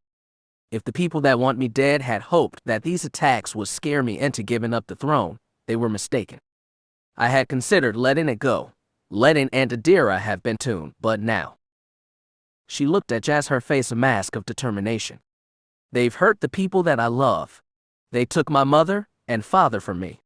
They will answer for that, Mr. Jazz. I will ascend to my mother's throne, and they will pay. Be careful, kid, he warned her. Revenge and anger can lead down a dark path, even for one not strong in the Force. This is about justice, not revenge, she said, scratching Claude behind the ears. The courts will decide their fate, and if people are sentenced to the Garden of Bones, so be it. She shrugged. Even a queen must yield to the law. She may be able to influence it at times, but the law is still the law and must be obeyed. Jazz nodded and went back to work, but could not completely stop glancing at the young woman before him, that determined cute furrow of her brow. He looked away quickly when he thought she might have noticed. He smiled to himself. She was something, that was for sure. When she didn't need to attend classes, he made himself useful by familiarizing himself with the history of her people, the long line of queens that had come before, Vess forebearers and kin. If Vess' claim was successful, she would be the 29th member of her family to ascend to the throne of Bentun. If Vess was included, 31 people, including 2 regents, had guided the bond for almost 5 centuries, surviving not only internal struggles, but the threats of enemies like the Sith as well. It had been an impressive accomplishment, to be sure. Yet, during their studies, Val's coma remained the rancor in the room. As the days had passed, Vess had become more and more distracted. Finally, Jazz couldn't take it anymore. They needed to try something. Jazz settled down next to her bed. The medical droids had detached all the machines and removed the various tubes and wires that had been monitoring Val's condition. According to them, she was stable, her vitals were strong, and she had shown some signs of waking, but had not taken that extra step. Jazz Darbin frowned. He hoped that what he was about to try would work, give her that little push she needed to come back them. We need you back, Val, he thought as he looked upon her. Her breathing was rhythmic and even. She still had some bruising, even with the cold toe treatments, which showed how bad her injuries had been. The doctors had also needed to cut her hair, making it easier to conduct brain scans, he supposed. Seeing her with short hair took him back to when they had first met, and only served as more motivation to wake her up. Vess stood by as he placed his hands on the sides of Val's head. He took one last cleansing breath and reached out with the force. Here goes nothing, he thought. He closed his eyes and began to chant. I'm one with the force, and the force is with me. I'm one with the force, and the force is with me. Slowly, the world fell away. Jazz had a brief sense of vertigo, a feeling of sliding down some great cliff. Lower your weapon. Stand at attention. Accompany. The voice rang in his ears, almost pushing his consciousness out of Val's mind. It was so loud. It was a whirlwind, like thunder in the Protector's mind. He quickly regained his composure. He held on, summoning his will and pushing the voice back. Jazz shook his head. Damn, he thought. That is too loud. As he regained his bearing, he realized that he recognized what he was hearing, the voice that was so loud in Val's head. He thought it part of the system at first, the programming that the Bantoon scientists had placed into the woman's mind, but as he listened and reached out with the force, he realized that that wasn't it. The voice he was hearing was not some random scientist or programmer. He knew that voice. The voice in Val's head was his. The realization confused him for a few moments. Why was he hearing his own voice inside the head of another, much less Val's? Jazz's eyes widened. He had just figured it out. The words he was hearing, he had said them once, to Val, almost 7 years ago. They were the commands he had used to save her life on the Co-op's Folly, after they had discovered Vess's mother's ship had been destroyed. When he had used the Force to stop the Protector from killing herself. He couldn't believe it. Those commands were still there. They should have dissipated years ago. Char Valentine should have been free. He found himself thinking back to those days, back to when Val was on the Folly for the first time. It had been chaos after they had found V's ship. Val had been trying to kill herself, and Co-op and Figgy had been trying to help him stop her. Jazz had only one option. He had felt how strong Val's will had been when they had first met in that alley. Normally, he would not have been able to breach her sense of self-control, but in that moment, she had no defenses. The system had robbed her of that. She had been nothing but pure instinct and the compulsion to end her own life for her failure. Plus, he had been inexperienced. He had not used forced persuasion in years, and in his panic and desire to stop the woman from killing herself, he had gone too far. It had been the equivalent of using a grenade to kill a fly. He had pushed too hard and poured too much energy into his commands. To make matters worse, he had never gone back into her mind and severed the link. It was still there. After all these years, and after all these years, it had grown stronger, solidified in a way. He feared that the bond between them was likely permanent. He wasn't sure if even Master Vey could dispel it now. Again, he found himself thinking back to how Char Valentine had behaved around him when they had first met. She had been both distrusting and hostile. After he had saved her, after Vess had woken her up again, she had changed. He had assumed it had been mere gratitude, that she had started to trust him after he had saved her. What if I was wrong? If this bond was already there, it could have started changing Val's personality. He was a part of her mind now. He found himself remembering how after she had woken up that they had started finishing each other's sentences, or speaking in unison. He had done this to her. He felt ashamed. Everything that had happened since he had saved her was now suspect. Even their night together might have been influenced by this bond. Val's affection for him, her respect, it might not have been real. He had forced it on her by using the Force. Master Vey would have been disappointed in him, as he was in himself. Deal with it later, Padawan. Vey's voice rose up again, his conscience taking that form. What does this connection matter if she remains comatose? You can use this connection, find your way inside her mind, and help her wake up. Jazz sighed. He could do it, but... No buts. They said again, do, or do not. There is no try. He nodded. Yes, master? He would do. He rode the connection, let it take him past what had been, and deeper into Val's mind. He could sense her presence here, strong and still fully grounded. She was nowhere near becoming one with the Force, but she wasn't waking up. She was resisting. Why would she be resisting? He was.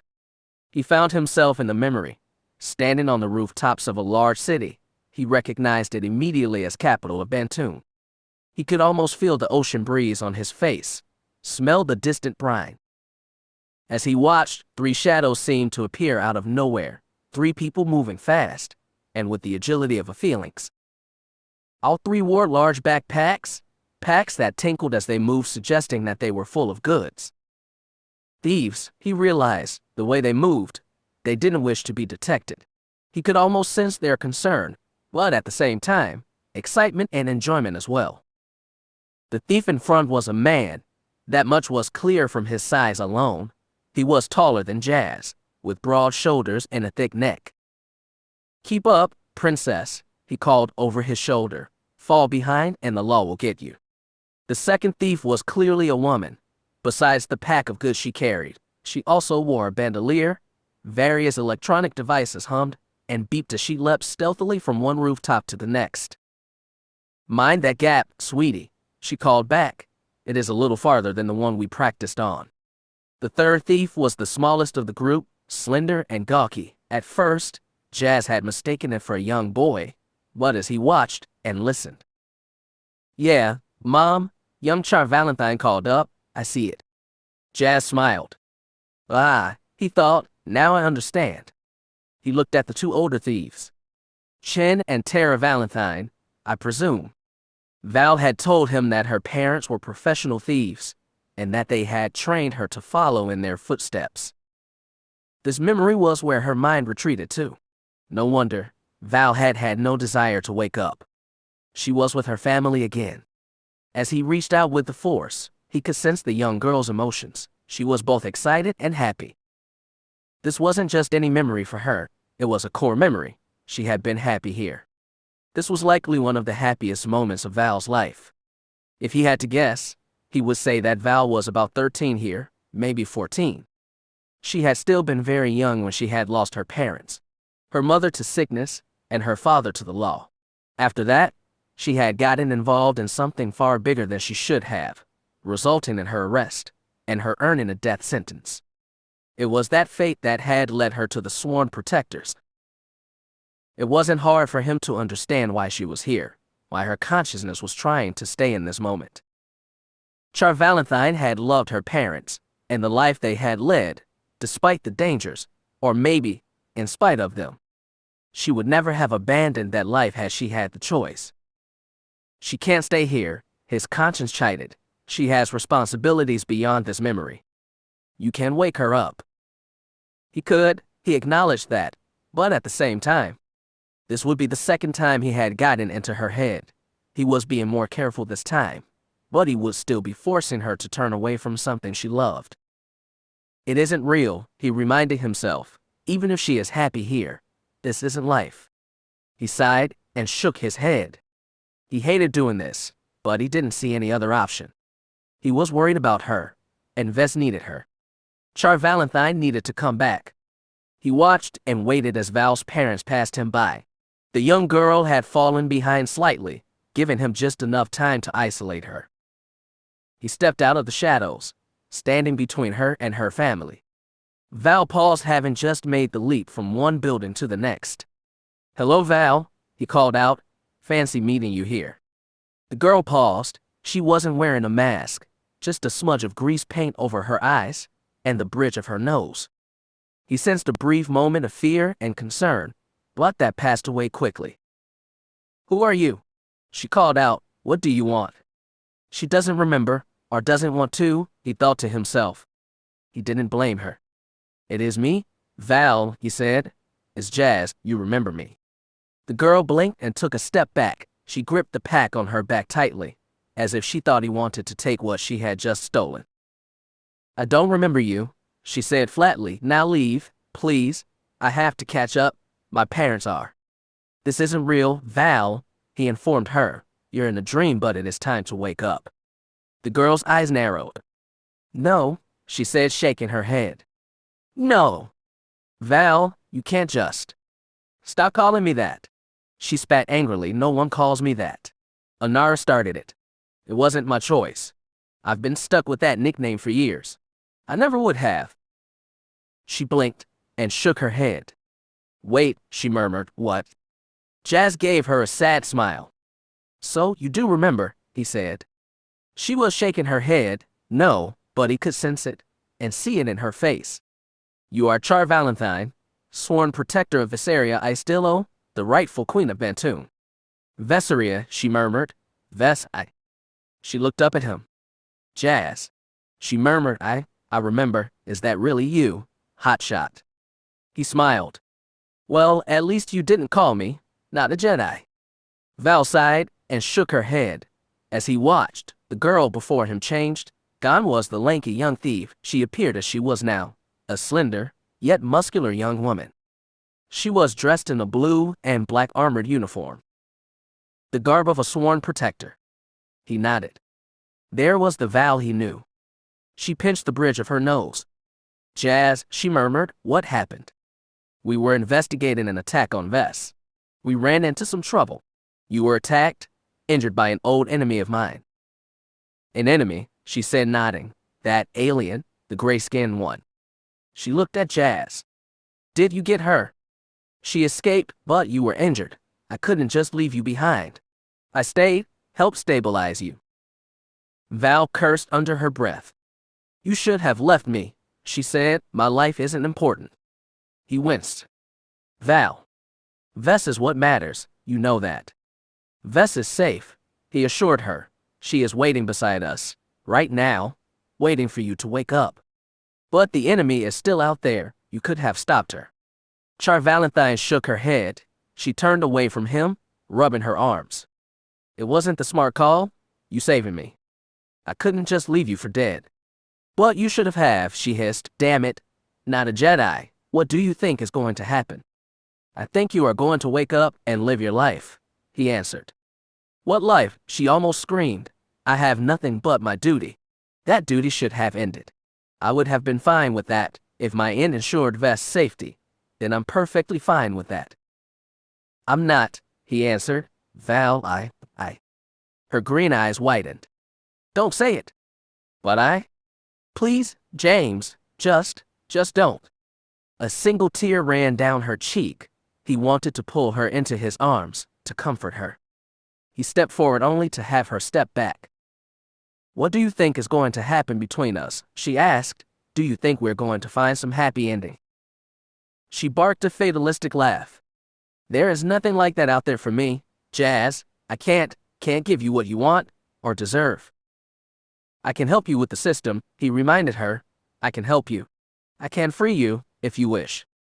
It doesn't matter if you did. I can't be what you would wish me to be.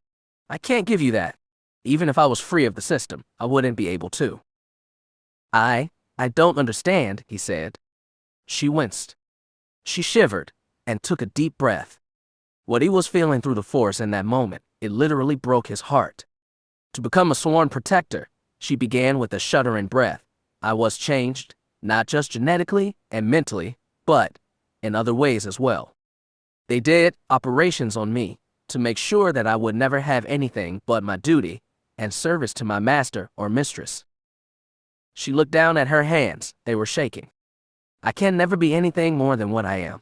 I'm a protector, a weapon, a sword, and shield. That is all I will ever be.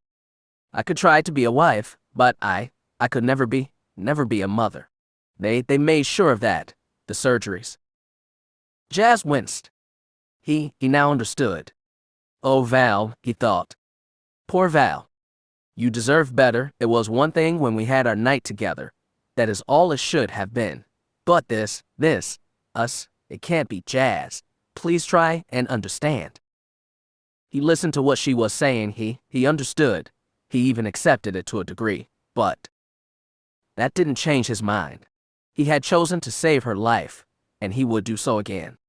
Whatever they could or couldn't be was irrelevant. He cared about her. He couldn't leave her, and he wouldn't. We need you, he said flatly. Vess needs you, and so do I. Whatever we could or couldn't be doesn't change that. Weren't you listening? She exclaimed. I was, but that doesn't change anything. I know that I want you in my life, Val. I don't care if the Jedi say it is wrong. That attachment is forbidden. I would mourn if you weren't in my life. You are important to me, you and Vess both. I will do everything in my power to keep you safe, keep you both safe. Another tear ran down the Protector's face, but this time, it had nothing to do with pain. He could sense it, the joy she felt. She wouldn't admit it, but she had needed to hear him say that. Maybe wanted to hear him say it. She laughed again, but this time, it sounded better, happier. She gave him that sly smile of hers. You're crazy. You know that, right? He shrugged. Maybe I'm just a sucker for punishment. She shook her head. Damn you, hotshot. She moved before he could stop her. 1 minute, they were at arm's length, and the next she was in his arms, kissing him deeply. Surprise gave way to warmth, and shock turned to contentment. This wasn't real, he knew that, but that didn't make it any less desirable. He wrapped his arms around her tightly, holding on as if she was the most precious thing in the galaxy. When she pulled back, they were both panting. She smiled at him. I've missed that. I wish. I know, Val, he said, letting her head rest on his shoulder. I know. Jazz opened his eyes. He once again found himself sitting beside Char Valentine's bed in the wrist medical bay. He looked down and saw that Val was awake. Her green eyes were open, and she had a hint of a smile on her face. Hello there, he said. Hey, she murmured, fancy meeting you here. Val. Vess was at their side. The blonde girl was grinning from ear to ear, and she had tears in her eyes. You're awake? Yeah, the Protector sighed, and stretched. She looked up at Jazz. Looks like you saved me again. He said nothing, merely nodded, and bowed his head. She nodded, as well, a thanks that was needed, but went unsaid. She looked up at her queen. Vess. Yeah, Val. The Protector sighed. We're still going to talk about the whole you sneaking out thing. The young noble giggled, and she blushed. Whatever you say, Val, she agreed, her happiness radiating outward like the light from a star. Welcome back. Chapter 42. Okay, kid, let's see what you can do. Jazz watched warily as the two began to circle. Vess' brow was furrowed with concentration. The glowing training daggers in her hands hummed on their lowest possible setting. Merrick's fallen star had a sly manic grin on her face. She had chosen a short training sword for this bout, the type of weapon that an Alderani noble might favor in a one-on-one honor duel. Jazz Darbin frowned. He had watched Fallen Star train back on PB. She didn't like to hold back. Of course, those had been against training droids, not people. She knows enough to pull her punches, he thought to himself. At least, I think she does. Are you sure this is a good idea, hotshot? Char Valentine watched nervously at his side. The Protector had only been really back on her feet for about 2 days now. She should have been bedridden for another week at least, but the genetic enhancements granted her back on Bentoon more than compensated for any injury she had suffered. Even Jazz had been impressed. Val was not entirely happy about Merrick's Fallen Star's presence in House Rist. She might have trusted Cooper, but that didn't mean she was not concerned with the bounty hunter that was now living under their roof, former Jedi or not. She has nothing to worry about, Jazz thought. Fallenster is under contract right now. Co-op hired her to help him protect Vess. Plus, Fallen Star's sense of justice would not allow her to harm someone she saw as an innocent. He thought that Vess qualified. At least, she seemed to. He sighed. That should have been enough to ensure her loyalty. Emphasis on should. Yeah, he said to the Protector, I think. Val shot him a cold look. You think? He shrugged and gave her a sheepish grin. So far, Fallen Star had done nothing but live up to her contract. He hoped that she continued to stay that course. Val was shocked to learn that Vess had been training with the other woman for almost a week. As her Protector, she would never have allowed that, or at the very least tried to talk her young charge out of it. Sadly, she had been unconscious when the choice had been made. Jazz had done what he could to warn her, but Vess had a mind of her own and a queen's confidence. He could only advise, and though she had listened to that advice, she had elected not to obey. It had been a fairly simple beginning. She and Fallen Star had started working out together. It wasn't until about 3 days into her service here that Vess had asked the other woman to spar with her, which of course brought them here to the training room beneath House Wrist. The bounty hunter had agreed, and now it was time once again. Jazz had sat in on all their previous bouts, just in case. This would be Val's first time watching one of these fights, and her concern was clear, even if one was not Force-sensitive. What if she decides to hurt Vess? Val had asked him before they had come down here. What if she decides to try and collect whatever reward Queen Adira is offering? She wouldn't do that. He assured her Phalanster is many things, not all of them good, but she does keep her word. It is one of the few Jedi traits she still possesses. Val trusted him, but that didn't mean she would not be watching this duel closely.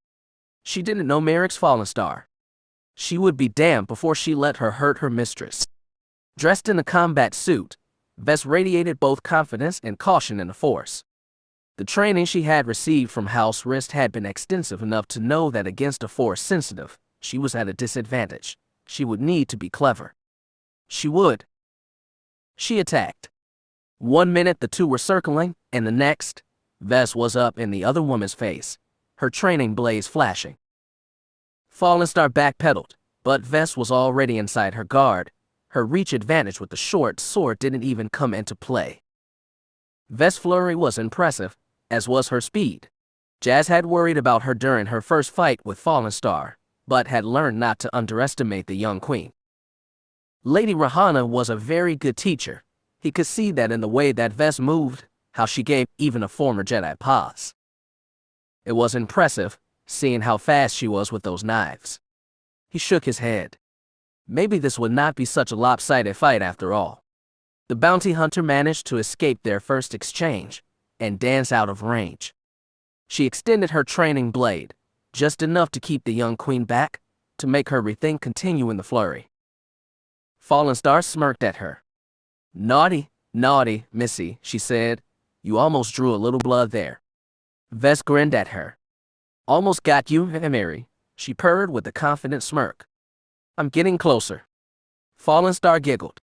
Closer isn't good enough, kid, she replied. In a real fight, you either close the deal or stay out of it. Viseria Istillo nodded. Good advice from the bounty hunter, Jazz thought. Val still looked about to jump between the two, but Jazz put a gentle hand on her arm. She looked over at him, a worried look on her face. Vess has this, he murmured. Trust her. Val nodded, but still didn't look happy about it. Despite her sense of worry, Jazz was happy that Val was here, and grateful that she was on the mend. He had spent the week she had been in a coma worried. He was grateful she was finally back on her feet. He welcomed the chance to be close to her. The Force hummed contently between them when they were together. He might have taken comfort in that, but was also aware that any comfort that he felt wasn't entirely natural. You did this, his conscience chided. You did this. Now that he knew what he was looking for, he could feel the link between them, the link that he had created years ago on accident. I'm going to have to tell her about it. That particular thought was not a pleasant one. He was worried what Val might say or do when she found out. Would she feel betrayed? Would she assume that he had taken advantage of her and would now seek some kind of recompense? He had never intended to manipulate her and feared what she might do if and when she found out what had happened. You still have to tell her. She deserves to know. She did, but no buts. He sighed. He didn't want to lose her regard, her friendship. Yet, the Jedi in him feared it was already lost. He would tell her eventually, but now, he simply wanted to be there. He wanted her to continue to think he was still a good man. He said nothing, simply offered his support as they watched the duel between Vess and the bounty hunter. He didn't need to tell her. Just not yet. Fallen Star frowned as the two women began to circle again. Watch your footwork, she advised Vess. If I was to strike when you were still moving into position, you might just find yourself on your back. Take it slow, don't rush it. Jazz nodded. At that moment, Fallen Star sounded more like the Jedi she should have been, rather than what she was. He was impressed. It seemed that Fallen Star was not completely devoid of wisdom. Surprising. Most surprising. When Fallister had arrived on Alderaan a week ago, Jazz Darbin wasn't sure what Co-op had been thinking. She was skilled in combat, sure, but she was also unstable. Half mad, some might say, but you couldn't doubt the bounty hunter's skill. He had experienced that firsthand. He still remembered their duel back on Corellia, how close she had come to killing him. He didn't hold a grudge for that fight, but that didn't mean that he was not wary of the bounty hunter, not after what she did to her former partners that day. She was dangerous, undisciplined, and emotionally a mess. He had watched her back on PB, back when she had first joined their organization. When she was not on mission, she spent most of her time either training herself almost to the point of exhaustion or blasted drunk in her quarters. The Jedi she might have been surfaced sometimes, but then it would fall silent and the girl, who was Merrick's Fallister, would go back down into the abyss. He pitied her on some level. He understood now why Monder had let her go back on Corellia. She retained some of her Jedi traits. She had a sense of honor and justice. It was a bit twisted, but it was there. Plus, he could not forget what she had done to Boss Titus, or rather, what she had likely done to the man. Assassination was not the Jedi way. True, the more pragmatic part of his mind knew, but at the same time, what other response was there to what Titus tried to do to Rhonda? It was not like he could simply be arrested and charged in the galactic courts. That was a fact, but it was also a fact that Merrick's Fallister had almost been a Jedi. How could a Jedi, or former Jedi, justify such an act? Normally, Jazz tried not to judge anyone too harshly. Though he didn't know all of the details of her life, he did know that Fallister had suffered. That suffering had turned her into something dangerous, both to herself and to others. He promised himself not to let either Vess or anyone else in House Risk be hurt because they had let Fallister get too close to them. It seemed like an easy enough goal. Fallen Star was hardly the type to endear herself to those in power. She was skilled, but she had a rebellious streak a parsec wide, and she had little or no respect for those that saw themselves as authority figures. Strangely enough, the bounty hunter had surprised him again. Merrick's Fallen Star had been a Jedi once, after all. It seemed that she had not completely forgotten her training. When introduced to Dorma and Arrow Wrist, she had been both polite and respectful, and remained that way until the matter of Vest's security had first come up. The former Jedi had pulled no punches in pointing out the weaknesses in House Risk's security, and had been quite verbal in her description of his failings. "I've worked on Alderaan before," she had said at one point. "I've heard the tales of House Risk. Your reputation is well earned, but it could also be a weakness if read by a skilled hunter. House Risk uses that reputation to intimidate both their allies and their rivals, but if half of what I've heard about this Sunset Collective is true, they won't be intimidated. These people are zealots and will not be afraid to use your reputation. To them, it is a lever to manipulate you." Fallen Star shook her head. "When you think no one will cross you, that is the moment that you are at your most vulnerable.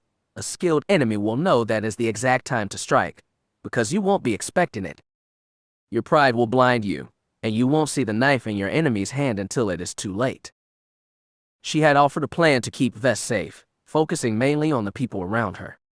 Considering what had happened in the past, she wished to limit the number of servants that had access to Vess, and to vet those that weren't until they were absolutely sure of their loyalty. It sounded a bit extreme to Jazz, but it also sounded viable. "You have less than a week until the Republic arrives. It may be a bit of an inconvenience, but it will keep the girl alive."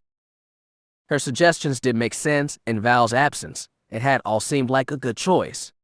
At first, Vess had chafed a bit under the new restrictions, but after observing Fallister for a day or two, she had changed her tune about the bounty hunter.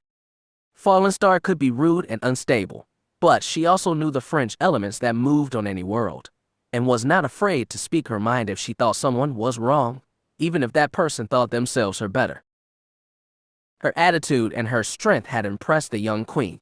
which of course led to Vess and her friends coming up with a single conclusion about Merrick's Fallon Star. She was the most amazing young woman on Alderaan. Soon, Merrick's was the talk of the town of the noble sons and daughters of Alderaan. It was for this reason that Vess had sought her out, asking to train with her. The hunter's rebellious spirit was different from what Vess and her friends were used to. He expected that in a month or two, the girls in Vess' circle of friends would be wearing armored leather jackets and growing their hair out into the style the Fallen Star favored. The young girls were quite taken with the hunter. They admired her strength and attitude. Jazz had smirked when he had happened to hear what the girls were saying about her. It seems you have become something of a role model to them, he informed the hunter. Fallen Star had snorted at that. I'm here to do a job, nothing more, she replied. Besides, she sighed, no one should want my life. I would not wish it on anyone. Jazz Darbin was not sure how to respond to that. In that moment, all her could sense was bitterness, regret, and pain from her. It was a moment of vulnerability that surprised him. For that briefest of moments, the Jedi that Fallen Star could have been shined through, but was gone just as quickly. She pulled a hip flask from her belt and took a long swig of some foul-smelling liquor. There are still some changes that need to be made around here, she informed him.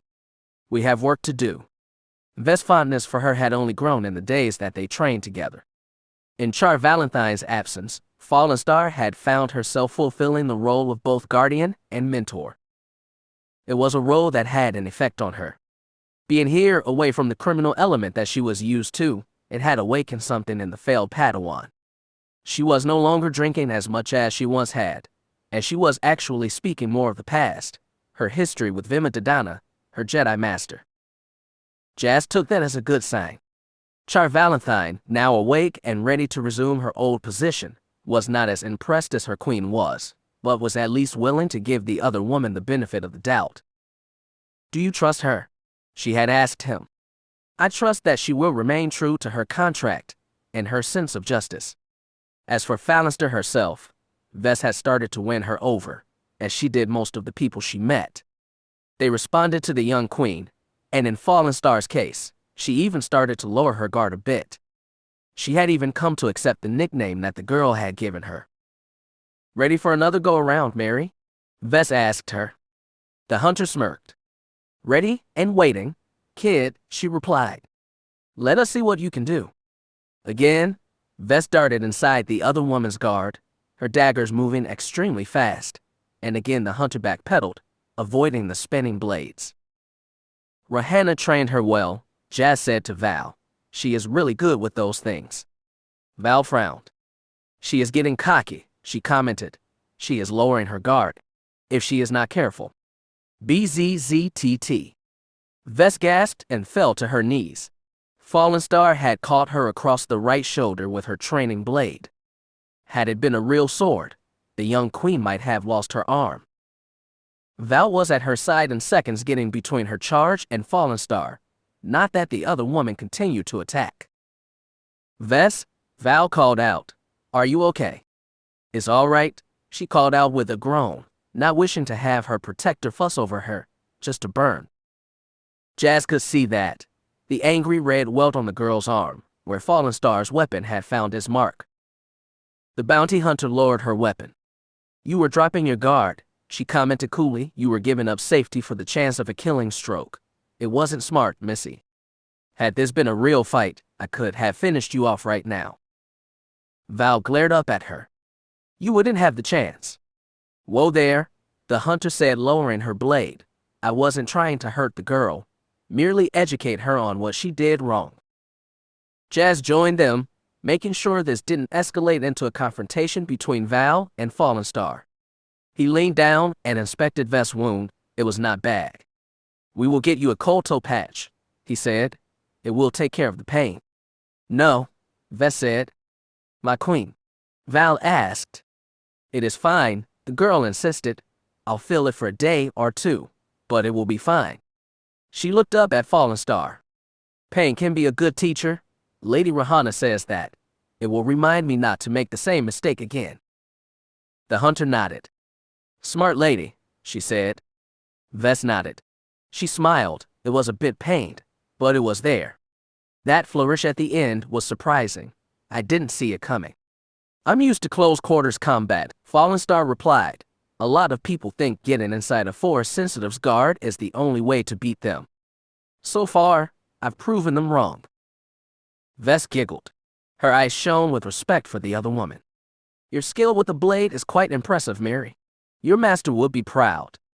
Fallen Star's smile fell away, her eyes whitened slightly. In that brief moment, all she radiated was pain, and it looked like she was almost ready to burst into tears. Thanks, she replied, her voice cold and monotone. Excuse me. She turned quickly without another word, not quite running, but walking very fast. Trying to escape, Jazz realized she had dropped her training blade without even a second thought. He frowned. Sadly, he knew you couldn't run fast enough to escape yourself. Vess looked at Jazz as Val helped her back to her feet. The girl radiated concern through the Force. Mr. Jazz, she asked, did I say something wrong? I didn't mean to insult her. She wasn't insulted, he assured her. She was. Well, I'm not sure. He turned back to Val, who was still inspecting her young queen's arm. He turned to Vess. You sure that you don't want a cold toe patch for that? I'm sure, she said, smiling gamely.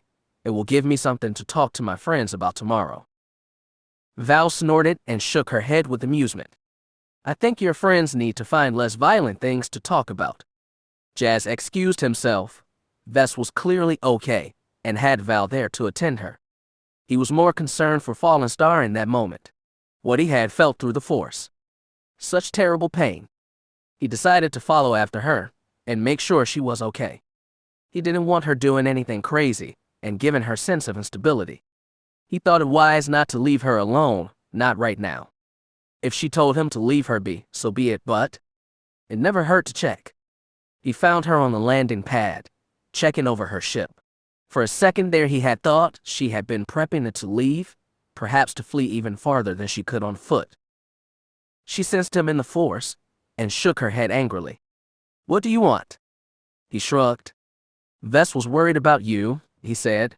She made a simple compliment. There is no reason for you to be angry with her.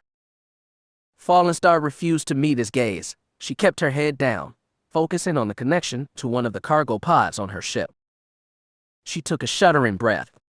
I wasn't angry at her, she hissed. I was angry at I don't know. He remained where he was. He could feel the conflict in the bounty hunter. He could have left her alone, but thought it unwise. In the state she was in, he was afraid she might try to hurt herself. Being here had definitely stirred something up within her. She might even have started to regret taking this job. She took another shuddering breath. It felt like she was trying to hold something back, but that something had been caged for too long and would no longer be bound or hidden. Master Vema would not be proud of me, she said flatly, nor should she be. I didn't know her, sadly, he said with a shrug. Despite everything that has happened, it is clear that you still respect her. Fallen Star nodded. She was a true guardian of the Republic, she said wistfully, but then, the anger within her reared up again. She was also a blind fool. Jazz had nothing to say. He hadn't known the Jedi Master, and only read a few reports on her, reports that he had had clearance for. After their first meeting, Monder had let him see what the shadows had on her, just in case she tried to collect on his head again in the future. Before she had vanished, Merrick's Phalanster had been seen as a perfect Jedi candidate. She had been all but raised in the Jedi Temple and had never really shown any sign of deviancy or instability. As for Vema Didana, the Jedi Master had been a picture of statuesque beauty and self-control. The one holo Jazz had seen of her had given him no clue that her apprentice would turn out the way she had. Dark-skinned with beautiful braided black hair, Didana had been a poster girl for what a human Jedi Master should be. Her apprentice had appeared equally up to the task. It had been strange seeing that holo of Fallen Star. She had looked like a completely different person. The girl in that holo had a sense of innocence in her eyes, her long blonde hair flowing down to her waist, her expression one of blissful calm. It was hard to believe that that girl had turned into the unstable woman that he now faced. Merrick's fallen star turned away from her ship. Her eyes cold and furious. That anger was not directed at anyone. It was just there. "What do you know, Jazz Darbin?" she demanded. "What have the Jedi told you about us, my master and me?" "Very little," he admitted.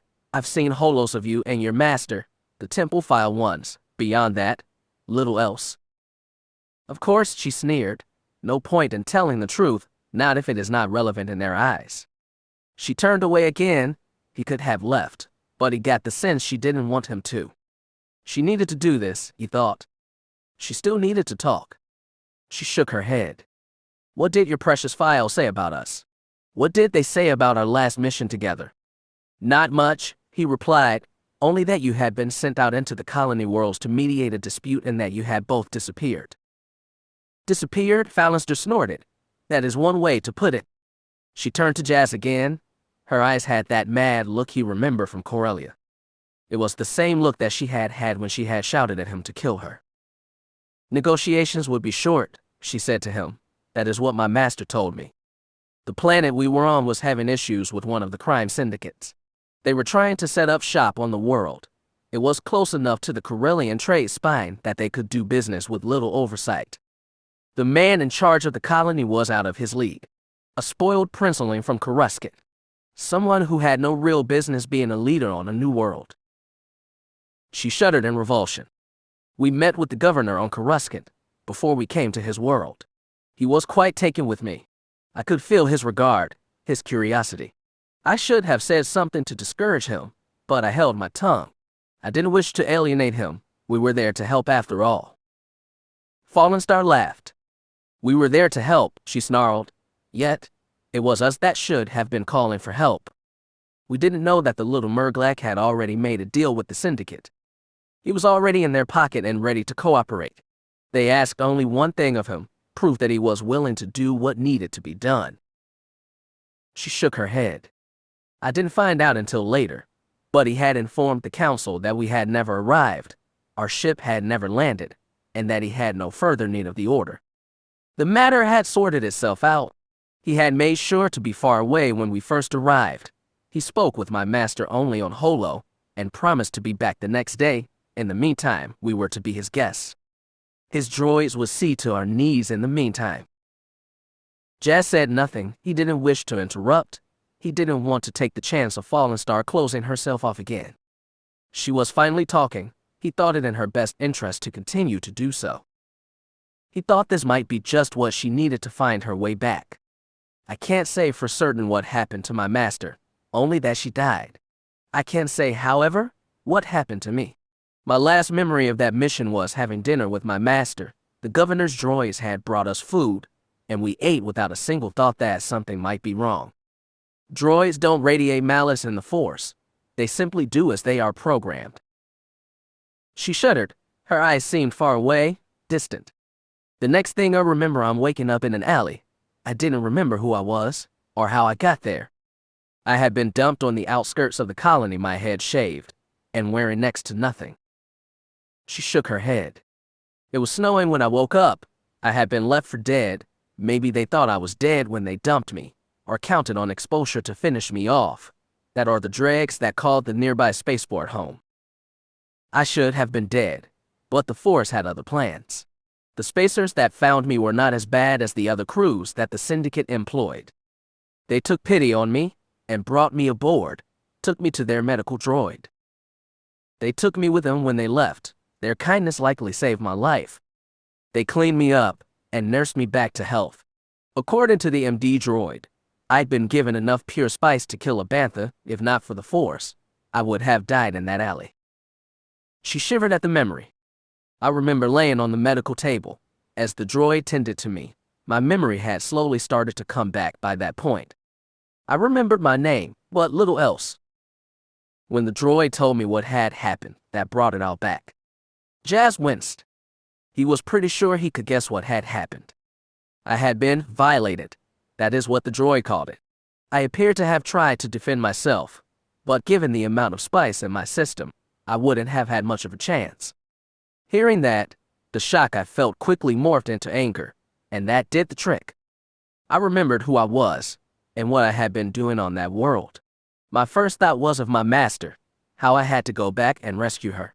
The people that had saved me tried to convince me not to go, to contact the council and tell them what had happened. But at that point, all I could think of was my master. I wasn't thinking. I certainly wasn't being rational. It was all compulsion. I had to get back. I left the ship, and the people that saved me tried to book passage back to the colony. I had no idea what world I was on, and I didn't care. All I knew was that I had to find my master. I had no credits, and didn't know how to get any. I had no real understanding of how the galaxy worked. It is amazing that I survived that first night. I would spend the next week wandering the port, trying to find a way back. She laughed coldly. I had never really been out of the temple before, never been cut off from the resources of the Order. I didn't understand, and was still confused from the spice overdose that almost killed me. I had gone out looking for the passionate republic I had been told about in the temple, and instead found the real galaxy waiting. I did what I could to survive. I stole to feed myself, slept in an alley. I didn't recognize the galaxy I found myself in. Everything was so dark. Where was the republic that I had learned about at the temple? Where was the beacon of hope for all, the light in the darkness? I had been so naive. Master Vima had been naive. We had both been fools. Why didn't you try to contact that temple? He asked. I don't know, she admitted. As I said, I was still confused, sick, afraid, and angry. I ran into a pair of bounty hunters near the starport. They were trading blasts with some fool that had skipped bail. I used the force to restrain him, not really understanding what was going on, thinking I was helping law enforcement. She smirked at the memory. They took me to the nearest cantina and bought me a drink. That was my first introduction to the bounty hunter trade. I spent another week at their side, earning credits for passage back to colony. They introduced me to the guild master on planet, and soon I was a registered member, my powers more than enough to buy my way in. Her eyes narrowed dangerously.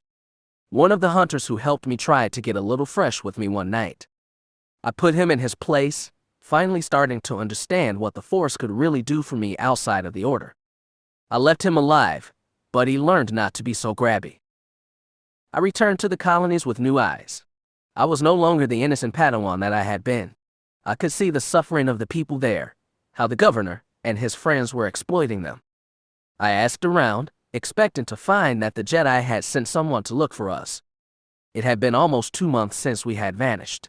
You can imagine my surprise when I learned that no one knew anything about us. No one from the Order had come to look for us. It seems that they hadn't even cared to ask around. I was angry in that moment, Jazz, so angry, and I felt betrayed. My master and I both, we had been betrayed. My anger grew as I snuck back into the governor's house. My skills were more than up to the challenge of hiding from the bully boys that his criminal friends had sent to protect him. She shook her head. I couldn't sense my master, but I did feel something. I was drawn to it. I found my way to the governor's office. I found our lightsabers there, in a case, trophies that the fool had taken. She pulled her weapon from her belt, looking down at it. I'm not really psychometric, but when I touched my master's blade, I felt it, an echo of what had happened. I think that is the moment that it happened. What happened? Merrick sighed. A single tear ran down her cheek. I think that is the first moment that I wanted to die. My master, she had tried to fight back, but they had cut her down. The very people we had been sent to protect killed her. She looked at Jazz, her eyes cold and furious. I went straight to his bed chamber, the governor. I found him with some girl, and pulled him out of bed. I could feel his shock and terror when he realized it was me, when he saw the lit lightsaber blade, and the fury in my eyes. I was in a cold rage as I dragged him out of his home. His thugs tried to stop me, but I cut them all down. They were animals, and got what they deserved. I dragged the fool out of his home, and into the street. The whole time he was sobbing and begging, offering me anything to spare his life. He swore up and down that it had not been his idea what had happened to me. She smiled slightly. It was a cold and ugly thing. Did you kill him? Jazz asked her. No, she said. My life wasn't in danger, so no. I felt a strange kind of gratitude for him in that moment. He had showed me what the galaxy was really like. The security forces that he had employed recognized my lightsaber, and they were hesitant to try and save their employer. You get what you pay for, I guess. The crowd that had gathered was curious what I wanted and what I was going to do with their leader, the man who had sold them out to the syndicate. I shouted out both who I was and my intentions. I was Merrick's fallen star, hunter of the Bounty Hunters Guild, and that I had claimed this hard merchandise as my own, but was willing to part with it for a fair price. Jazz nodded. You offered him to his people. I did. Why? They were the ones that had truly been wronged. They deserved justice. What I wanted was simple revenge. Their claim came first. I see, Jazz said, nodding, realizing now where Fallen Star's unstable sense of justice had begun, and started to understand why it was so important to her. How much did you ask for him? She giggled. I showed the fool how much his life mattered to me, his true worth. A single credit note was all I required. Once paid, I turned him over to his people and dared the security forces to try and step in. None of them did. She smirked. The people's justice came swift for him, but I stayed close to make sure that no one interfered. The people deserved to see justice done, the kind of justice that a magistrate from the Corps wouldn't have offered them. Kind of harsh, wasn't it? He asked. She merely shrugged. True justice often is. The rioting started soon after my friend the governor was introduced to true justice. The colony fell apart a few days later, but that was no longer my affair or concern. She looked up at the True Justice, her ship. I found this on the governor's landing pad. I think it belonged to one of his guards. I needed a ship to conduct business, so I took it and left the planet. I stopped at the first core world I could find, the first one with the guild office. I needed to find a job. Merrick's Fallen Star sighed and shook head. I'm no role model, she said flatly. Make sure the kid understands that. I'm not here to impress anyone or make them proud. I'm simply a girl trying to feed herself and make my way in the galaxy. Jazz smiled at her. Sometimes when we are simply trying to make our way in galaxy, that is when we truly find it, he said. Find what? She asked. He shrugged. Ourselves, as you said. The Force was not yet done with you, Merrick's Fallen Star. It has kept you alive this long for a reason. Maybe coming here, maybe that is the start of a new path for you. She sneered at that. I'm not a Jedi anymore. At least I can be honest with myself about that. The Force has no say over my life. Not anymore. We'll see, he said, walking away, giving her time to digest what he had said. Thank you, he said, for telling me what happened. She sighed. I don't know why I did it. We all have things we need to talk about when the time is right. Facing such challenges are the first steps on the road back. It is the first step towards redemption. I'm not looking for redemption. Are you certain? She glared at him. You are wrong about me, she called after him. I was, he agreed. Now, he could accept that. Now, I'm not so sure. There was more to her than what she thought. Manda had been right. I'm no hero, damn you, she shouted after him. I don't want to be saved. I don't deserve it. Maybe not, he thought to himself. We will see. Chapter 43. Jazz watched as the shuttle broke through the clouds, flanked by an escort of Republic fighter craft. The sun glistening on the crimson and gold hull as the ship made its way down from the capital ship in orbit. He took a deep breath and tried to center himself. I fear that you are going to be greatly disappointed this day, brother, he thought to himself. Yes, you are going to be most disappointed, indeed. The Senate envoy had arrived 2 days later than when Sai Darbin had said they would, some kind of mechanical failure apparently. Yet, despite the delay, the ship had finally reached its destination. The star cruiser Righteous now hung in high orbit of Alderaan. Sai Darbin as well as several other Senate representatives were now on their way to speak with Vess to offer her whatever settlement that their committee had decided was fair in getting her to give up her birthright, and accept that things needed to continue on as they had, with her aunt on the throne. Jazz pursed his lips in thought. What they were about to get was not what they expected. Vess stood at his side. He could sense her nervousness through the force. Dressed in a beautiful blue and emerald gown, the young woman looked every bit the queen she had been born to be. A simple silver circlet adorned her golden-haired head, a circlet studded with pearls. According to Lady Dorma, it was a replica of the one worn by the legendary Queen Bale at the Bold of Bantoon. Jazz doubted that Sai would recognize such a thing, but anyone from Bantoon might. It was a symbol, a sign that Viseria was not going to back down, and that she still considered herself a monarch of her people. Val approved of that. In her eyes, Vess had been queen since the loss of her mother 7 years ago. Now it was time to get the rest of the galaxy to accept it, starting with the Senate and Sai Darbin. It won't be that easy, Jazz thought. Sai will need convincing. The full might of House Rist had assembled for this meeting. The only one not visibly present was Myric's fallen star.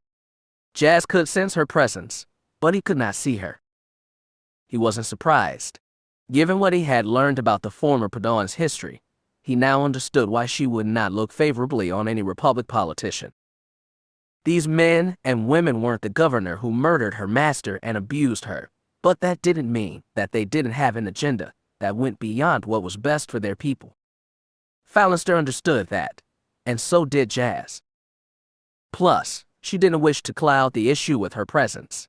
Seeing a known bounty hunter and Jedi renegade would likely not have gone over well with Sai Darbin. Whether she was visible or not, Jazz knew that she was still watching, still doing her job.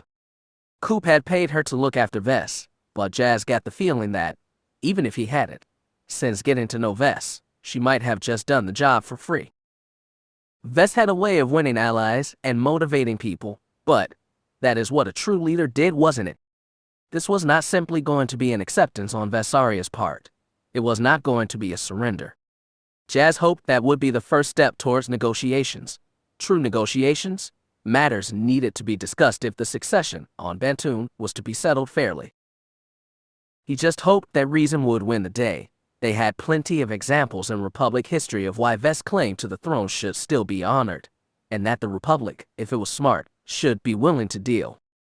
Jazz had even hoped that the Jedi might become formally involved.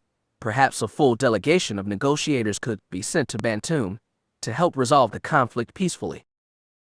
He hoped that would be the case. That was the idealist in him talking, but he was also a realist. If Vess' uncle had done even half the things he had done to gain his wife the throne, it was unlikely that he would surrender it peacefully, no matter what any Jedi negotiator said. Jazz had hope, but he was also cautious. Not all problems could be solved with words. Speaking of his fellow Jedi, he had hoped that Tup Secura would have joined them for this meeting. The Jedi Watchman's presence might have gone far in convincing Sai to see sense. Sadly, the Twi'lek was busy elsewhere. He was still on the hunt for the Zeltron slicer, Kite Tobin. Secura still believed that the slicer was still an important piece of the puzzle that they were trying to solve. Unfortunately, the Jedi's contacts had turned up nothing on the Zeltron. It was believed that he had managed to slip off-world before either his employers or the authorities could stop him, and now, the trail had all but gone cold. The slicer could be anywhere, not that the Twi'lek had given up. He was a skilled investigator with the Force as his ally. He had faith that he would be able to find the boy and bring him back. Jazz looked over at Vess again. She was biting her lip, looking more like the 18-year-old girl she was than a monarch, her worry growing as the shuttle began its final approach. Jazz gently brushed her hand with his. She looked over, and he smiled at her. "Relax," he murmured. "You have this." She nodded, reaching out and smiling. She gave his hand a quick and gentle squeeze before taking a deep breath and refocusing herself. Val had noticed the exchange. She had smiled at him and nodded, ever so slightly. Jazz looked away quickly, not wishing the protector to get the wrong idea. He still thought her whole idea of him courting Vess was crazy. Surely she could do better. A young noble from House Rist, maybe even one of the young sons of her own world. He feared that he was not the man that Char Valentine thought him to be. He was not what the people of Bantoon needed to protect their young queen. The shuttle finally touched down with a gentle bump and a hiss of steam. As the welcoming party watched the boarding ramp lowered and the Republic delegation began to emerge. Jazz straightened the simple black dress robe he was wearing. It wasn't exactly a Jedi robe, but his lightsaber was firmly on display. This is not about business or profit, he thought to himself. This is about the betterment of an entire planet of people. It is about making sure that Bantoon is represented fairly and honestly in the galaxy. 2 blue Senate guards emerged from the shuttle and took up defensive positions at the foot of the ramp. Sai Darbin emerged a few seconds later, clad in his Jedi robes, a merry smile on his face. Again, he chose not to reach out to his brother through the Force, and again Jazz was surprised. Do you think so less of me, brother? Is the life I've chosen so repellent to you? Trailing just behind Sai was a young man clad in the fine dress of Bantoon, and a Mon Cala Republic admiral. Jazz guessed the dark-haired Bon was some representative from Vess' home world, maybe some observer sent by Queen Adira. The pink-skinned Mon Cal blinked his large amber eyes as he stepped out into the Alderan sunlight. The slight discoloration of his skin suggested that he spent more time on ships than he did in the natural light of any planet. The party let Jazz's brother take the lead. He approached the wrist with the long-practiced smile of a career politician. Greetings to the brave men and women of House Wrist, he began with a slight bow. I am Sai Darbin of the Jedi Order. Dormer Wrist, who was serving as the representative of their house, curtsied. I bid you welcome, Master Jedi, and freely offer the hospitality and protection of House Wrist to you and your party. We are most appreciative, my lady, Sai said. May the Force always be with you and your house. It was then that he turned his attention to Vess. She had been patiently waiting to be addressed. Again, Sai Darbin bowed slightly. Lady Istillo, he said, it is an honor to meet you at long last. Before Vess could reply, Val spoke up. She was frowning at Jazz's brother. You are in the presence of Her Grace, Vesseria, ninth of her name, voice of the people, and shield of the matriarchy. The protector glared at Sai. You will acknowledge her properly. Jazz covered his mouth to hide the fact he was smiling. He found it interesting that Sai greeted Vess in such a way. Hadn't he not told him back on PB that he considered Vess a possible imposter? Yes, but he had also said any legitimate claim she had was irrelevant. A fact shared by the others in Sai's party, apparently. The young Bond male chuckled. Protector, Valentine, is it? He gave her a cold smile. The young lady does not need to bear the weight of so many titles. Bantoon already has a skilled monarch on the throne, and a good friend to the Republic as well. Val glared at the man. And you are? She asked. Senator Alban Ross of the Afon system, the voice of Bantoon in the Senate.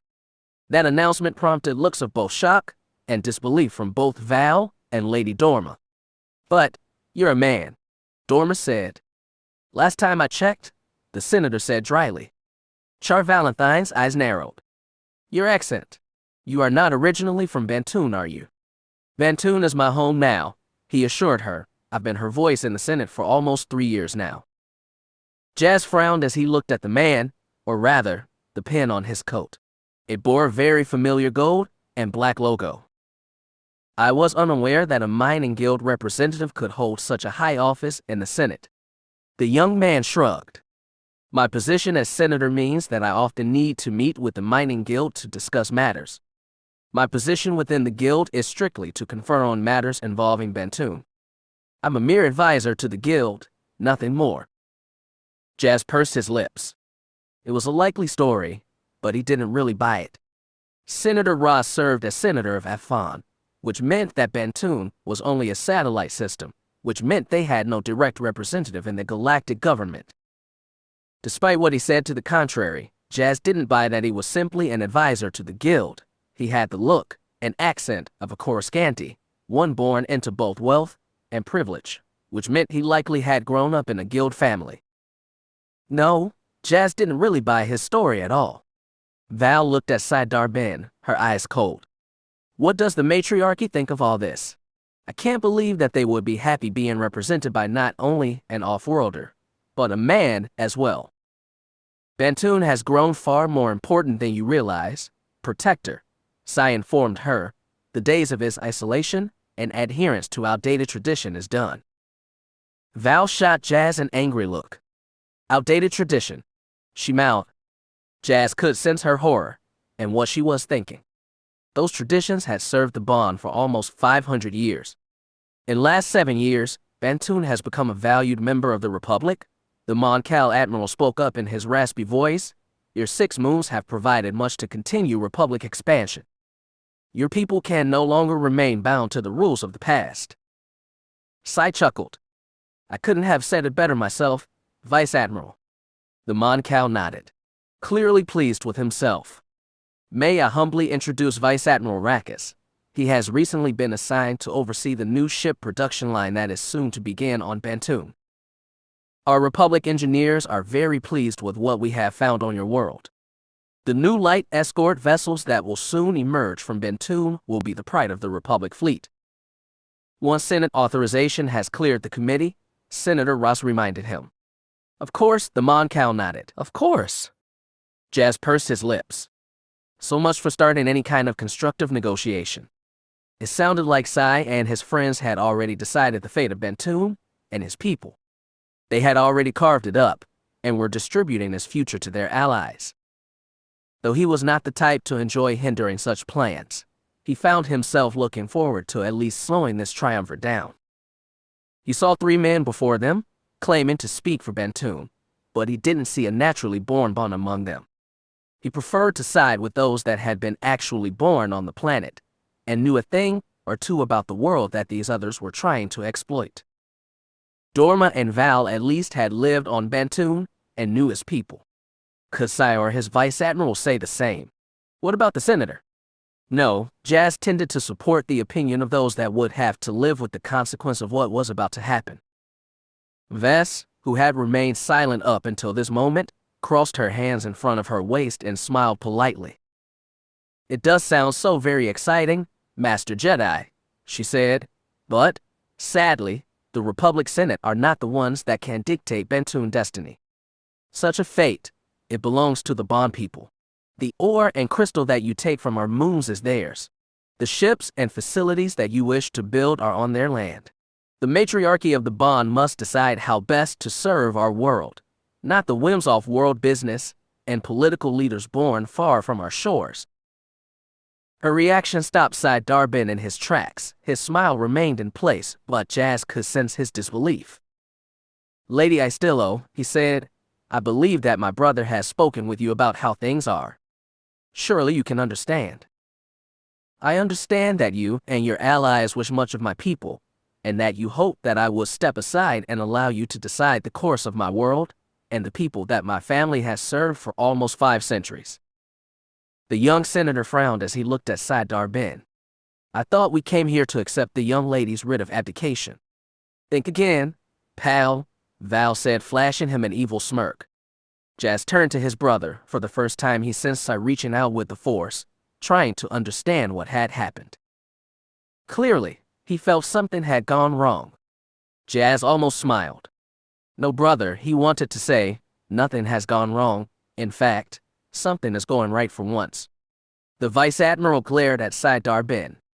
I thought you said the matter of succession on Bantoon was settled. Bantoon has a queen, he answered, trying to assure the Mon Cal. It does indeed, Char Valentine said with a slight bow. You are standing in front of her. Adira too is queen of Bantoon, the senator said. The right of succession would say otherwise, Dorma Riz said. Anara V's daughter is alive and more than capable of taking up her mother's throne. It is her birthright. Sai Darbin was now glaring at his twin. Jazz said nothing. What could he say? He never promised to convince Vess to sign away her right to her mother's throne. He had only said he was going to talk to her. No credits had changed hands between the organization and Republic. Jazz was perfectly within his rights to do what he saw fit, and this was what he had decided. Despite being caught off guard, Sai Darbin didn't lose control. He took a deep breath and smiled anew, his Jedi calm still firmly in place. This is not the place to discuss such matters, he said, then turning his attention to Dormarist. Shall we retire to some place more comfortable? There is another who will wish her voice to be heard on this matter. I trust House Rist's hypercom system is fully functional. It is, the Lady Dorma promised. I trust this person understands what is being discussed here. Most definitely, Sai Darbin assured her. She is a queen after all. Jazz glanced over at Val, who nodded grimly. So, it would not just be sycophants that Vess would have to deal with today. She would need to confront her aunt as well. If Vess was intimidated, she didn't show it. She merely nodded. Then let us retire to one of the meeting rooms, the young queen said. It has been too long since I have gotten a chance to speak with my beloved aunt. Viseria smiled. I look most forward to seeing her again. Jazz Darbin watched Vess closely as the hologram shimmered to life. Normally, he liked being in a room with Vess. Her presence was calm and centered, with just a touch of being silly and fun-loving, but now, this was something else. As the image of a blonde woman in her mid-30s appeared, he felt something else for the first time. He felt cold and rage. He looked down. Vess' hands were curled into fists and were shaking. He didn't blame her. What did you say when you finally met one of the people that destroyed your life? What did you do when you met someone that should have loved you, but decided to betray you for their own benefit? What did you do?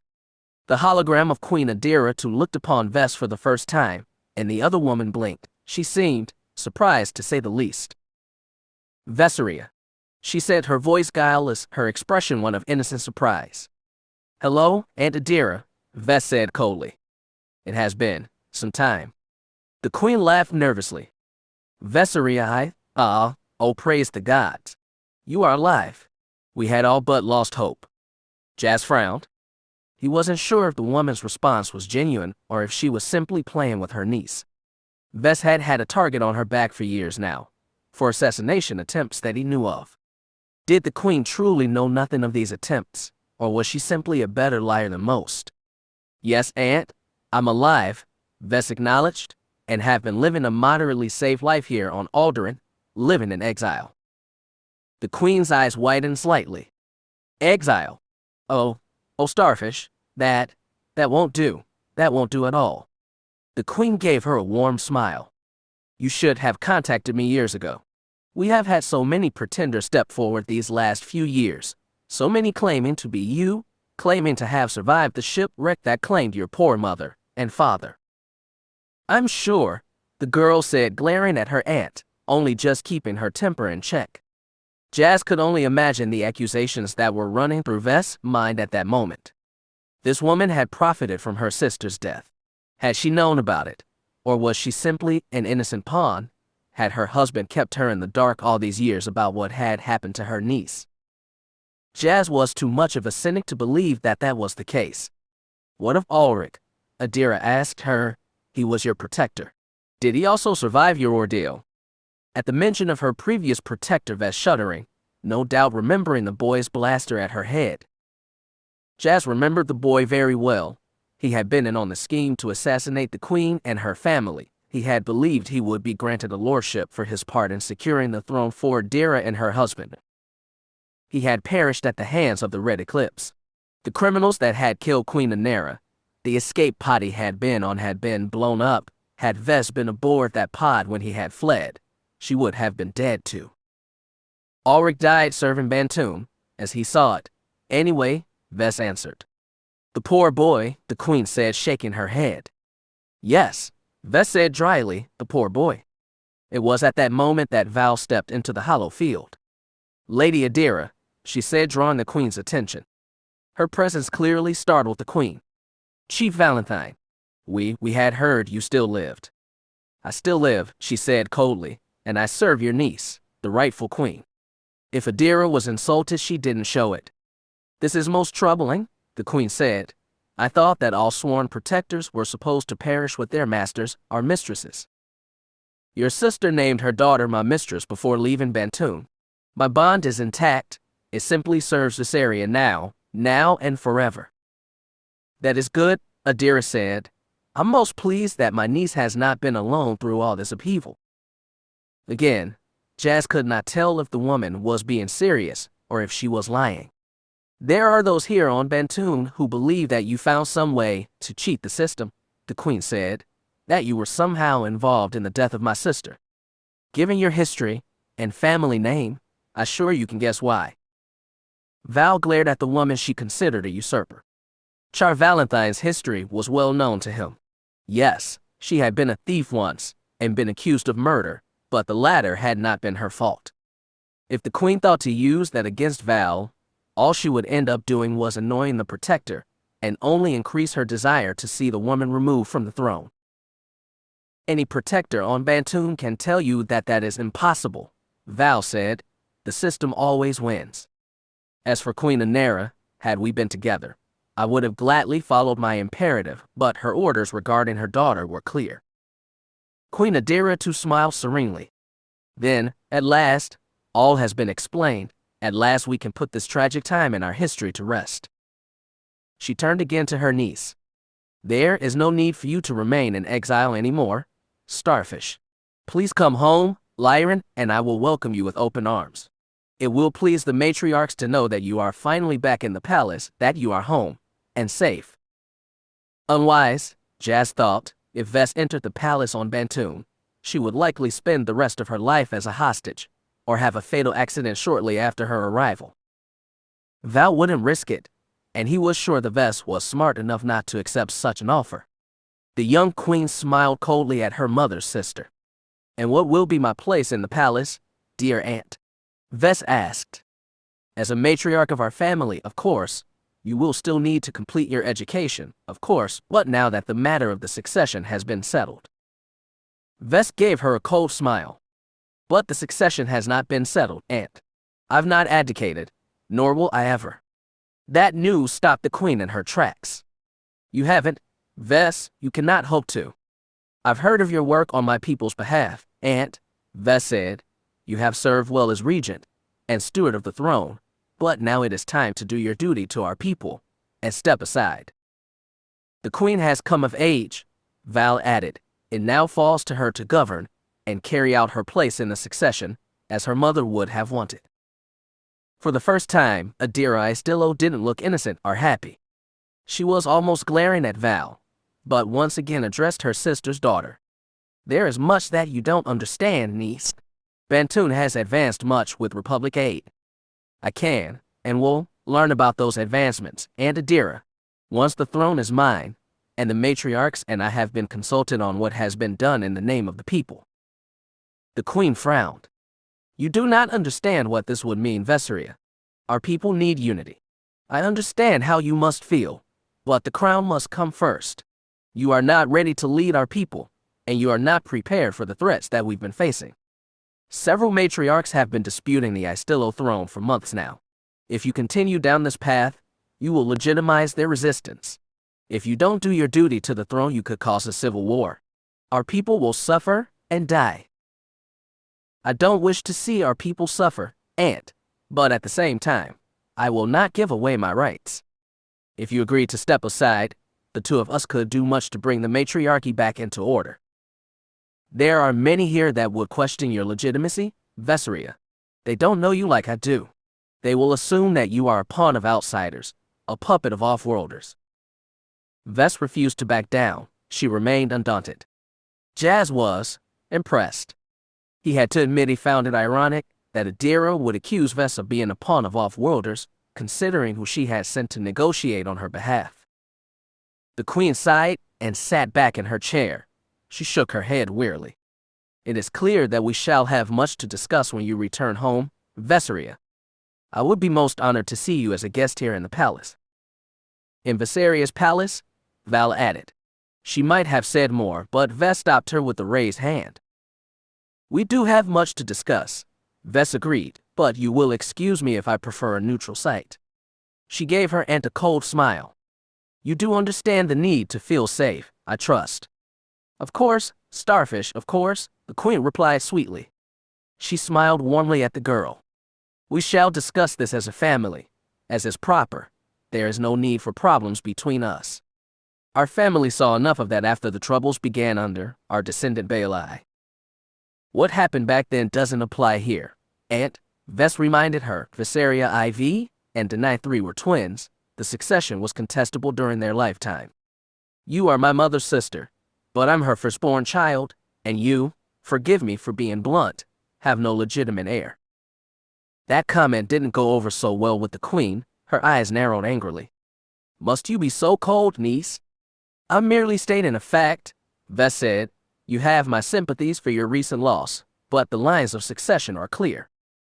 She stood firm, her hands on her hips. Let the loyalists in the matriarchy see me, and they will know that I am my mother's daughter, and no pawn of any outside force. Maybe you are right, Adira said. Perhaps we should discuss this in person, perhaps a meeting on Coruscant. I'm sure that the Republic will be delighted to give us a chance to discuss our matters civilly. I'm willing, if you are. Vess agreed. The Queen smiled. Then we shall arrange this as soon as possible. She looked around. I assume Senator Ross is there with you. He is Aunt. Do set this up for us, Senator, the Queen said. We shall not waste any time in dealing with this unfortunate set of circumstances. He stepped into the hollow field. It will be done, my queen. She nodded. Until then, Vesseria. Until then, dear aunt. Farewell, child. The holo turned off, leaving the room all but silent. Vess continued to stare where the holo had been. She seemed shaken, but otherwise in control. She took a deep shuddering breath. Excuse me, she said, please. She hurried out of the room, Val following her quickly while Lady Dorma and her husband engaged the senator and the vice admiral in conversation. Jazz nodded. It had not gone as badly as he had hoped. It seemed that they might be able to resolve this matter peacefully. They might just. He felt a strong hand on his shoulder. He turned to find Sai glaring at him. His brother was a storm cloud in the force, barely able to contain his anger. Brother, he said coldly, let us go speak privately now. Jazz smiled slightly. It seemed that Vess wasn't the only one with family problems. He sighed. Oh well, he thought. Let's get this over with. It had been years since he had last spoken openly with Sai. Their time had finally come. Chapter 44. What? What were you thinking? Jazz said nothing. What was there to say? If Sai expected some kind of apology, or for him to stammer or to try to explain himself, that wasn't going to happen. Jazz Darbin was neither foolish nor naive. He had done what he thought was right. Sai should have accepted that. The two brothers had gone to a small side room off of the main room where Vess had just confronted her aunt via holo. Jazz could feel his brother's disbelief and anger, surprising considering his training. Jazz frowned slightly. Master Venery would not have been pleased with his old apprentice. Surely the Jedi High Council member had taught Sai better than this. Sai paced before him, his mind awhirl with what had just taken place. His reaction surprised his twin, but probably shouldn't have. Jazz remembered what Sai had been like when they were younger. The unexpected had always thrown his brother off. He didn't adapt well when plans went awry. Once again, Jazz was surprised. He would have thought that Master Venery would have helped his brother deal with that flaw. He should have learned to rise above it. Sai turned to him again, his gray eyes cold and unsympathetic. How can you justify what just happened in there? Brother, he demanded. You had one job, a very simple one. Sai snorted angrily. I thought we had a deal. Jazz sighed and crossed his arms. You asked me to come here and speak with Vess, to try and convince her to abdicate her throne. I came here with that goal in mind, but at the same time, I've tried to keep both an open mind and to let the Force guide me. Jazz shook his head. There are alternatives to what you believe needed to happen here, brother. There are other paths that we could take to bring a more satisfying conclusion for all parties involved. Jazz shrugged. Isn't that the mission of a Jedi, to serve as a guide, and to help find the best answer for those that we serve and protect? Sai snorted angrily, clearly. He had his own views of what a Jedi should be in this situation. Those views clashed with those possessed by his twin brother. The Republic needs this deal, Jazz. Do you have any idea how important this is to the galaxy as a whole? No deal has been made yet, Sai. Both sides are talking. That is a good thing. Now we can find a solution that suits everyone, or at the very least, reach a compromise that all parties can agree with. Compromise, Sai hissed as he glared at his twin. This isn't some negotiation exercise at the temple. Jazz, don't you understand how hard I've worked to set all this up? Can't you see how important this is to me? Jazz frowned. This isn't about you, brother. It is about helping the people of Bantoon. It is about helping the Republic. Sai reminded him, trillions of sentient beings are depending on this deal going forward. This, matter as you call it, was a well-oiled machine. Everything was in place, and it would have benefited so many. Sai pinned him with a cold, accusing look. You don't know what you are doing, brother. Stay out of this. Hey, you brought me in. Remember, I was content to remain on PB. It was you that wanted me to come to Alderaan. I was content to fulfill my role for the Order as their agent within the Fringe, as well as continue to advance my business interests. Exactly, Sai said. I needed you to serve a role, to follow your best interests, as any businessman would. I thought we had a deal. You deliver the abdication that I needed, and you and yours will profit from it. You asked me to come and speak to an old friend, and I did that. I listened to what she had to say, and what those that loved her had to say, and then chose offer my help. I still think that we can negotiate, find a way that can serve all parties involved. You weren't sent here to is less than negotiate, Sai growled, his voice going more and more shrill. The Force is still with you. Are you telling me you couldn't see the value in simply using it to influence some stupid little noble girl? Jazz's eyes narrowed. He didn't like the fact that Sai called Vess stupid. I don't use the Force in that way. Really? Sai said. How surprising. Jazz frowned. He didn't like his brother's sarcasm. Sai didn't detect his anger, either that, or he didn't care. He was too angry to care. Do you have any idea what you've done here? Sai turned away. He took a deep breath, but it did little to dispel his anger. He had control over it. He wasn't about to fly into a rage, but it still boiled beneath the surface. Why was this so important to him? Jazz wondered. What did he gain from this? The committees back on Coruscant are waiting for the princess's signature. Queen Adira is already on board. The ships that Vice Admiral Rackus was talking about, they are going to revolutionize the colonization effort and provide a new level of security for all the new worlds that the Republic has gained within the Mid and Outer Rim. Sai turned back to him. Members of the Bantoon matriarchy are opposing the deal. They see Viseria Istillo as the perfect symbol to rally around, to keep their world stagnant, and to remain in the past. They refuse to accept all that the Republic is offering them. That is an oversimplification of the situation, Sai.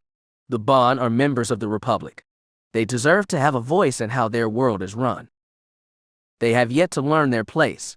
We will give them a voice, but first they need to prove their commitment to the Republic. They need to understand why they need us, and why they need to embrace change. Jazz frowned. That was an interesting point, but it brought up a question, one that Sai had not answered to his satisfaction. Why? He asked. Why what? Sai replied. Why do the Bond need the Republic? Jazz's question caught Sai off guard. He blinked, his jaw working silently. Jazz pushed forward. He would have an answer. Tell me, brother, what do you know about Bantoon, its people, their culture? I've read the census reports, he answered. Jazz shook his head. Reports aren't people. Have you ever spent any real time with the Bond?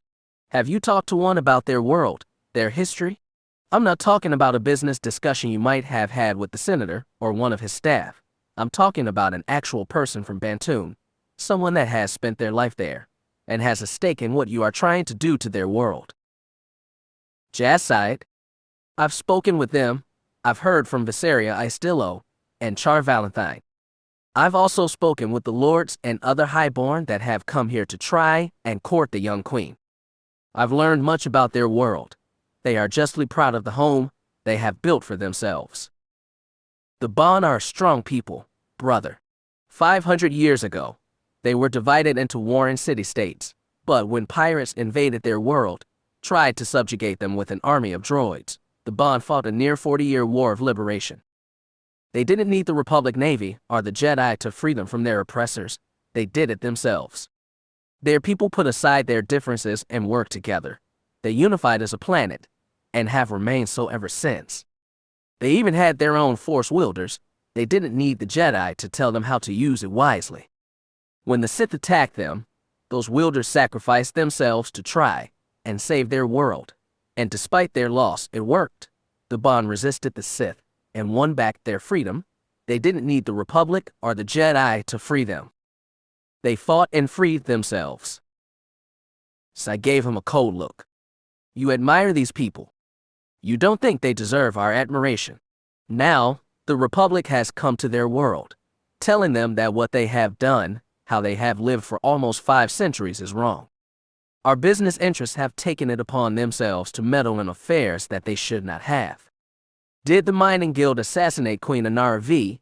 I can't say for certain, but the fact that her daughter is here and alive means that, as Jedi, we owe it to the oath we took to serve the Republic to aid her.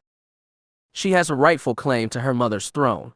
We have no right to tell her that she needs to abandon it because we find it politically inconvenient.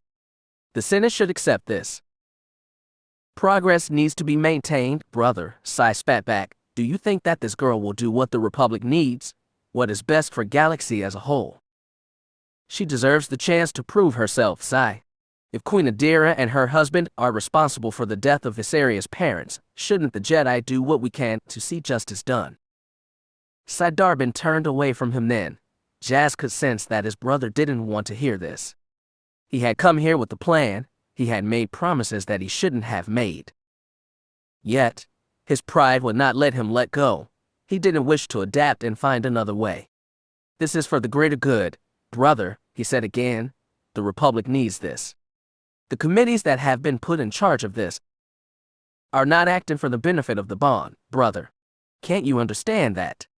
Sai Darbin glared at him, his eyes turned cold. You truly don't understand, do you?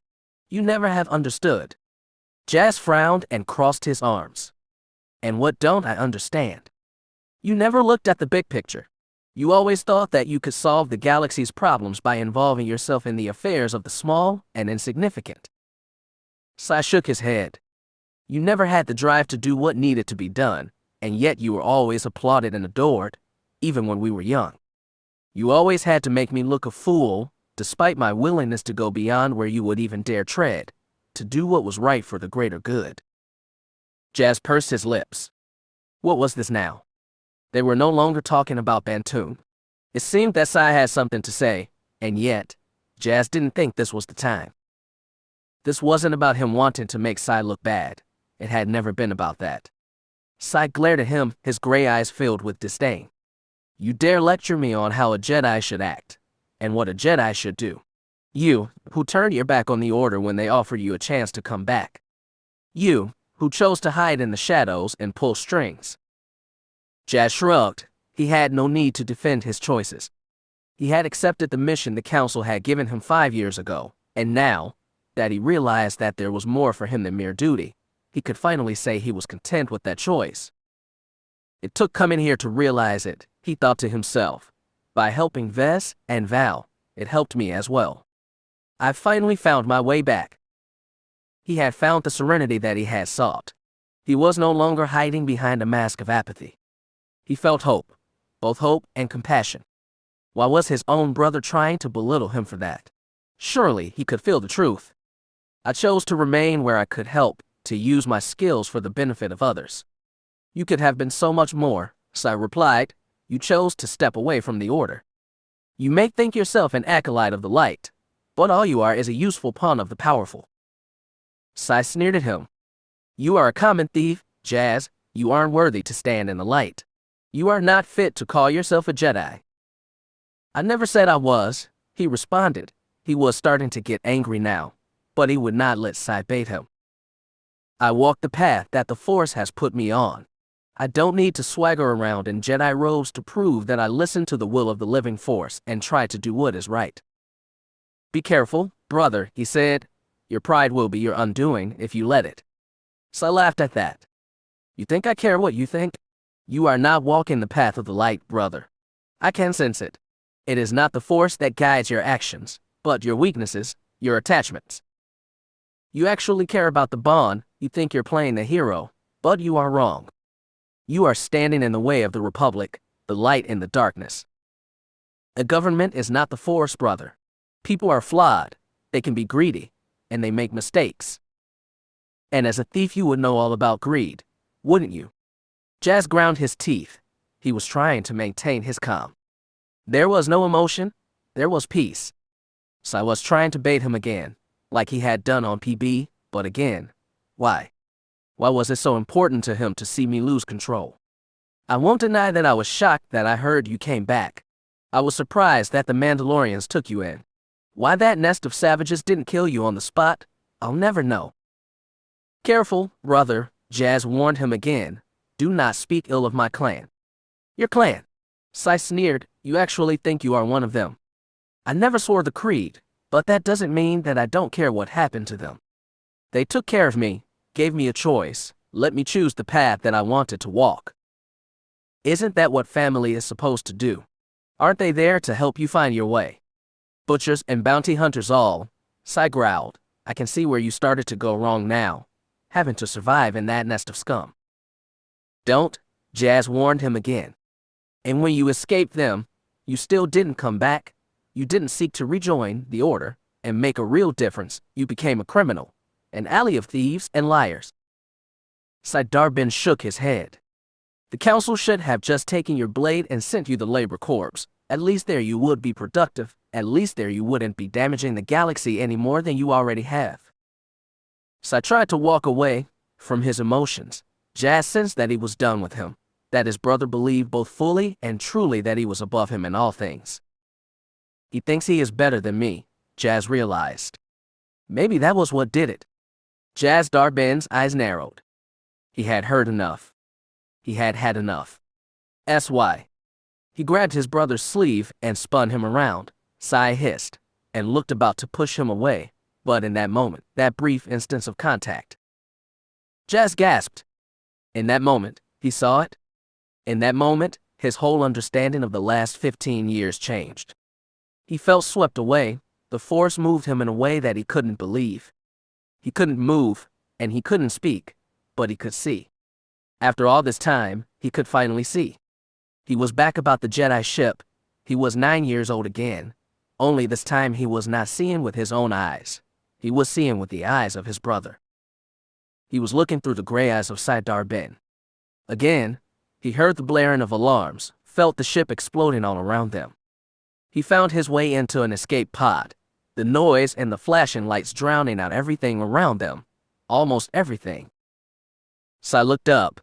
He saw Jazz, his twin, his blood, running down the crumbling corridor, the deck shaking around them, the sound of distant explosions heralding the end of the ship.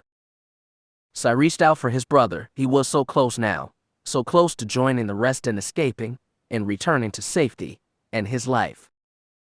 Sai had known that Master Venery had asked Jazz if he would be his student. He had embraced his brother, and they had celebrated his good fortune. Sai had been happy for him. Or had he? Jazz felt it, that ripple in the force, temptation, and with it a thought that no 9-year-old boy should have, not towards his brother, not towards anyone. He stands in your way, the voice of ambition whispered. He has never understood. He will waste all that has been given him. Sai heard that whisper, and then, in a moment of weakness, he had listened. He gestured. It was the smallest of things, just a slight shift in the force. The deck plate between Jazz and the escape pod exploded upward, flinging him back. There was another explosion, and SHHK. The pod sealed, its escape thrusters fired, and then they were away, falling away. Sai Darbin stared out the viewport, watching the ship breaking up. He knew what he had done, but in that moment, he did something he never thought he could have done. He smiled. You would have wasted your gifts, brother. I will be better.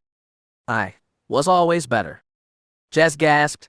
He pulled away from his brother and stared at him, seeing him for the first time with new eyes. Sai Darbin glared. He was angry again, not because of what Jazz had done, but for what he had seen. He knows, Jazz thought. He knows that I know. Jazz Darbin glared right back. I know. VMM. Sai Darbin stepped back. A blade of violet energy now glowed between them. What are you doing? He demanded. Lower that blade now. Jazz heard, but he wasn't listening. You, he whispered. It was you. Sai swallowed hard. What? Me? You stopped me from reaching the pod. You left me to die. His breath hissed angrily as he stared at his brother. You abandoned me. You wanted me to die. You don't understand, Sai said. You've never understood. What is to understand, Sai? Jazz shook his head. Tell me something. When did you start thinking that you were better than me? I don't have to listen to this, Sai said, trying to step around Jazz's weapon, trying to escape into the hall. His brother didn't let him. He left me to die, the thought kept looping through his mind. He left me to die.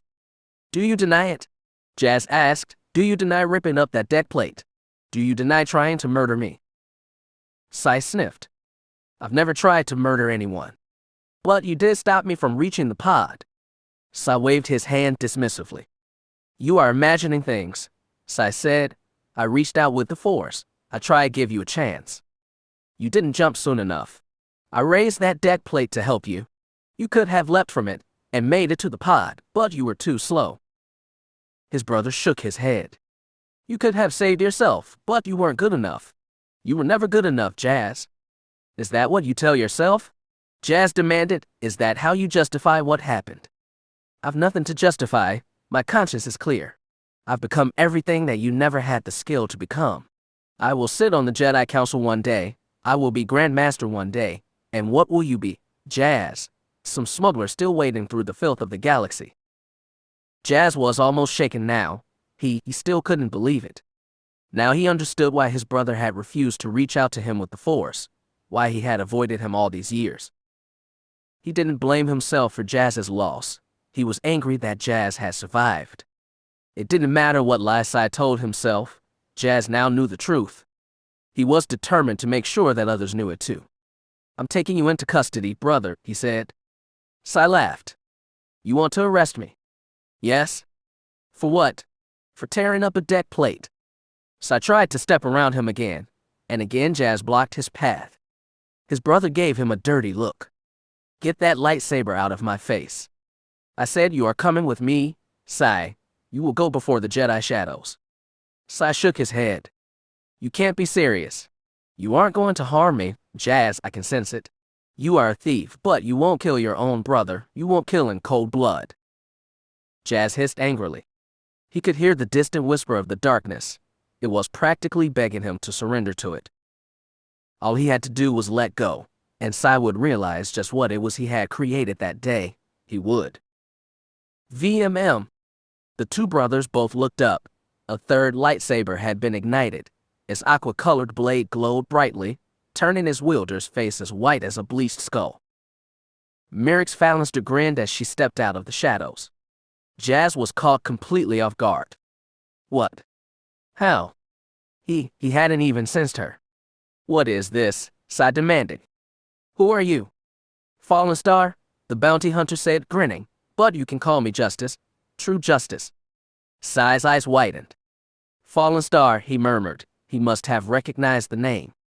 Suddenly, he felt something other than contempt. He felt fear. Jazz, he gasped, this woman, she is insane. She is a dark Jedi, and an enemy of the Order. Fallen Star laughed. It was as cold as the icy grip of space. I'm just a simple girl trying to make her way in the galaxy, and you are an attempted murderer. You tried to commit fratricide, you naughty boy. She held up her blade. Do you have any enemies? I'm sure you do. Tell me, how much do you think they would pay for your head? Sai Darbin's eyes widened. He senses it, Jazz realized. Fallen Star wasn't kidding, or lying. She would happily take his head, and gladly take any number of credits offered for it. It was the way she worked, the way her concept of justice worked. Jazz, Sai said, realizing he was now pinned between two lit lightsaber blades. You can't let her do this. Why not? He asked. Would you let your own twin die? Your own blood? Jazz frowned. He. Fallister grinned hungrily. She had the same look in her eye that she had years ago, back on Corellia. Jazz remembered that look. She had nearly killed him that night, and would have had Monder not intervened. The bounty hunter licked her lips. She was a predator ready to consume her prey. I've known a lot of men like you, she said. They think their power and privilege means that they can get away with anything. They don't think that justice applies to them. They are wrong. Kite Tobin began to reach for his belt. Go ahead, Fallen Star said. Draw your weapon. See what happens. Sai pulled his hand away quickly. Jazz could feel his fear now. He was no longer in charge here, and he knew it. He was on the verge of panic. The unexpected always did throw you off your game, brother, Jazz thought. Now, he just had to decide what he was going to do. Jazz, Sai said, backing away from Fallen Star's lit weapon. Please? Fallen Star was like the spring on a trap. Her eyes were wild, like she was about to snap. You think you can hurt people and get away with it? I have news for you, Governor. You can't. You can't. In that moment, Jazz realized that Fallen Star was looking at Sai and not seeing him. She was seeing the man who drugged her, abused her, and slew her master. She was one word away from lashing out at Sai, and if she did, she wouldn't stop until either he or she was dead. That realization stopped Jazz in his tracks. He didn't want to see Fallister die, and despite everything he had done, he didn't want to see Sai die either. Stop, he said. Fallen Star. Stop. Please. She glanced over at him. Why should I? He deserves this. Maybe, Jazz said, but you don't. Don't become what he thinks you are. She glanced back and forth between the two brothers. Sai said nothing. He realized that if he dared, Fallister would attack. You say you serve true justice, Jazz said.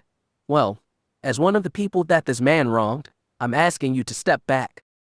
He isn't worth it? The bounty hunter snarled, her code of justice clashing with her desire to punish someone she believed deserved it. Why are you doing this? She asked. Why would you spare him? You heard what he did. You know very well what he did. I did, and I know, he agreed, and still, I'm asking you to stop. She swallowed hard, her eyes wide and angry. Jazz, she said. When he spoke again, it was in his softest and most compassionate of voices. Miri, he said, please, stop. Fallen Star blinked. She looked like she had come out of some bad dream.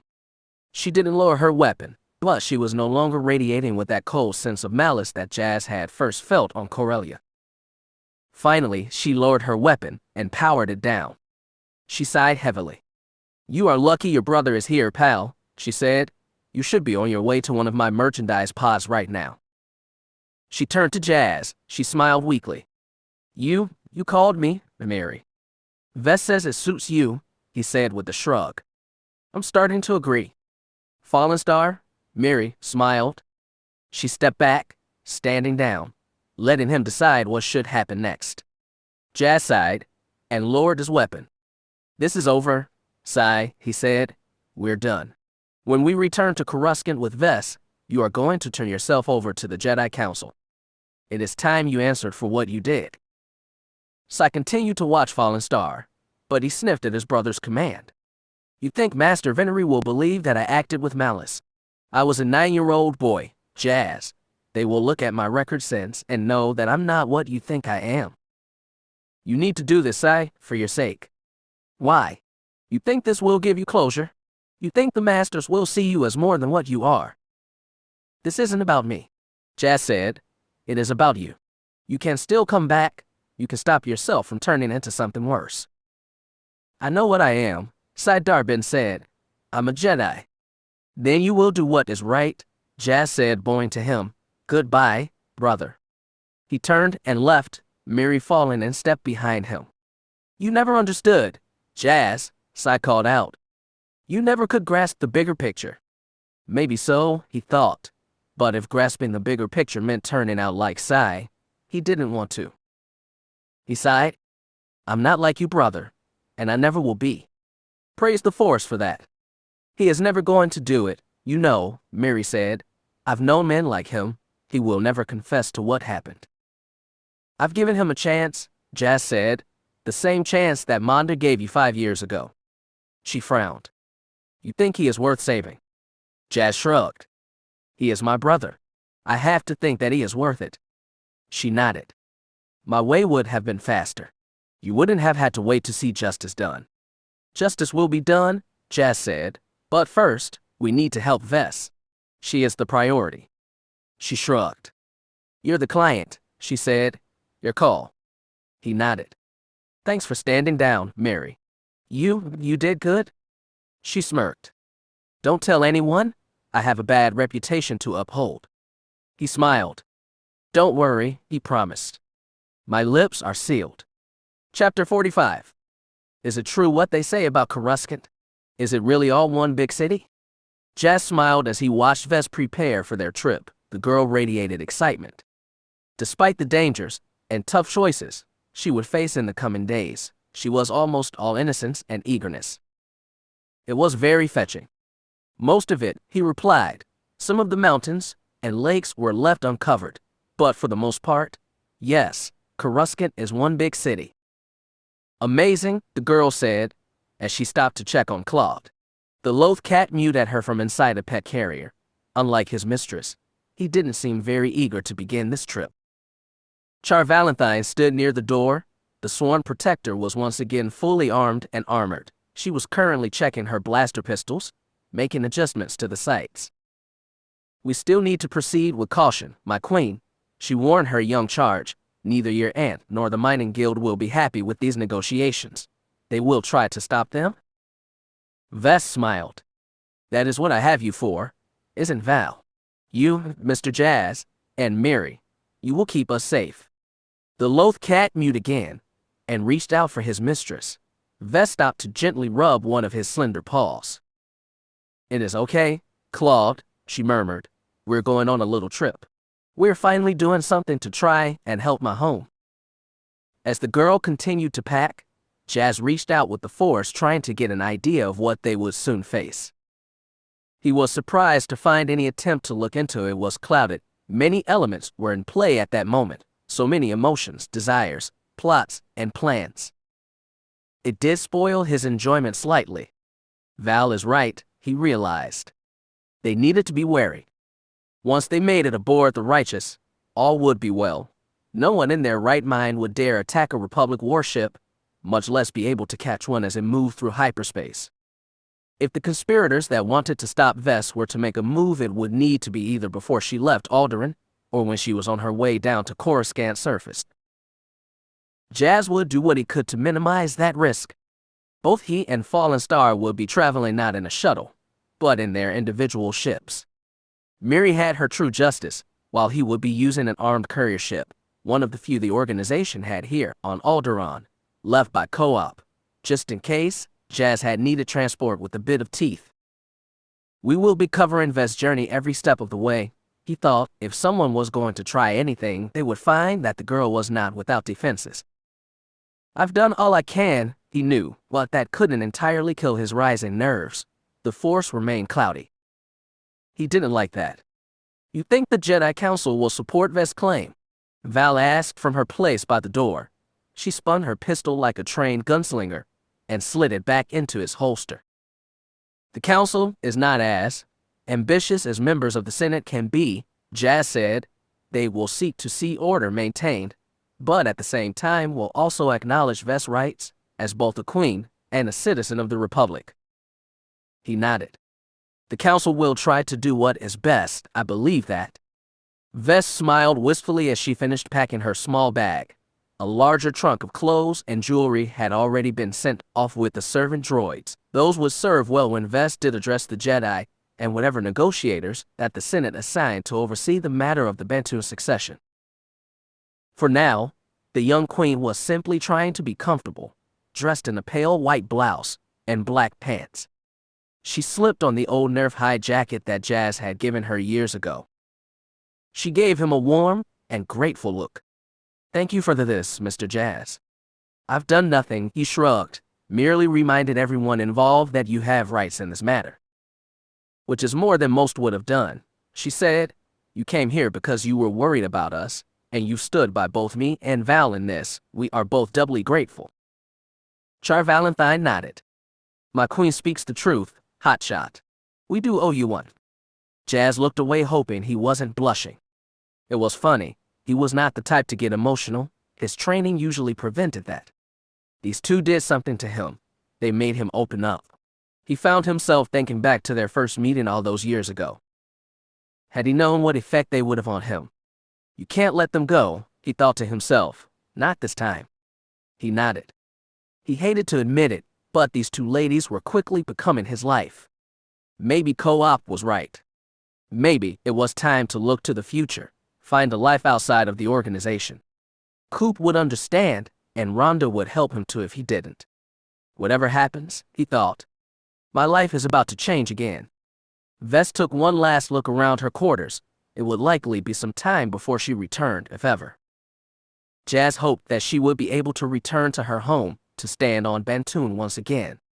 He could sense her attachment to Alderaan, but that didn't mean that she had forgotten what she had left behind. Her home world was still out there. She might not have missed it as Val did, but that didn't mean that she didn't want the chance to see it again. Will you be joining us on the cruiser? Vess asked him. We will likely need you when we reach the capital. I'll be following in one of my people's ships, he promised, backing Mary up if she needs it. You think we can trust Fallister in all this? Val asked. She remained skeptical of the former Padawan turned bounty hunter. Once Jazz would have shared that concern, but not anymore. He was starting to understand just who Merrick's Fallister was. What he saw gave him hope. Monder had been right about her. There was still a chance she could find her way back fully into the light. She's on our side, Jazz assured the Protector. I'll vouch for her in that at least.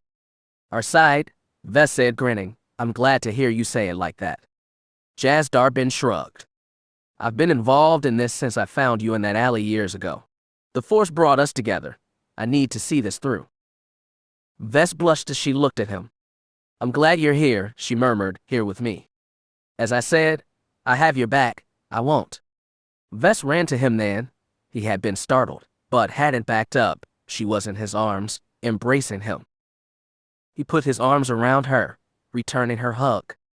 Thank you, as she said into his shoulder. It is no problem. I won't, He had not gotten the chance to finish. She had pulled up at the last moment their noses had touched. Vess kissed him, softly and chastely, on the mouth. Her lips were soft and warm. He could taste sweet fruits, the smell of her skin making his heart beat a little faster. He kept the kiss chaste, though he could sense the desire in the young woman in his arms. If he had decided to make the kiss more, she would not have resisted. No, he thought, I can't do that. He loosened his grip on her waist. He couldn't do it. Not yet. She stepped back after that, blushing even a darker shade of red. I'm, sorry, she said a little breathless. That wasn't, inappropriate, was it? He rubbed his lips and managed to smile. The shy look on her face was sweet, and despite her words, she wasn't the least bit sorry. He didn't mind that.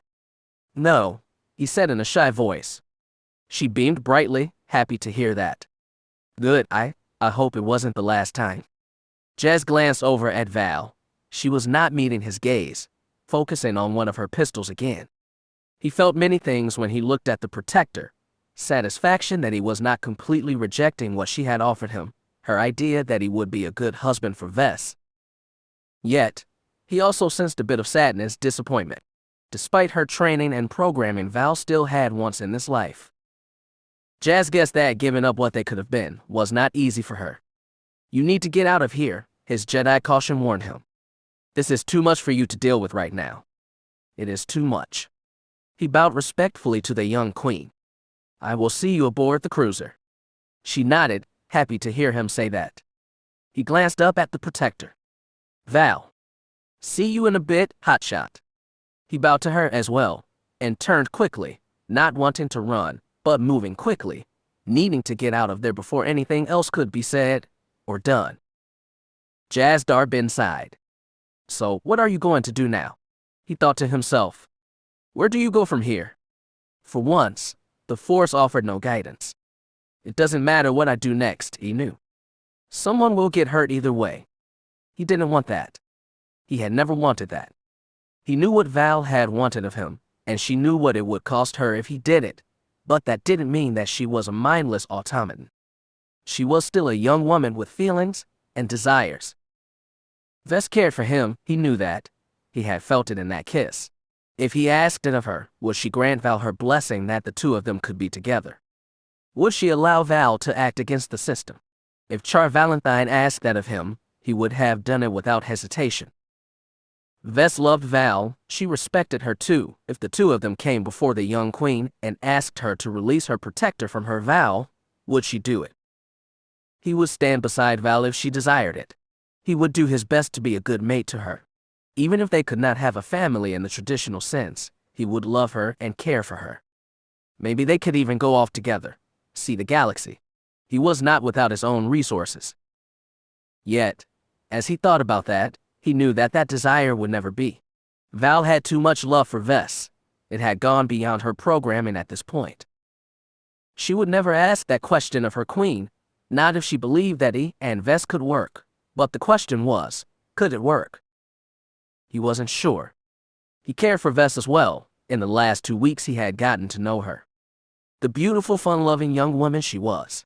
She made him smile, and for the first time, in a very long time, got him to start thinking about things that he had not thought about since his time on Corellia. Not since Prin had he asked himself those questions.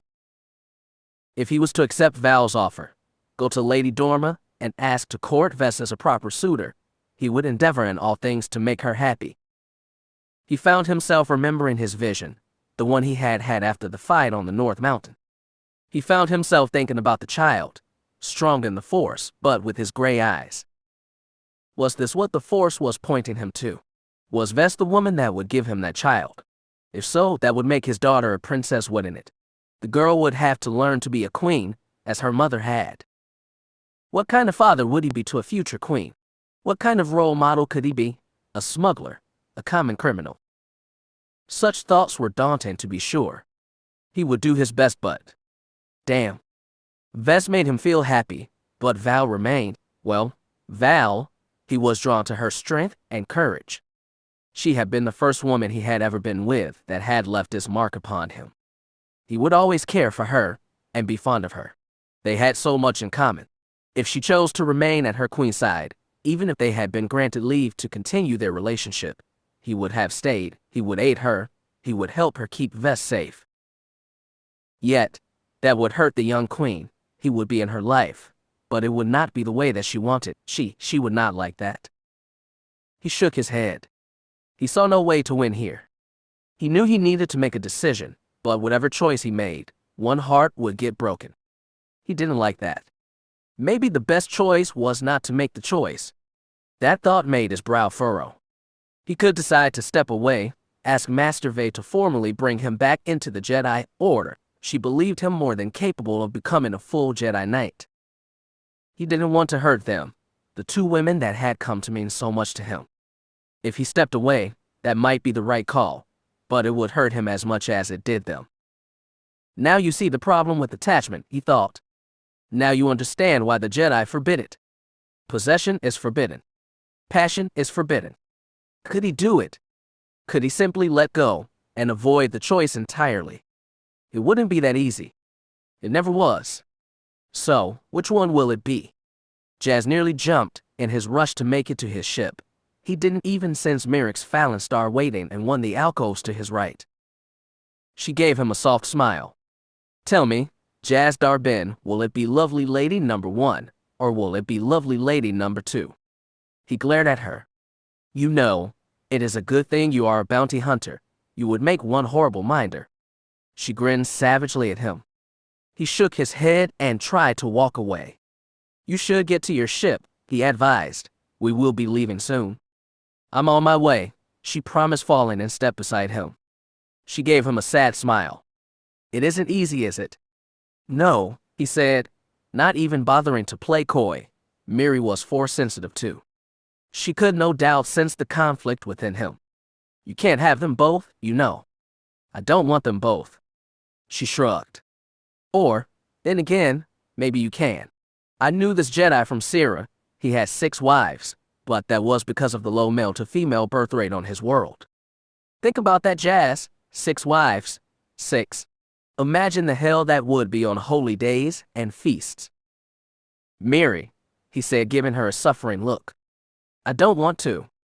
He got some special permission from the council, she continued, but, still. Jazz glared at her. I wouldn't do that to them, even if it was possible. Again, she shrugged. Who knows? I can only guess how far either of them will go to keep you in their lives. You don't want to leave, I can sense that, and they would rather you stayed. Despite her history and twisted sense of justice, Merrick's Falonstar gave him a compassionate look. I don't envy your choice. Love is hard to find. Real love, even more so. He pursed his lips. Was it real love? He cared about Val, and he cared about Vess. He wanted to stay. Part of him was tempted to say that he needed to stay, but was that fair to them, to Vess and Val? Did he have the right to stay and mess up all their lives? It was a question that haunted him. Falonstar could likely feel that too. She shook her head. You will make the right call, she said. He frowned. I don't think there is one here. He gave his companion an appraising look. He found himself thinking back to Corellia, their duel in that abandoned shipyard. He had been ready to kill her that night, and she had been willing to kill him. What was it about the women in his life wanting to kill him when they first met, first Val and then Mary? He didn't desire Falonstar, not in the way that he did Val and Vess, but he had come to respect her. He hated to admit it, but he was starting to like her. He might even have been willing to start calling her friend. He no longer looked upon her with pity or disdain. Manda had been right. She was worth saving. He would do his best to help her, to bring her back into the Order. She didn't have to walk alone on the fringes of society. She could come home. It would be one of the missions he would work towards in the coming weeks, one of many, but first they needed to see Vess safely to Coruscant. When you get to the Justice, he told her, switch the comm over to Channel 3. Got it, she said. Are we expecting trouble? He frowned. The Force remained clouded. He couldn't tell, but a sense of foreboding was growing in his mind. We need to expect anything, he said. He took a deep breath and mustered his courage. This trip could be a very bumpy ride. A few minutes later he found himself in the ship that Co-op had left behind if he needed it, and once again Jazz found himself pleased. My brother comes through again, he thought with a nod. The 06 Courier was a long-range fighter that had become popular with groups like the Cooper Halcyon organization. It had been used for years as a quick-trip vessel, a means for people on the Mid and Outer Rim to stay in contact as the expansion exceeded the demands of the Republic Hypercom network. The ship had been replaced by newer vessels and better comm relays in the last 12 years, but the supply was still high, and most colonies were more than happy to sell them off for the right price. Groups like Cooper's purchased many such craft, grateful for their armor and adaptability. The weapon systems on this craft had been specially upgraded, heavier blaster cannons, and a single torpedo launcher, perfect to discourage any enemy ships that might try to harass a cargo ship or a passenger shuttle carrying a VIP. Jazz nodded. It will serve him well here. He plugged into the comm network, switching over to the channel used by the organization. The comm crackled as Miri, aboard the True Justice, checked in. Are we ready to get this done? Yeah, he said. Stay sharp when we get up there. If anything is going to happen, it is going to be on the way to the cruiser. We allow no ships to get into the flight path of Vess shuttle. They don't back off, we take care of it. Roger that, Miri responded, finishing final checklist for takeoff now. Jazz nodded as he began his own. He had already informed Risk Control to let him know when Vess shuttle lifted. He and Miri would serve as her escort. They would be covering her all the way. Just as leader to Risk Control, he said into his headset, "Come in, Control." "Control here. What is on your mind, lead? How are things going up there? Is the shuttle ready to leave? Shuttle is being loaded now, the controller informed him. Launch in 2 minutes, stand by and await exit clearance. Roger that, he said, switching back to his ship-to-ship communications. You hear that, Mary? Yeah, she said. Question though, why are you just as lead? Shouldn't that be my call sign? Client's prerogative, Fallen Star. My job, my call sign. As you wish, she replied. I still think we should have traded. He smiled and continued through his checklist. They now had 1.5 minutes until exit. He tried to stay focused. Who knew what awaited them when they broke through the atmosphere? If it was trouble, they would be ready. Jazz nodded. He wouldn't let his ladies down. He would be ready. The 2 ships lifted and began following on an identical vector. Jazz checked his scanners, making sure that the sky was clear and that they were catching up to the Republic shuttle. He nodded. So far, so good. The ship that Vice Admiral Rakis had sent for Vess was a 3-seater luxury transport, a single pilot, with the passenger compartment big enough for 2. Jazz had seen such ships before in the years he had spent working with Cooper. The ship was a favorite among the rich and powerful, small but extremely quick and agile. As far as transports went, it was a good choice. If trouble did start, it would be too fast to catch. It would be aboard the Righteous before any interceptor could reach it, safe behind the warship shields. Jazz had offered to pilot the ship for Val and Vess, but Rakis wouldn't allow it. The shuttle was a Republic military vessel after all. Only military personnel were checked out on it, and able to fly VIPs. Jazz accepted. He hadn't been overly happy about it, but understood. Which is why he had chosen to fly escort, just in case. The sense of foreboding remained, a sense that something was amiss. He double-checked his scanner again. Now that they were about to leave the atmosphere, it was now or never. If trouble was to start, it would be now. He and Fallen Star kept back as 2 Republic fighters came in. They dropped down and in front of the shuttle, providing a defensive screen. The shuttle was now fully protected. He opened a channel eager to speak with the 2 Republic pilots, make sure they understood. There were 2 bright flashes of light. Jazz gasped. The 2 Republic fighters vanished in twin balls of flame. Damn it, Jazz hissed. I knew it. The ladies' shuttle picked up speed, heading for the cruiser. Jazz and Fallen Star accelerated as well, trying to keep up and watching for any attackers. The escort was gone. The attack could come at any minute, but... Where was it? Jazz tried to hail the shuttle. He wanted to speak with Val, make sure that she was aware that he was out here, that he had her back. The shuttle didn't respond. The signal was strong, but no one was picking up. No one was answering. Perhaps the pilot was too focused on reaching the cruiser. Jazz reached out with the Force. He tried to get a sense of what Val was feeling. Their bond through the Force would be enough to do that. He might even be able to. He gasped. His world spun crazily, and he nearly lost control of his ship. He had touched Val's mind, and in that moment, he had felt a mix of determination and panic. No. No. Something was very wrong. He could see Val in his mind's eye. She was punching the privacy screen and shuttle. Vess was already unconscious, collapsed in the seat next to her. Val struck the protective barrier again and again. Her knuckles were bloody, her consciousness fading. Jazz could taste the gas in his mouth. He was familiar with the smell. A sedative that the military used for crowd control. A security measure that the Republic Navy used to stop pirates from seizing warships. Tanks of the stuff were kept aboard to assure that any boarding party would be stopped in their tracks. Val was holding her breath, but it didn't matter. The sedative was absorbed through the skin. She was a fighter, but her strength was failing. No, he could feel her thoughts. Her mind was struggling, trying to stay awake. Can't stop, can't give. James, help, can't. Everything faded to black as Char Valentine slumped over in her seat, finally succumbing to the sedative. J.A.S. He blinked, pulled back into the here and now. Fallen Star's voice screamed over the comm. You're drifting. What is going on? He shook his head. He could still taste the gas on his tongue. The memory of it through his connection to Val made him a little woozy. He shook his head and focused. The shuttle was still accelerating, but now it was changing its vector. If it didn't stop, it would slip beneath the cruiser. The pilot wasn't heading for safety. He was trying to escape. Jazz growled.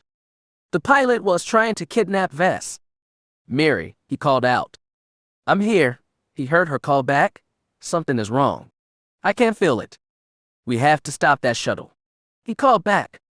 Tell me you have an ion cannon on that bucket of yours.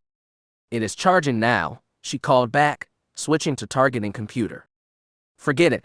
He called back. Use the force. We have to stop that shuttle. We have to save them. The pilot of the shuttle must have realized he had been made. He began to juke back and forth. He was going evasive, trying to present a small target. Jazz growled. You're not getting away. You're not. He contacted the Righteous. He hoped that the ship could cut off the shuttle. It wasn't a long-range vessel, but it did have a basic hyperdrive. If it cleared the planet's gravity well. Just as lead to Ichus, he said, come in Righteous, we have an emergency. This is Vice Admiral Rackus aboard the Righteous. What is going on? Jazz Darbin. Why are you coming in with weapons hot? You should be covering the shuttle.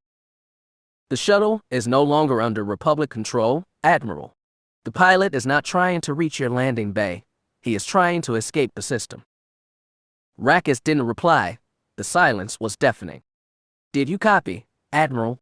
I said the shuttle is unfriendly. It has hostages aboard. We can't let it escape. We have to save them. Copy that, the Admiral replied, his gravelly voice cold and determined. Moving to intercept now. The Hammerhead-class warship began to turn. Again, the shuttle started to bank, tried to turn away from the larger vessel. The turn was good for Jazz and Fallen Star. The pilot had to slow down to execute the evasive maneuver. They were still out of range, but that wouldn't be for long. Fallen Star said she had an ion cannon on the Justice. It was just a little further, and she would be able to take the shot. The Righteous would be able to pull the shuttle in with their tractor beam. The fact that the kidnapper had used a sedative on Val and Vess was telling. He wanted them alive. He wanted. The Righteous opened fire, not with an ion cannon, but with its heavy forward batteries.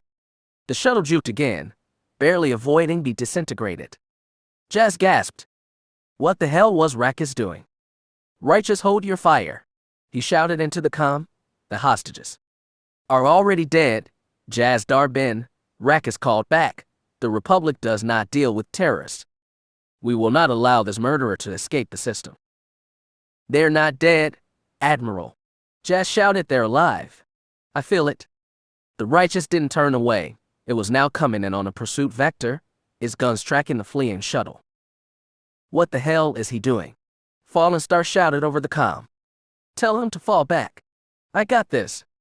Jazz tried to close the gap, tried to force the shuttle to turn back towards the planet. Maybe they could force it down. Maybe the would-be kidnapper would acknowledge that it was safer to flee back into the atmosphere, where he would have some cover from the Righteous guns. Jazz shook his head. This was a nightmare. What was Rackus thinking? He was. Jazz's eyes widened. Rackus. A memory came back to him. A gift from the Force, some might call it. He was a boy again, aboard the Clan Nutbush ship. They were hiding in an asteroid field. When Jazz cursed under his breath. Rackus. It was the fish. It was the stinking fish. Vice Admiral Rackus had not changed his tune in the years that had passed. He would still rather kill an enemy than try to bring them in alive. He didn't care about Val and Vess, only in stopping the shuttle from escaping. Jazz tried to get between the Righteous and the shuttle. Rackus would not hesitate to kill Vess, Val, or anyone else to prevent that shuttle from escaping. It was his nature. Jazz, pull back. Fallen Star called out over the comm. Pull back. He couldn't. He had to shield Val and Vess. A laser blast cooked the air off his port wing. The gunners weren't hesitating. It seemed that they didn't mind if they blasted him in their zeal to stop the escaping shuttle. There was another bright flash, this time above and behind him. The shuttle juked again, returning to its original course. heading back towards the cruiser. He is mad, Jazz thought. There is no escape. He can't just. As he brought his ship around, he realized what had happened. No, Jazz thought. No. The Righteous had ceased firing. Blue lightning played across its hull. Its midsection, near where the escape pods were stowed, was blackened. He could see a debris cloud beginning to expand out from the Republic warship. The bile rose in Jazz's throat. The Righteous had not been attacked from the outside. The damage had come from within. He looked on in horror. Someone had triggered a very large ion charge somewhere aboard the Righteous. The ship had lost power. Its shields and weapons were offline, but that was not the worst of it. Jazz tried to hail the vessel, find out if there was anything he could do. He was trying, but in his heart, he knew it was hopeless. The cruiser had been under power when the charge had gone off. It had been heading down towards the planet. Now its engines and shields were offline, and it was caught in Alderin's gravitational pull. If the engineers could not restore power in the next few minutes, the Righteous was doomed. It would fall into the atmosphere and be burnt to a crisp. All hands would be lost. The shuttle, now unopposed, returned to its original course. It accelerated away from Alderin, back on the vector of the falling warship. It was picking up speed again, pulling out of weapons range of Jazz and Fallen Star's ships. Blue ion blasts crackled through the void. Mary was trying to hit the shuttle on the fly, as she was getting closer. Her ion cannon stopped firing. Why did you stop? Jazz called out. Justice too. What are you? He is too close, the Righteous. She answered. Jazz looked again. Merrick's Fallen Star was right. The shuttle was now too close, the Righteous. If she fired and hit the cruiser, she could undo what the engineers were trying to accomplish. It would only hasten the warship's demise. Fighters and shuttles were now launching from the cruiser, the few ships that had been powered down when the ion charge had gone off. The ship was now beginning to tumble and was picking up speed. Jazz could already see the beginning of friction, the hull starting to glow the closer it drew to the atmosphere. The shuttle shot just underneath the dying warship, making for deep space. None of the fighters and shuttles from the Righteous tried to stop it. The skies were filled with panic, as was the Force. The shuttle carrying Val and Vess finally cleared the gravity well. Jazz and Fallen Star's ships were still too far off to make a difference. The shuttle slowed for but a second. It waggled its wings, an almost mockingly type of maneuver, as if saying goodbye to the would-be heroes. Jazz felt something in the Force, both menacing and, somehow, familiar. There was a sudden shift of pseudo-motion. The shuttle seemed to elongate slightly, and then it vanished into hyperspace. Jazz almost screamed in rage. It was gone. Val was gone. Vess was gone. The Righteous flashed as it began its slow doomed tumble through the atmosphere. No pods launched. The bulk of the crew were doomed, trapped on board. The tumbling ship turned into a fireball that was picking up speed. Not only had the mysterious pilot took Val and Vess, but he had also managed to kill a Republic warship in the process. Everything that Jazz had seen suggested that this had not been an accident. Someone had done this. This person was both a murderer and a kidnapper. The only question in his mind was, who? Who could have done this? WHO. Chapter 46. We've picked up the transponder signal again, Master Jedi. We are calculating the next jump now. Very good, Lieutenant, Sai Darbin said with a confident grin. He had been more than pleased since this mission had begun. The arrival of the Republic cruiser Defender had given Sai the chance to play hero again. You see, brother, he said, turning to Jazz, I told you that there was no place in the galaxy that this culprit could hide. He will be in custody soon, and the hostages will be returned safely to us. Jazz said nothing as he stared out the viewports of the Republic ship, watching as the stars elongated, as the ship executed the jump back into hyperspace. He shook his head. He wished that he shared Sai's confidence, but in truth, it didn't feel right. None of this felt right. He rubbed his chin thoughtfully. Something was off, he could feel it. This matter would not be settled as easily as his brother thought. Sai's overconfidence would be his undoing one day. Whoever had kidnapped Vess and destroyed the righteous was no fool. They had proved that in the ease of their escape. What was happening now? It made little sense. Kite Tobin had been extremely excited when they first detected the transponder signal from Vess' shuttle. The ship's hyperdrive was not designed for long-range travel, which meant that the kidnapper needed to exit hyperspace to calculate the next stage of their jump and to give the drive time to recharge. Every time the ship emerged, it broadcast its location to the Republic fleet. They had had no time to intercept, but they had a trail to follow, leading out into the Outer Rim. Jazz's brother believed that the man who took Vess and Val likely didn't know this. Why else would he have left a trail so easy to follow? His first and last mistake, brother, Sai had said. We have him. Again, Jazz didn't buy it. It was too easy. Someone didn't pull off what this person had done and make such a basic mistake, and if it wasn't a mistake, that meant that it was part of a greater strategy. That thought didn't fill Jazz with confidence. We're still dancing to the tune this person is calling, he thought to himself. If the shuttle's transponder is still online, it is because it is part of this person's plan. They want us to see something, and if so, what was it? Jazz hated to admit it, but he was afraid to find out. He tried not to worry, but he couldn't help it. Vess? Val. He frowned. I'm so sorry. It had taken almost 5 hours after the destruction of the righteous for the Defender to arrive, but that was all it took. It was all the time that was needed for everything that Val and Lady Dorma had set up to fall apart. The suitors that had flocked to Alderaan fled, no doubt believing their one and only chance at the throne was now gone. Senator Albin Ross had left with one of them, likely offering a chance to get back in the good graces of his queen. A wise move on the senator's part, Queen Adira was the most likely suspect in the kidnapping. House Rist knew that. Had he stayed, he might have faced some very tough questions, and perhaps a bit more. House Rist was nothing if not vengeful to their enemies, which had left Kite Tobin alone. Vice Admiral Rakas had perished with his ship, leaving Sai the only one left with ties to either the Republic or Mining Guild. Both Jazz and Errol Rist had been extremely hard on Sai. They had questions. They had demanded answers. Was this all part of your plan, Master Jedi? Errol Rist demanded, did you always intend to have my daughter taken? That is not the Jedi way, Lord Rist. Kite Tobin had responded, I would never. Jazz had not been so diplomatic. His ship had only just touched down, and he had still been frustrated with his failure to stop the ship from fleeing. He had grabbed his brother by the collar and pinned him up against the wall. What do you know of this? He had snarled.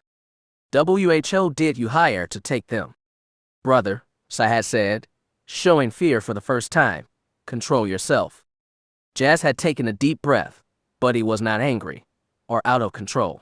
Any fury he felt was firmly held by his sense of Jedi calm. Who did this? He said coldly. They had to come from your ship. He glared down at his twin. Is this your greater good, brother? Was this some failsafe you had in place if I didn't deliver on what you wanted? You have my word that I knew nothing about this, Jazz, Sai responded. I would never agree to anything like this. Jazz considered what his brother said, but he didn't entirely buy into it. Sai had been in a state of near panic at the thought of failing in his mission to deliver Vess' abdication, and in that panic, he might have turned to someone that he didn't entirely understand. They had little information on what had happened, but what they did know allowed them to piece together a theory.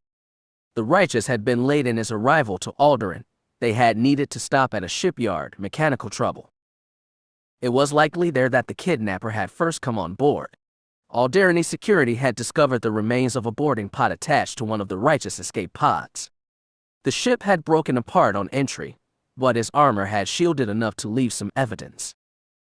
Boarding pods were a fairly common technology, single-person craft, with a small ion drive and just enough fuel for short hops.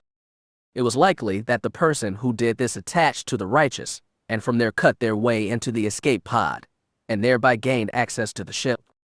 They would have needed some kind of icebreaker to slice the ship's computer to prevent any alarm from going off, but that wasn't hard to come by. From there, the intruder would have had the run of the whole ship.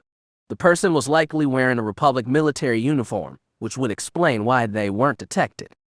The Righteous had recently gone through a refit and taken on new crew, so a stranger on board would not have been suspicious. What they knew next came from the few survivors of the doomed ship. One of the officers that had managed to make it off confirmed that engineering had discovered several discrepancies within their computer logs. Someone had accessed the crew roster and made some changes. Once again, this was likely the kidnapper, making sure that he was logged as the pilot for Vess shuttle. Rackus had gone to an alert status, but still hadn't locked down the ship.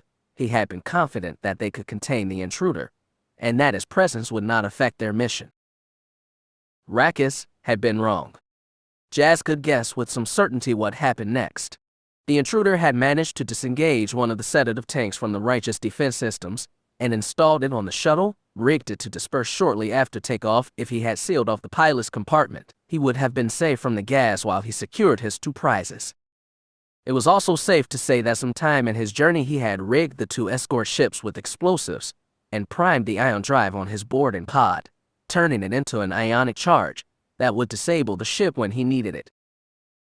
The skill that this was done suggested a professional, someone who was not only skilled in sabotage, but knew Republic protocols and procedures. This intruder had also been well informed about the Righteous and his systems, which suggested that they had been hired by someone very high up. It could have been Senator Ross, or another member of the mining guild. At this point, it didn't matter. The damage had been done. Whoever did this was both smart and ruthless. They could have triggered the ion charge at any time and disabled the Righteous, but they had waited until Rackus had tried to engage when he was coming down into the planet's gravity well. That decision had cost the fish both his ship and his life, and the shuttle had managed to escape in the chaos. The Righteous had been almost a total loss. Only a handful of pilots and crewers had escaped. They had just been lucky that the ship had not come down in a populated area, or the death toll might have been far higher. It had come down onto one of the many plains that dotted Aldrin's surface. The ship had exploded on the way down, breaking into several pieces and striking like meteors. It had not been a pretty sight. The Republic had received a major bloody nose today. Kite Tobin would never have agreed to that, but as Jazz had thought, if he was the one who hired this person, he may not have realized just who he had taken into his employ. A skilled assassin or bounty hunter may not have shared the full plan with Sai and allies. Jazz had hoped that Sai would give them something, a name if nothing else, but it seemed he had been kept in the dark. He knew nothing of any plot to kidnap Vess. He showed no sign of deception through the Force. Jazz shook his head. So, he thought, my dear brother played the role of useful idiot. Sadly, he was not surprised. Sai had let his pride blind him. He should have sensed this intruder. How could he have missed such a dark presence on his own ship? He was a Jedi. He should have felt something. Kite Tobin's arrogance had been his undoing. The intruder had slipped past him without a glance. Now that person was away, who knew where they might flee to?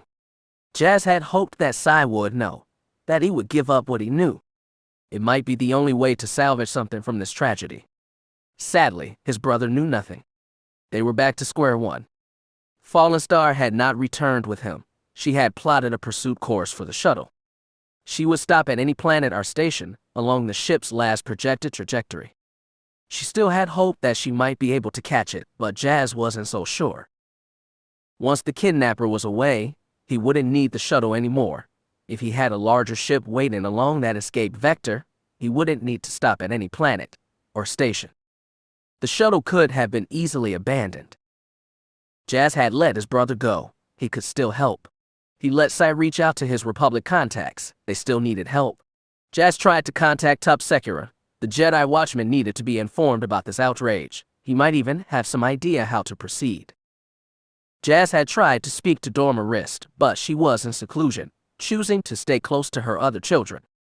Rohanna Rist was gone, likely hitting up her own contacts within the Republic, trying to figure out what had happened.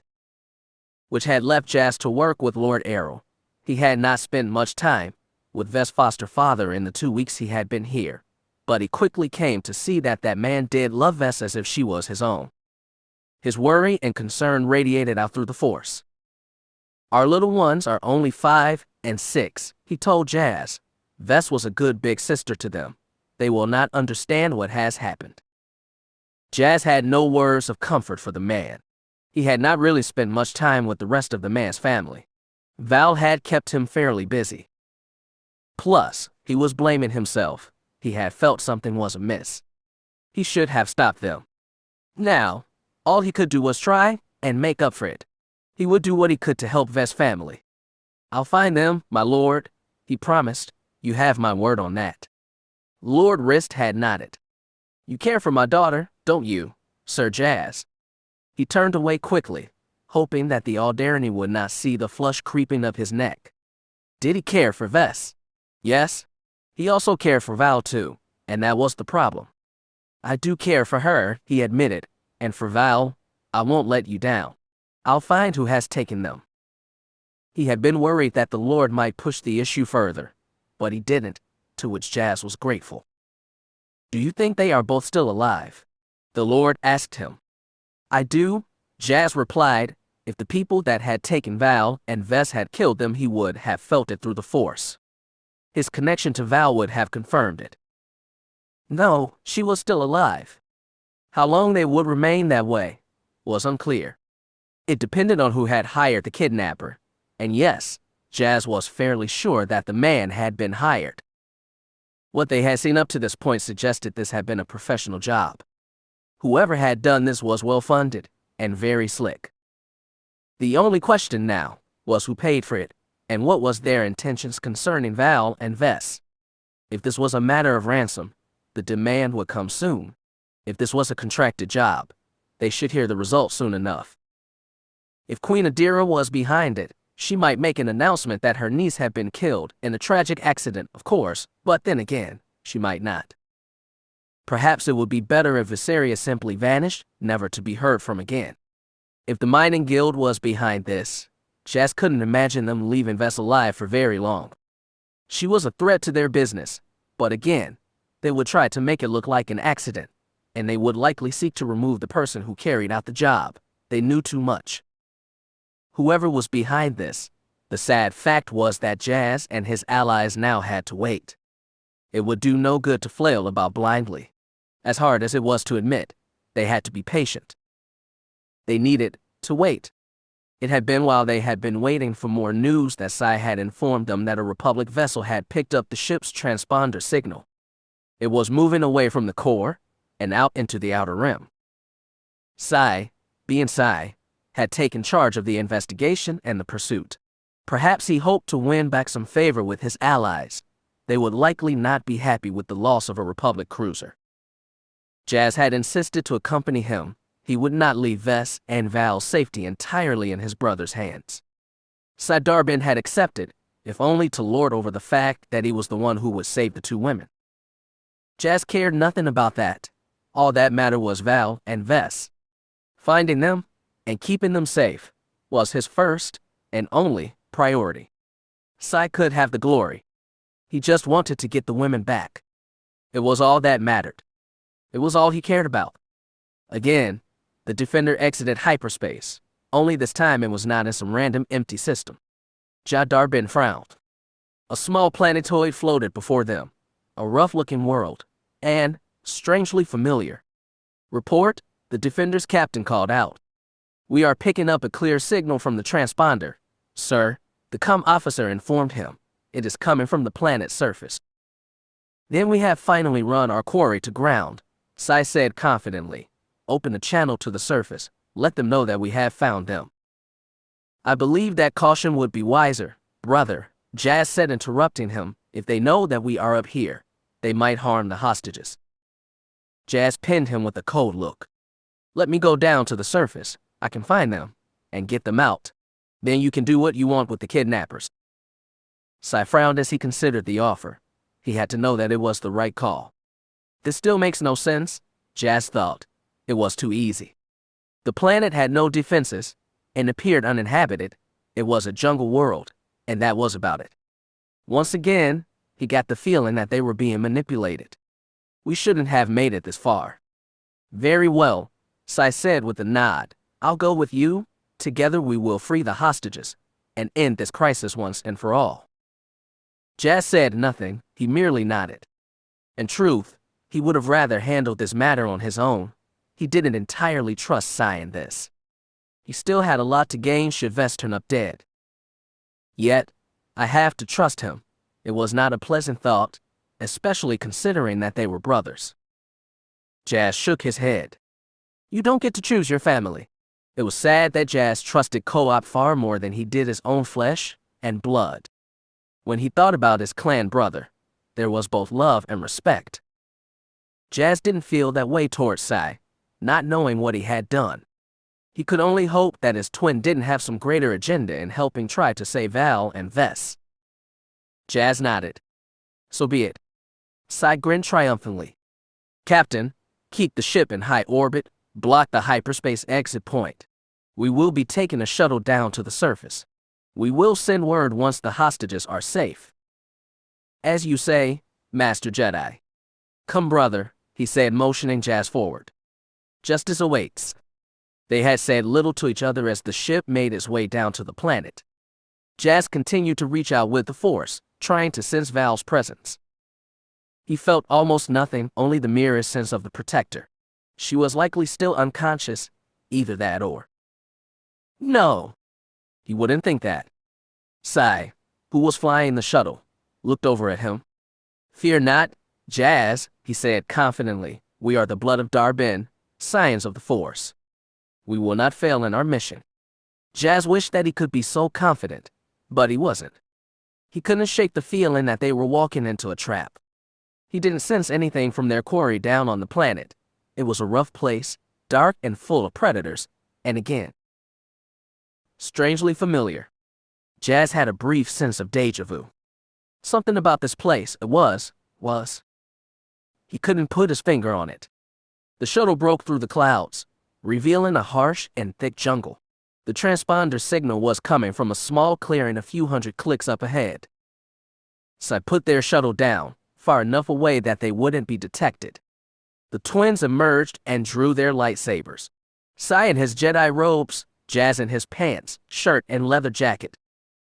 Sai Darbin grinned at his brother, the light from his emerald-colored blade illuminating the shadowed jungle. We moving fast and quiet, he said. Our quarry will never know what hit them. Jazz nodded. I hope you are right, brother, he said, not really believing his words. I pray that you are right. For the first time in a decade and a half, the two Darbin brothers moved as one, and that was a good thing. The jungle was a fearsome predator in its own right. The two young men were dearly tested. They had only just entered the jungle when they fell under attack. Strange blue-faced simian creatures swung down from the trees and tried to stop their advance. The aliens' mouths were wide and full of sharp teeth, their fingers tipped with sharp yellow claws. They were carnivores most definitely. Jazz and Sai used the Force to speed them past the troop of beasts, but they were pursued in spite of it, the creatures' howling cries alerting others of their kind. They had only just made it past the simians when a creature slithered out of a burrow before them. A blend of reptile and slug. It had massive jaws that snapped at the two Jedi, nearly forcing them back into a patch of what looked like some kind of cactus. The needles of the plants flexed outward, trying to stab the two men.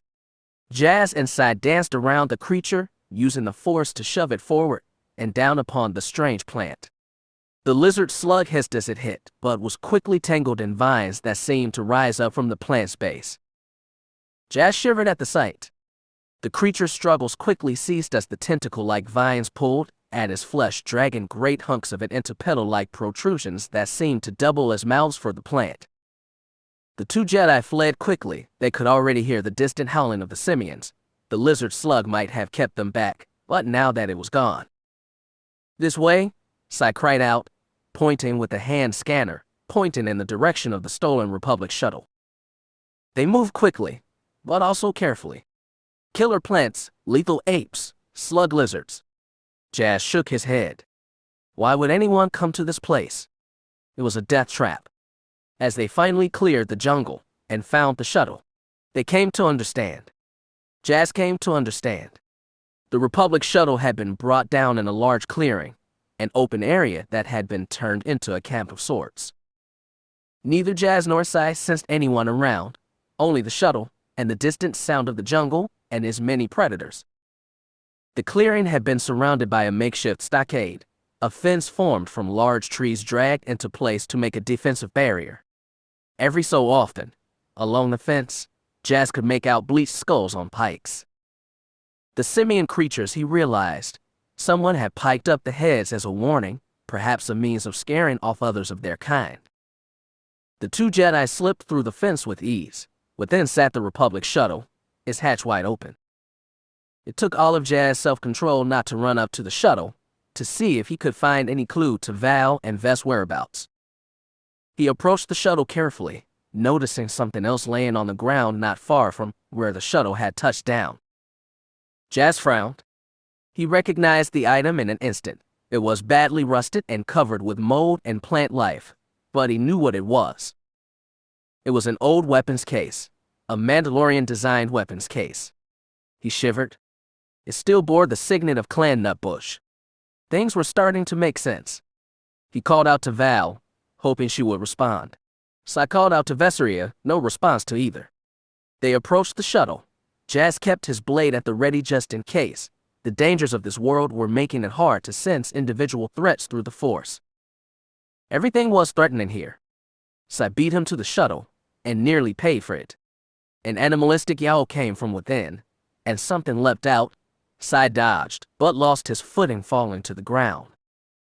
He started to bring his blade around, to slice through the fur-covered thing. No! Stop! Jazz's words pulled his brother up short, but also drew the attention of his brother's attacker. It was Vess Lothcat. It was clawed. The tiny animal mewed when it saw Jazz. It abandoned its attack and went to hide between his legs. It looked at Sidar Ben and hissed angrily. Jazz almost smiled. The animal could clearly tell the difference between them. Vess' pet was the only thing within the shuttle. Jazz could still smell the gas used. It made his head swim for a moment, but that was it. He could see the damage done to privacy screen in the shuttle. It had been badly dented, struck hard several times. Val had tried to save them, he thought, but in the end, she was too late. They were gone. Both of them weren't here. He shook his head. The only question now was, where were they? James. Over here. Sai's words drew his attention. He placed Claude back in his pet carrier, promising to come back for him. The only other thing in clearing was a small military-style prefabricated structure, the kind used by the Republic Army on hostile worlds. The two Jedi approached, neither sensed danger, but that meant little in this place. Once again, someone had gone to a lot of trouble to draw them here. It was not impossible to imagine that that person still meant them harm, and Jazz was starting to get the feeling that he knew who that person was. Who else could it be? He frowned. He prayed to the Force that he was wrong. The sandy floor of the clearing showed signs of being exposed to extreme heat, perhaps from a larger ship taking off. Did that mean that the people behind this were gone, or that they had brought friends? Jazz sighed. Only one way to find out. A blue light flickered from the structure. There was also a slight hum. It seemed that the barrack had power. As for the glow, it reminded him of a hypercom signal, a holo transmission. Jazz kept his distance as he used the Force to trigger the door. He readied himself to jump back if he needed. The door hissed open. No one emerged, and nothing blew up. Jazz let out a breath that he hadn't realized he had been holding. Sai advanced first, with Jazz covering him. If the enemy did have any surprises planned, they would find two Jedi more than up to the challenge. They slipped inside. A pair of holograms flickered before them. Jazz's breath caught in his throat.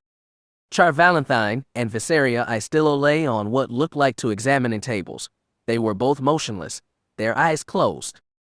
Each of the women wore a metal headband with a set of blinking lights. Jazz thought to call out, but he feared it would do no good. They were so still he could barely sense Val and the Force, even with their connection. A cruel voice emerged from the holofield. It was filled with malice and sick amusement. It was one that made Jazz's eyes narrow. A pair of pretty little whores you have here, runt. A second hologram activated behind them.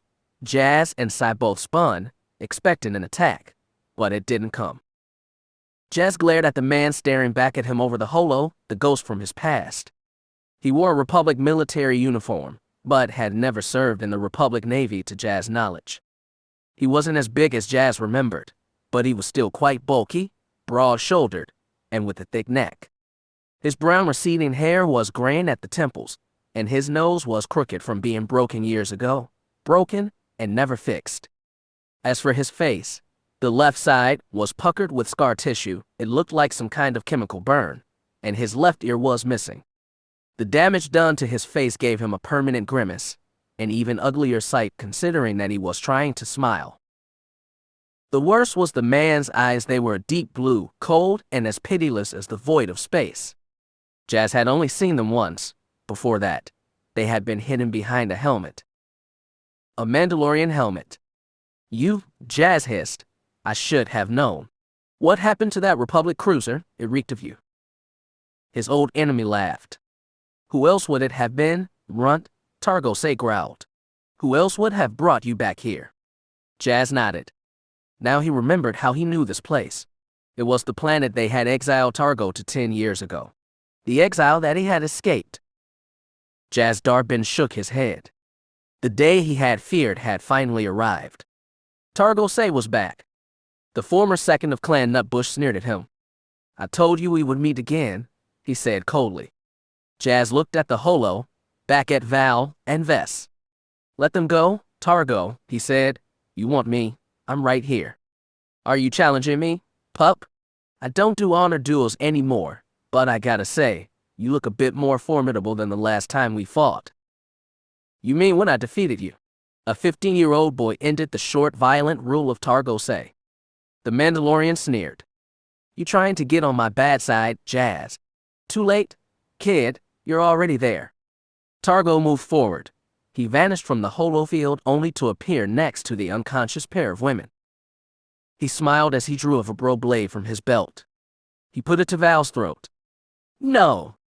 Jazz tried to reach out with the force, stopped Targo Sai. The warrior paused, but still managed to draw a drop of blood. It ran down Val's neck. She didn't even flinch. She couldn't move. She might not even have been aware of what was happening. Targo chuckled. Wow, he said, sheathing his dagger. I actually felt that. I'm not even on planet, and you somehow managed to get me with one of your Jedi tricks. He shook his head. I'm impressed, kid. Mom would have been too. You don't deserve to say her name, he hissed. Traitor. Murderer. Kinslayer. I've been called worse, Targo shrugged. He looked at Val and smirked. He leaned in and licked her across the cheek. It took all of Jazz's strength not to reach out with the force and try to snap his neck. He didn't know where Targo was, and he didn't care. Don't you touch her. You stay away from her. He could once again hear the dark side whispering in his ear, offering him power, offering him the means to crush the Mandalorian traitor once and for all. Targo frowned. I would not try any more of your tricks, kid, he warned. He opened up his shirt, showing more scars, but also some device rigged to his chest. Know what this is? He asked. It is a dead man's switch. My heart stops beating. It sends a lethal electrical discharge through the neurodisruptor bands I fitted on these two whores. They will be dead in seconds. Jazz froze. He could still imagine reaching out with force. He imagined killing Targo Sai, snapping his neck like a twig. But if he did, Targo's eyes narrowed. I'm not bluffing, kid. You want to test that? Be my guest. I'll be dead, but so will these two. Targo smirked. Who has more to lose here? Certainly not me. Jazz frowned, but hearing what Targo's death would mean, it did stop him. Again, the Mandalorian gave him that crooked grin. Nice to see that some things don't change, he said. You're still a weakling, Jazz, you always were. He shook his head. Can't believe Mom coddled you all those years. Jazz was almost speechless. He was so angry that he couldn't form a word, but he couldn't act on that anger either. Val and Vess would die, and he would become something horrible, something worse than the man standing before him. You're a bounty hunter? Sai Darbin asked. Targo turned to face him. I am, but I've always preferred the dead or alive contracts, the type where the merchandise is worth enough dead. Targo looked back and forth between the two brothers. I was a bit surprised when I saw this one aboard the Righteous Kid. I thought about including him among my prizes, but that wouldn't bother you much, would it? Targo sneered at Sai. Heck, you might even be happy if I killed this one. Good thing I left him alive. Sai ignored the comment. He still wanted to be a hero. He still thought he could talk his way out of this. Mr. Targo, is it? He continued. I'm sure that we can come to some kind of arrangement for the hostages. Surely the Republic could meet any price you wish to set. Oh, this isn't about money, sighed Darbin. It is about justice, a justice long overdue. Targo sneered at Jazz. You stole my life, runt. You kept me from taking my rightful place as head of Clan Nuna, took my helmet, and exiled me to this rock. Targo nodded. It is payback time, pup. Payback, Jazz hissed. Payback. For what? You aided the Sunset Collective in attacking the Kuwait Drive yards. You murdered your own brothers and sisters. You murdered Mom.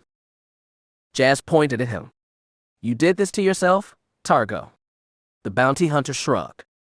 Maybe, maybe not. He went up to Vess and ran a finger down her chest, stopping just below her waist. He turned to Jazz. Maybe I'll take what you owe me out of these two. Their pretty little flesh might go a long way in making me feel better about what I've lost. I've irk. Jazz's eyes narrowed. Targo coughed. His hand went to his throat. He glared at Jazz. Stop it, kid, Targo gasped. Remember the rules. Jazz took a shuddering breath. He let go with the force. Targo rubbed his neck and smirked. You want these two back? Come and get them, runt. I'll enjoy watching you run, and if you do manage to find me, these two will live just long enough for me to kill them in front of you. He glared at his old clan mate. You will know what it is like to lose everything. You will know what it is like to watch your dreams die. Again, Jazz could say nothing. He could just stare, helplessly. Targo was still smirking. He was clearly enjoying himself. He turned again to his two hostages, his hard merchandise. You could always decide to do nothing, I suppose. I think I could get a good price for these two on an AR Shatta. Sell them to the dirtiest, cruelest brothel on the moon. Or maybe I could sell them to a spice den. The addicts love their comfort slaves there, and the syndicates pay top creds for healthy females. He smiled pleasantly as he looked at Jazz. Oh, he purred, how long I've waited to see that look on your face, runt. I've already paid Ellis back for his role in my fall. And once Co-op sees what a wreck you are when we're done, he will know what is coming for him. He will know the price of crossing Targo Sai. Jazz continued to stare at him, trying not to give in to the darkness and not think of what might happen to Val and Vess. Got nothing to say, runt. Aren't you gonna beg me for the lives of these two? Jazz shook his head no. He took a deep breath, and then he smiled. Thank you, he said in a calm, even voice. Targo blinked. Thank you. Yes? For what? Jazz's smile turned cold and predatory. For reminding me who I am. I'm not just a Jedi, or a smuggler. Jazz returned Targo's sneer. I'm a son of Clan Nutbush. I may never have sworn the creed, but Mom taught me how to deal with my enemies. She taught me how to deal with traitors. Jazz looked at Val and Vess. You want me to chase you, Targo? Fine. I'm coming, but it won't be as a Jedi. It will be as a son of Mandalore. I know about your life as a bounty hunter. Try to keep track of your comings and goings, just in case. Jazz leaned in. I'm going to destroy everyone who ever hired you, Targo. I'm going to destroy anyone that ever worked with you. You are going to find the galaxy a very empty and naked place. You won't be able to hide for long. Big talk, kid, the bounty hunter replied, but we both know. Jazz had heard enough. He used the force to crush the holocom unit. Val, Vess, and Targo winked out. What are you doing, brother? Sai said, we have to negotiate. We can't just. Jazz stopped his brother with a single cold look. Sai was not from Clan Nutbush. He wouldn't understand. The second holo clicked on again, Targo appeared looking not so confident as he had earlier. You don't scare me, kid. We will see, Targo. You will never arrest me, and you will never save these two girls. I'm not coming to arrest you. That is not how we did things in the clan. He nodded respectfully to Targo Sai, the kind of nod you gave an enemy, the one you gave another warrior before a duel. Put some tea on, Targo, he said using the old Mandalorian threat. We will be seeing each other soon. Targo seemed stymied. He had likely expected Jazz to beg or try to negotiate. Jazz wouldn't do that. The time for negotiation was long past. This won't end the way you want. We'll see, Targo. Run, little womp rat. Jazz crushed the second hypercom unit. Targo Sai vanished. Go on, Jazz thought coldly. Run. Sai looked at him like he had lost his mind, and perhaps he had. Jazz didn't expect him to understand. This was not something that someone born outside the clan would have understood. Jazz sighed. He felt tired, but determined at the same time. He turned to his brother. Let's go, Sai, he said, taking one last look at where the image of Val and Vess had been. I'll find you, he thought. I promise. Something in him clicked. I love you, he thought, not sure if he meant Val or Vess. Did it really matter? Of course, this was not the time for love or words. There was nothing left to say. They needed to get back to the ship. They were done. He was not wasting any more time. It was time to hunt. Chapter 47. Once again, the sun set over the snowy mountains of Alderaan. Jazz Darbin stood alone, watching the sun dip below the horizon.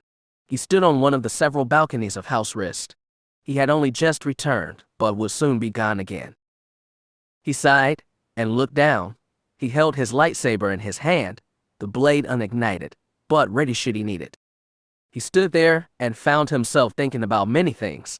Chief among them, one question, one that he had never really found a satisfactory answer for. Who are you, Jazz Darbin? He found himself going over his history, all that had occurred since that fateful day almost 15 years ago. He thought of the dying Jedi vessel, and what it had meant when he decided not to die there, when he had gone with Mother Nutbush, and began the life's path that he now found himself on. He frowned slightly. It wasn't easy to quantify all the choices he had made since the life he had led. It was not a life that the Jedi youngling he had been would have understood. The galaxy and the Force had a way of changing things and people. What exactly had he become, and what would he become if he continued on this path? He had worn many titles in his young life, been so many things to the people around him. Jedi youngling, foundling, Mandalorian recruit, clan brother, nursemaid, challenger, chieftain, smuggler, first mate on a ship, second in command of the organization, Jedi agent. He had been all these things, and more, yet now, he had no idea where to go next. His thoughts returned to Val and Vess, what had happened to them. It was partially his fault. He had brought Targo Sai into their lives, involved them in his business. Thinking about them, it made him think about Prin as well, what living this life cost those around him, and made him think about several titles that he should never have sought to have. Friend, lover, husband, father. He sighed. It seemed that every time he tried to have a life more like everyone else, the Force intervened. He found himself pulled away from what he wanted. It was almost enough to make him want to shut down again, let go of his emotions, and return to the state of apathy where he had hidden after he and Prin had broken up. Almost. His eyes narrowed. He found himself thinking about Targo Sai, about how he had touched Vess, how he licked Val, and put a blade to her throat. That was all it took. That was all he needed to think about to find his way back, to realize that he no longer had the option of hiding and saying that he didn't care.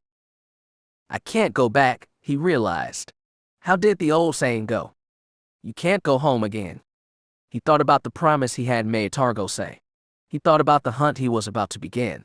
It would not be an easy challenge. The galaxy could be a large place, and there were many places where a bounty hunter could hide. It doesn't matter, he thought grimly. Wherever he goes, I will find him. I will get Val back, and I will get Vess back, and then. He felt his hands curl into fists. And then, he would finish what he started 10 years ago. He had hoped that the Jedi would have his back in this quest. He had hoped that they would make their resources available to him, to aid him in his search. Sadly, that wouldn't be the case. The Jedi and Republic had their own ideas about the galaxy, and compared to what he desired, he would find little help there. So now, he waited. It was almost time to go. He had one final person to speak to before his life changed again. He hoped she would understand. She was the one person in this galaxy that might understand. He had hated returning to House Risk so empty-handed. He had wanted so badly to bring them better news. He had come to respect the Risk, and Lady Dorma had been nothing but a kind and generous host since he first set foot on this planet 2 weeks ago. He had so little to go on. He had a name and a bit of history, but beyond that, nothing. Targo Sai knew how to cover his tracks. He had evaded Jazz attempts to track him these last 7 years, moving in circles that Jazz and Co-op wisely avoided. Dorma Risk had had tears in her eyes when he told her what had happened. He had tried to apologize for bringing this nightmare down upon her and her family. Had he simply killed Targo 10 years ago, they would not be in this position now. Strangely enough, it had been Lady Rahana who had been the most understanding. Lady Rahana, who blamed the Jedi for some slight that few in the house would talk about, seemed more accepting of what he was saying than anyone else. So, she had said coldly, "You know this man." "I do," he admitted. "He was something of a bully of mine when I was growing up." "I see," she replied, her expression cold and evaluating. "Are you going after him?" "Yes, my lady," he had answered. "I intend to do just that."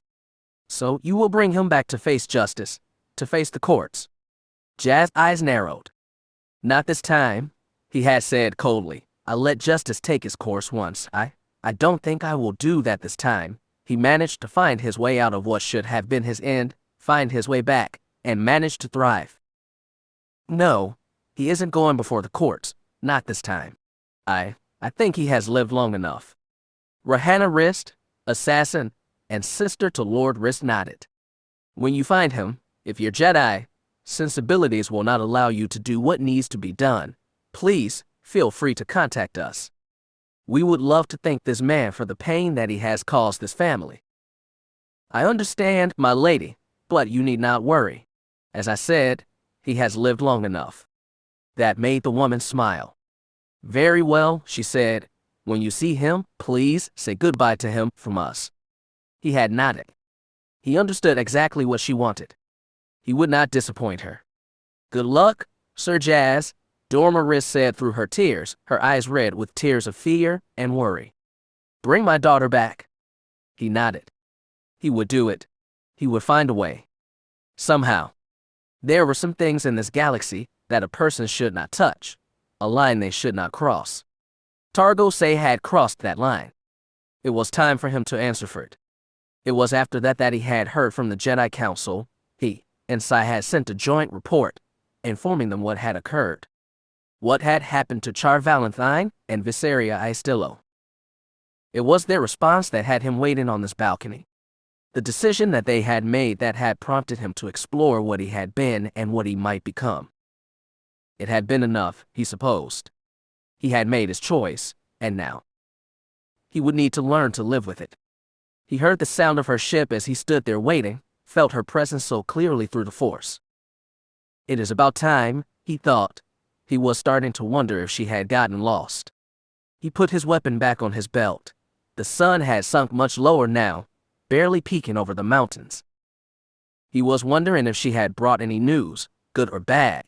He knew little himself, beyond what he had heard from the council, and from what he had managed to glean from his own people, the contacts within the organization.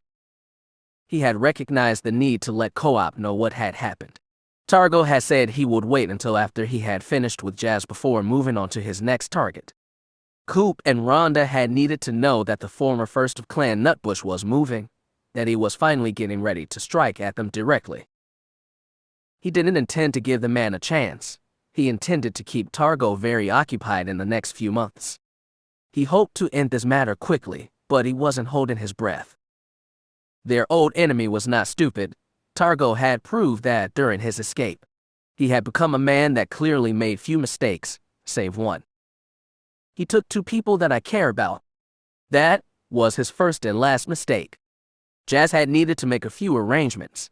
They hadn't been hard, considering his history and his place within the organization. He knew how to get things done. Jonas Gillespie, their number 3 man, had been more than cooperative. He understood the value of not letting an enemy flourish. He also understood the danger that a man like Targo Sai posed. The man was a loose cannon who knew where he would strike given the opportunity. Jazz intended not to give him that chance. Coop and Rhonda had been between worlds when he reached out to Jonas. Still on their honeymoon tour, the man promised to let them know what was going on as soon as he could. Jazz stressed that the man be both cautious and discreet. He didn't know if Targo had any contacts within their group or one of their satellite organizations. It was better to be safe than sorry. He glanced up, feeling a slight shift in the force. She is here, he thought. She knows. Good. It was better that he not have to waste time explaining things. He could feel her drawing closer, walking down the hall, her boots clicking loudly on the tiles. She sensed him too, he suspected. She could feel what he was thinking. He found himself wondering what she thought of all this, how she would react to what he had decided. He had never considered her a logical person. She enjoyed the chaos that swirled around her. He hated to admit it, but that chaos might prove valuable now. It just might give him the edge he both sought and needed. Jazz. He smiled. Finally. Hello, Mary, he said. Any luck finding Val or Vess? Merrick's fallen star frowned. The former Padawan turned bounty hunter radiated concern through the force. Concern for both those they had lost, and him as well. He was touched. He didn't think Fallen Star cared about anyone. That is not fair. His conscience chided. Don't let your pain get in the way of what needs to be done. He acknowledged that. Yes, he was in a bit of pain. He could not let it have too much control over what he knew needed to be done. I heard from Lady Dorma, she said. She told me what happened. Are you certain that it was Targo Sai? You are sure he is the one that took them? Positive, Jazz answered. We had an enlightening conversation over the hypercom. He has finally decided to seek the revenge that he has wanted for so long. Val and Vess are part of that. Jazz shook his head. Apparently, Targo wants me to suffer. Fallen Star cursed under her breath. As a bounty hunter, she had heard tales of Targo Sai, the man he had become since being left behind by Clan Nutbush. She likely understood what such a man would do in his quest for revenge. Did he make any kind of offer? She asked. How much did he want for their return? This isn't about credits, Mary, he responded. He knows somehow that I care for Val, and for Vess. Maybe the Sunset Collective contacted him. He has worked with them in the past. Or maybe the mining guild hired him. It doesn't really matter now. Jazz pursed his lips. He won't be selling them to anyone, not alive anyway. He will wait until I find them. He will want me to see them die. It will be in some painful and degrading way. He will want me to see them suffer for the crime of being important to me. He blames me for taking our clan from him. Targo always had a mean streak a parsec wide. He never accepted me when I was a boy. I was always an outsider. He felt that I should have died the day that the clan found me. Merrick's Fallen Star shuddered. Jazz was surprised to sense the amount of concern she was feeling. Vess had clearly gotten to her in the short time she had been a guest here in House Rist. Either that, or she had heard tales of what Targo Sai did to the merchandise in his care. Jazz and Co-op had certainly heard a few rumors.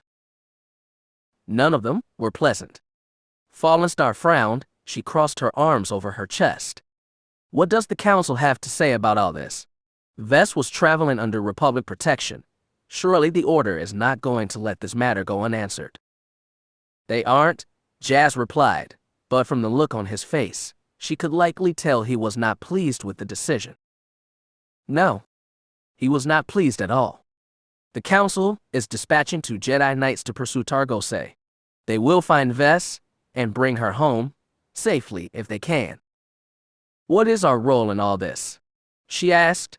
I'm not a member of the Order anymore, but surely they will see the value of meeting my price, and you know the guy. Surely you will be. I'm not involved actually, he informed her. That comment stopped her in her tracks. Not involved. What do you mean that you aren't involved? Jazz flashed her a sick smile. The council has asked that I return to Coruscant. It is there that I will provide any information that I think of that will help in this investigation. A ship is en route to pick me up, as we speak. She frowned. They're recalling you. Yes? Her frown deepened. Why? Jazz shrugged.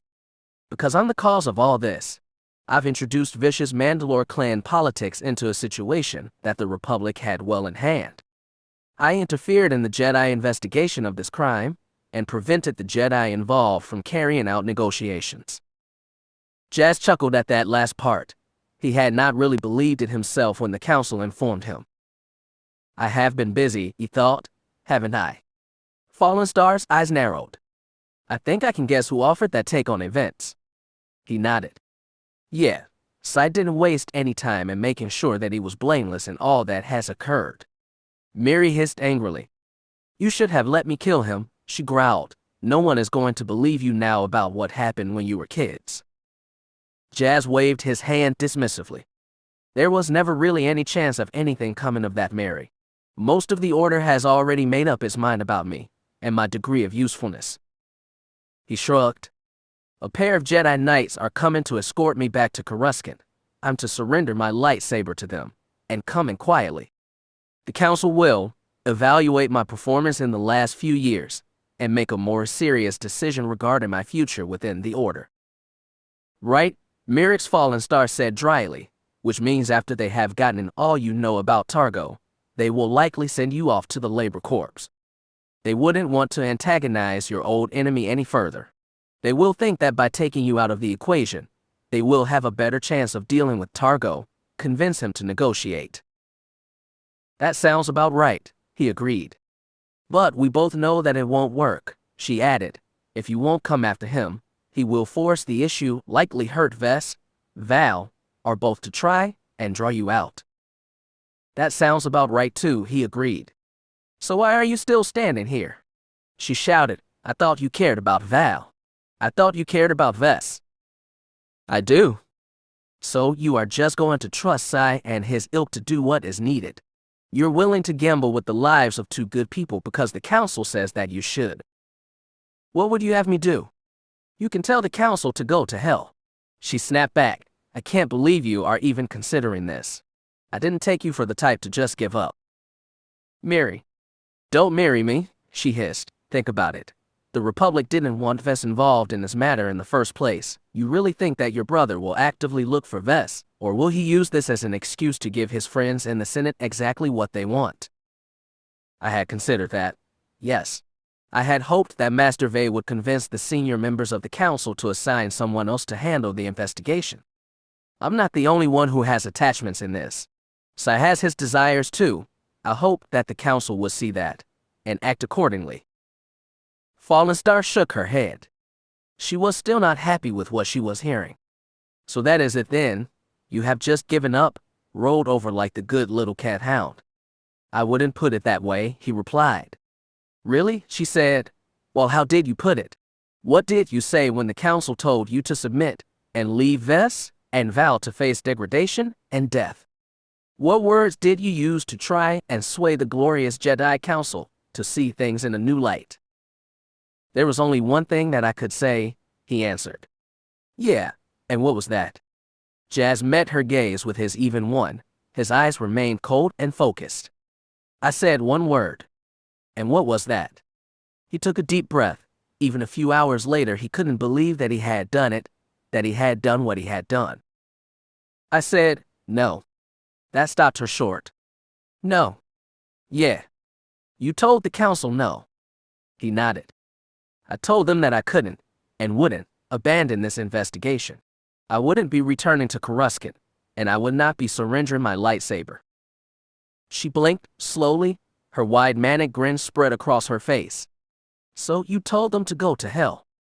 Not in so many words, but I suppose that it is close to the truth. She giggled. So, you are not giving up? No. You are going after Vess and Val yourself? Yes. He sighed. They told me to reconsider this course of action. They ordered me to stand down and wait. I reminded them that Tup Secura was currently busy elsewhere, and that I would be long gone before any other Jedi could arrive to take me into custody. He pulled his lightsaber and looked at the hilt. I guess Sai is going to get what he wanted. He gets to say that he is a better Jedi than I suppose that is all that ever mattered to him. Jazz Darbin shook his head. I guess I'm a disgrace to the Darbin name. I grew up hearing the stories of my lineage. Emery Ben, the knight who helped defend the Senate during the Great Hyperspace War. Master Cal Ben and his love for Grandmaster Julie Dar, the founders of our family line, a line that stretches back to the founding of Ossus. Jazz frowned at the lightsaber. I'm not that kind of Jedi. I never have been. I've seen too much, and I know too much. Fallen Star's grin widened. She looked about to cheer. Sounds like you have gone rogue. He shrugged again. I suppose I have, but, it really doesn't bother me. If they want to arrest me after Val and Vess are safe, they can, but I won't just sit back and hope for the best. I can do something, and I will. Good for you, she said proudly. Jazz smirked. Fallen Star was proud of him. He wasn't sure if he should be happy or sad about that. Probably both. Jazz Darbin, he thought, the Rogue Jedi. He nodded. Very well, he had had worse titles. She leaned in closer, resting her head on his shoulder. So, she said in a silky voice, what are you doing now? I've given the wrist my word to track down Targo Sai and bring Vess home. I intend to find her, and Val too. Then I'm going to make sure that Targo never hurts anyone I love ever again. You will need a ship, she reminded him. One is on the way, he replied. I've requested one of the armed patrol vessels the organization owns. It is on its way now, should be here in another hour or so. Mary nodded. One of the Enforcer models. He nodded. Good, she said. That should be a match for any ship that Targo could field. She smirked and put her arm around Jazz. When do we leave? He looked at her. We. She shrugged. I was hired to protect Viserii Stillo. Targo stole her out from under my nose. I don't like that. It is a blemish on my reputation, and besides. Her expression turned thoughtful. The kid deserves better than to be a piece of merchandise in the hold of some bounty hunter ship. She was kind to me. She was the first person in a very long time that looked at me and didn't see someone to be either afraid of or to be pitied. Her manic grin returned. Besides, if you go off and get yourself killed, Co-op will be pissed at me. He might even cut off my retainer. I can't have that. I like having a steady income and a warm place to sleep when I need it. Jazz smirked. So this is all about profit to you? Not all, she agreed, but mostly. He chuckled. Fair enough, Mary. They watched as the last of the sun's light vanished behind the mountains. I need to arrange a place to store the justice, she said. Once that is done, I'll be free. Speak to Lord Errol, he advised. I think he will be able to help you with that. Good idea, she said, glancing out over the distant mountains. She shook her head. It really is beautiful here. Yeah, he agreed. I think it is going to be a while before we will get to see beautiful again. Again, he nodded. Yeah. He thought about Vess, both the sweet little girl and the playful, brave young woman she had grown into. He thought about Val, what they had shared their night together, and what she had asked of him. He owed it to her. He needed to find her. He needed to save Vess. To her, that was all that would matter. He would do what he could to save them both. So, Merrick's Fallen Star asked, how do we start? We've already begun, he said, looking up at the stars. Hold on, Val, he murmured to the heavens, hoping she could hear him through the force. Hang on, Vess. We are coming.